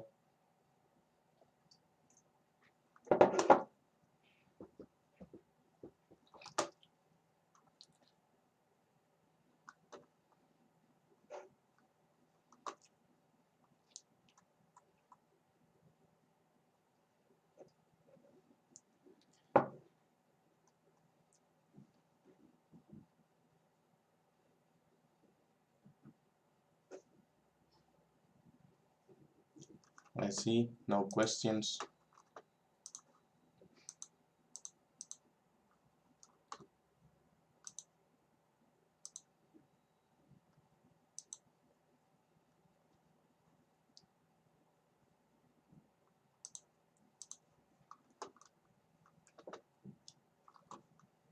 So okay, I think that this is now done. There is license, there is README. The requirements are um,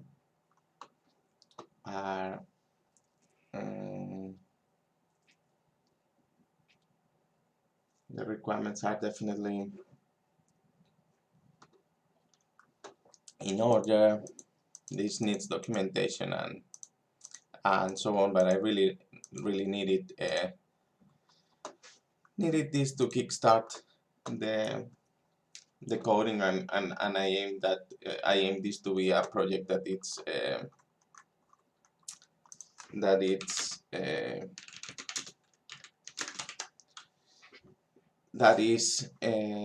beginner friendly. So so I hope that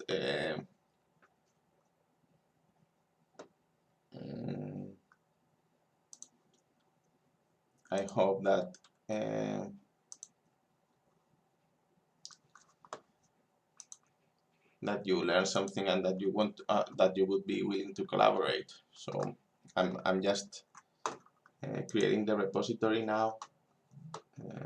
I will paste the link around here, and I hope that at least some of you tested, and the full video will be on YouTube at some point, and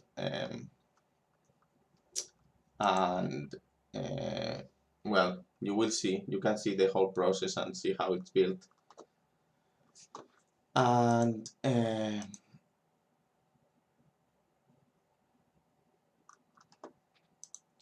yeah, that it's been a pleasure to be part of this event and be alongside all of you, and yeah, and now the only thing left, I want to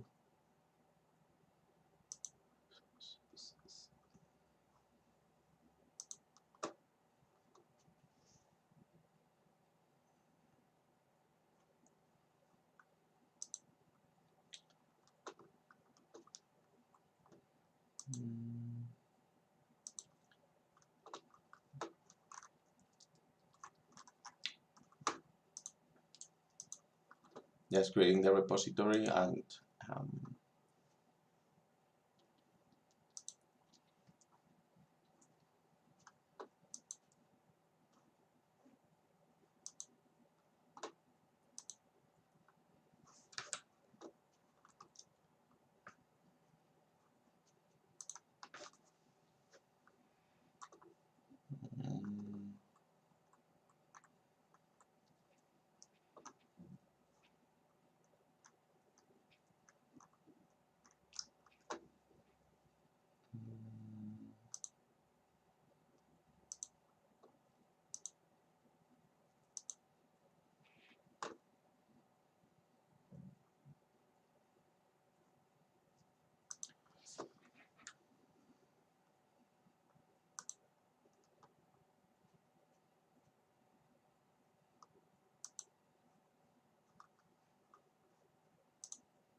okay.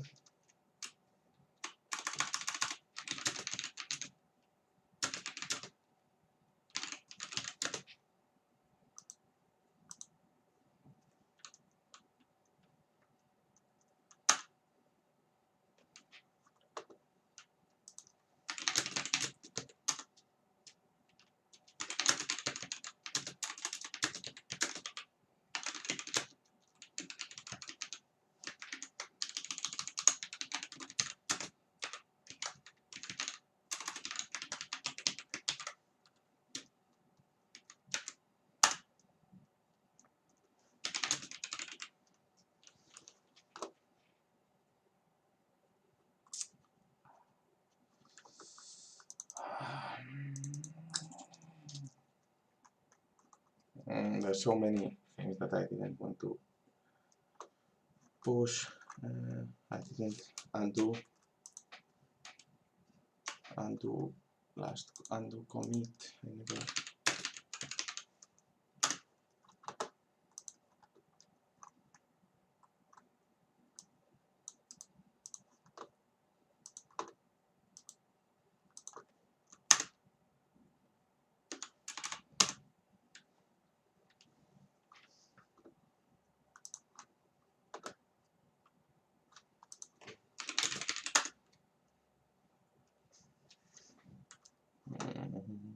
I forgot to ignore stuff like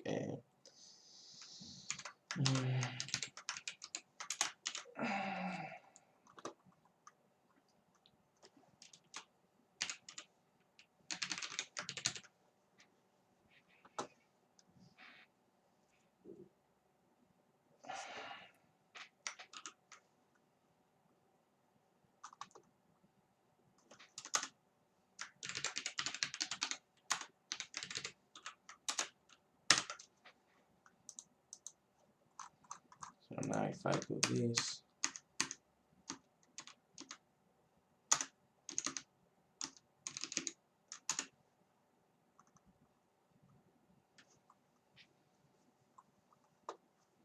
okay, let's restart. Because this is I don't know, my brain's a little bit melted now, so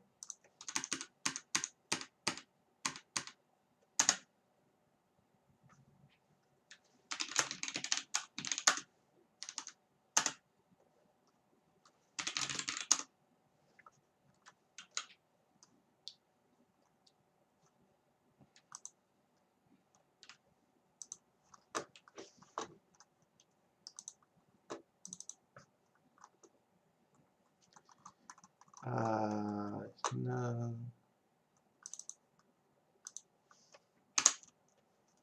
Okay.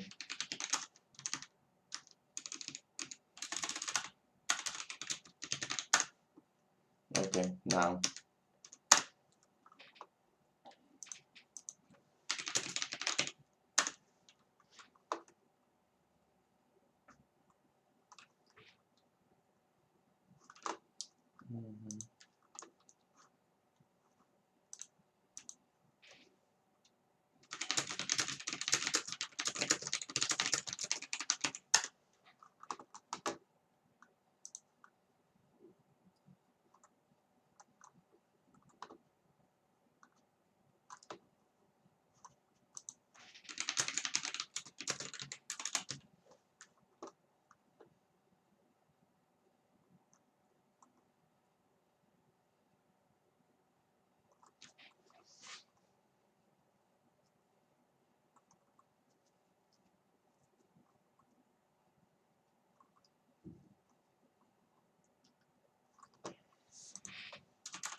Okay, now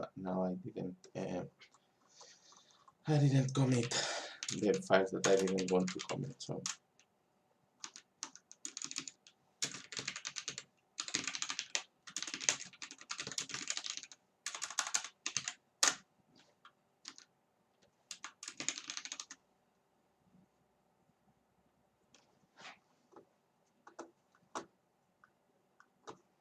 So now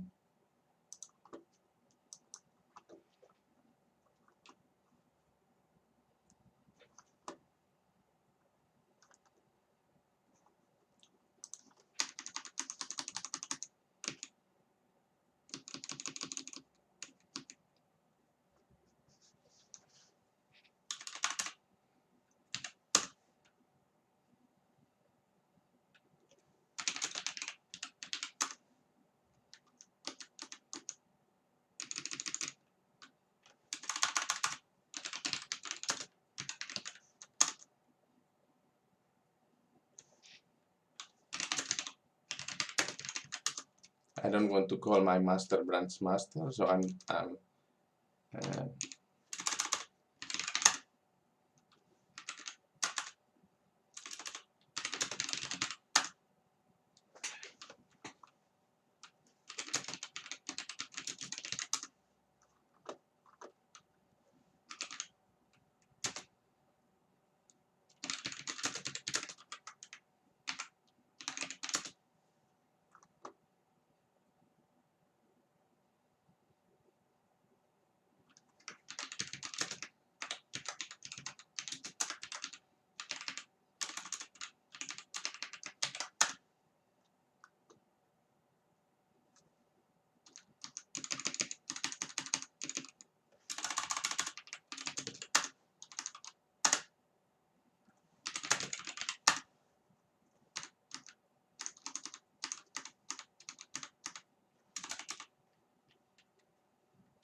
yeah. The problem is that the main branch here has a file already for some reason, so I don't know.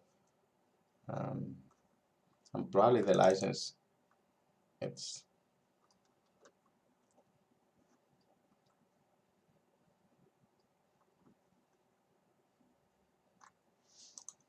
deep pool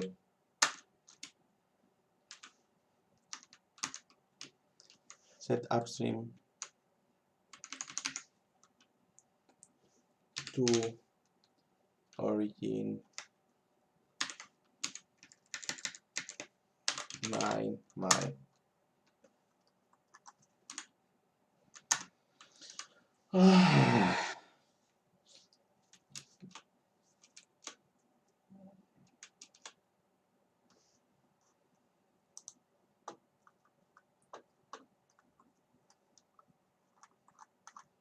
yes, yes. There's anything to compare. So pull requests, new pull request.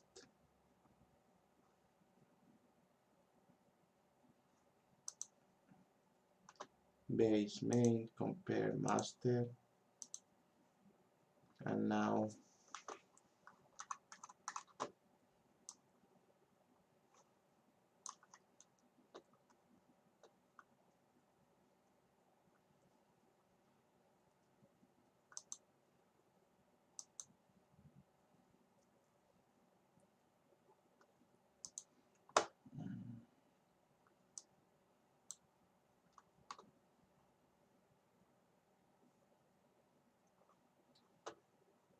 So okay.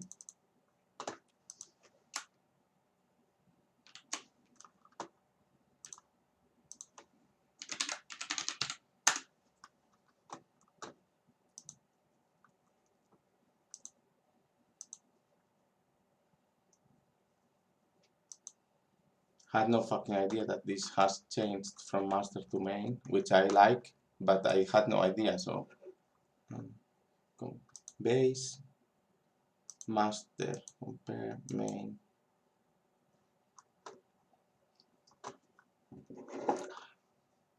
Settings.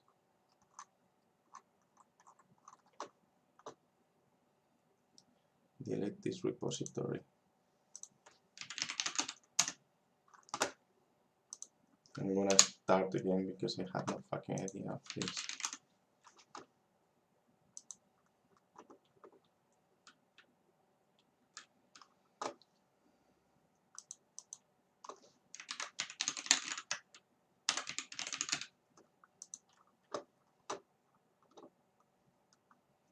So now new repository.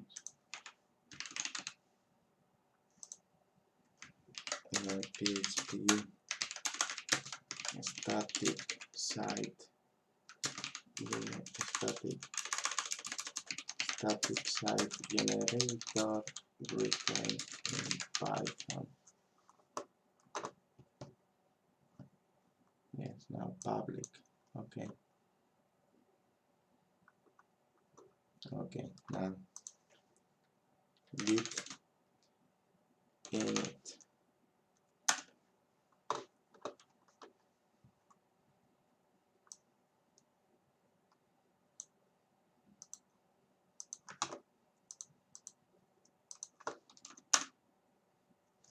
Git branch -m main.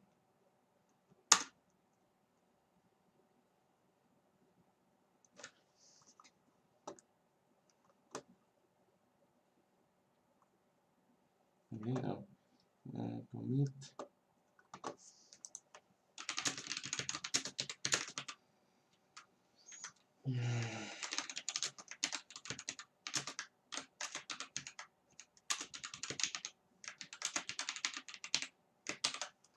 I'm struggling with this, and I never struggled with this. This is insane. Okay.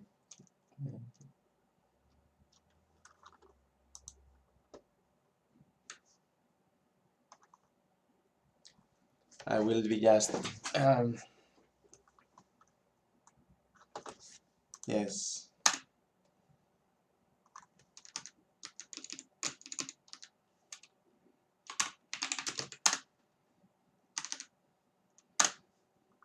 Okay. So now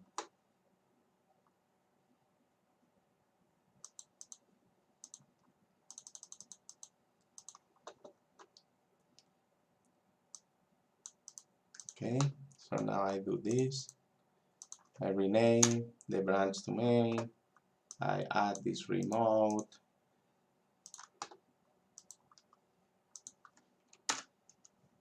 Okay, already exists. Good. Git push origin main. We have killed the master and started to make the main. Okay. Finally they are here. Okay. So now this is the repository. Go clone it.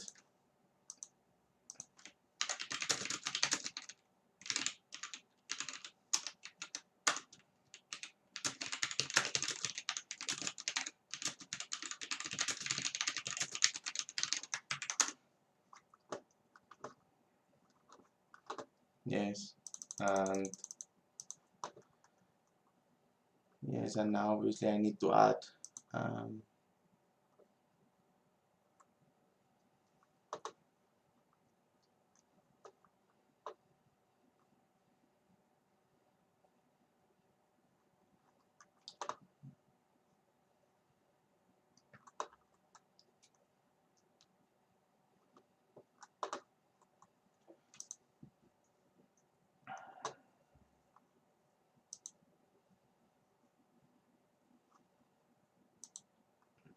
topics, website,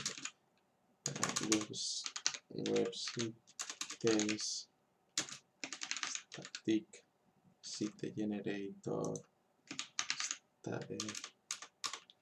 PHP 7, Python 3,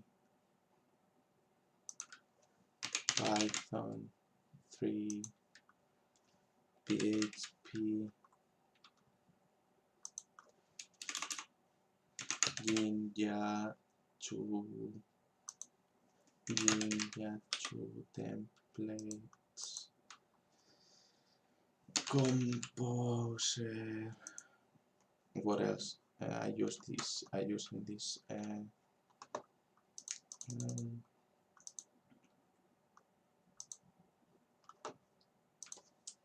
Composer.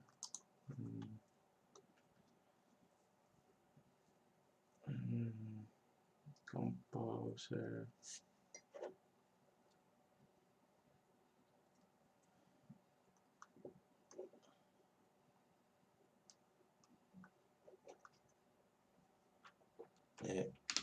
Fat free framework.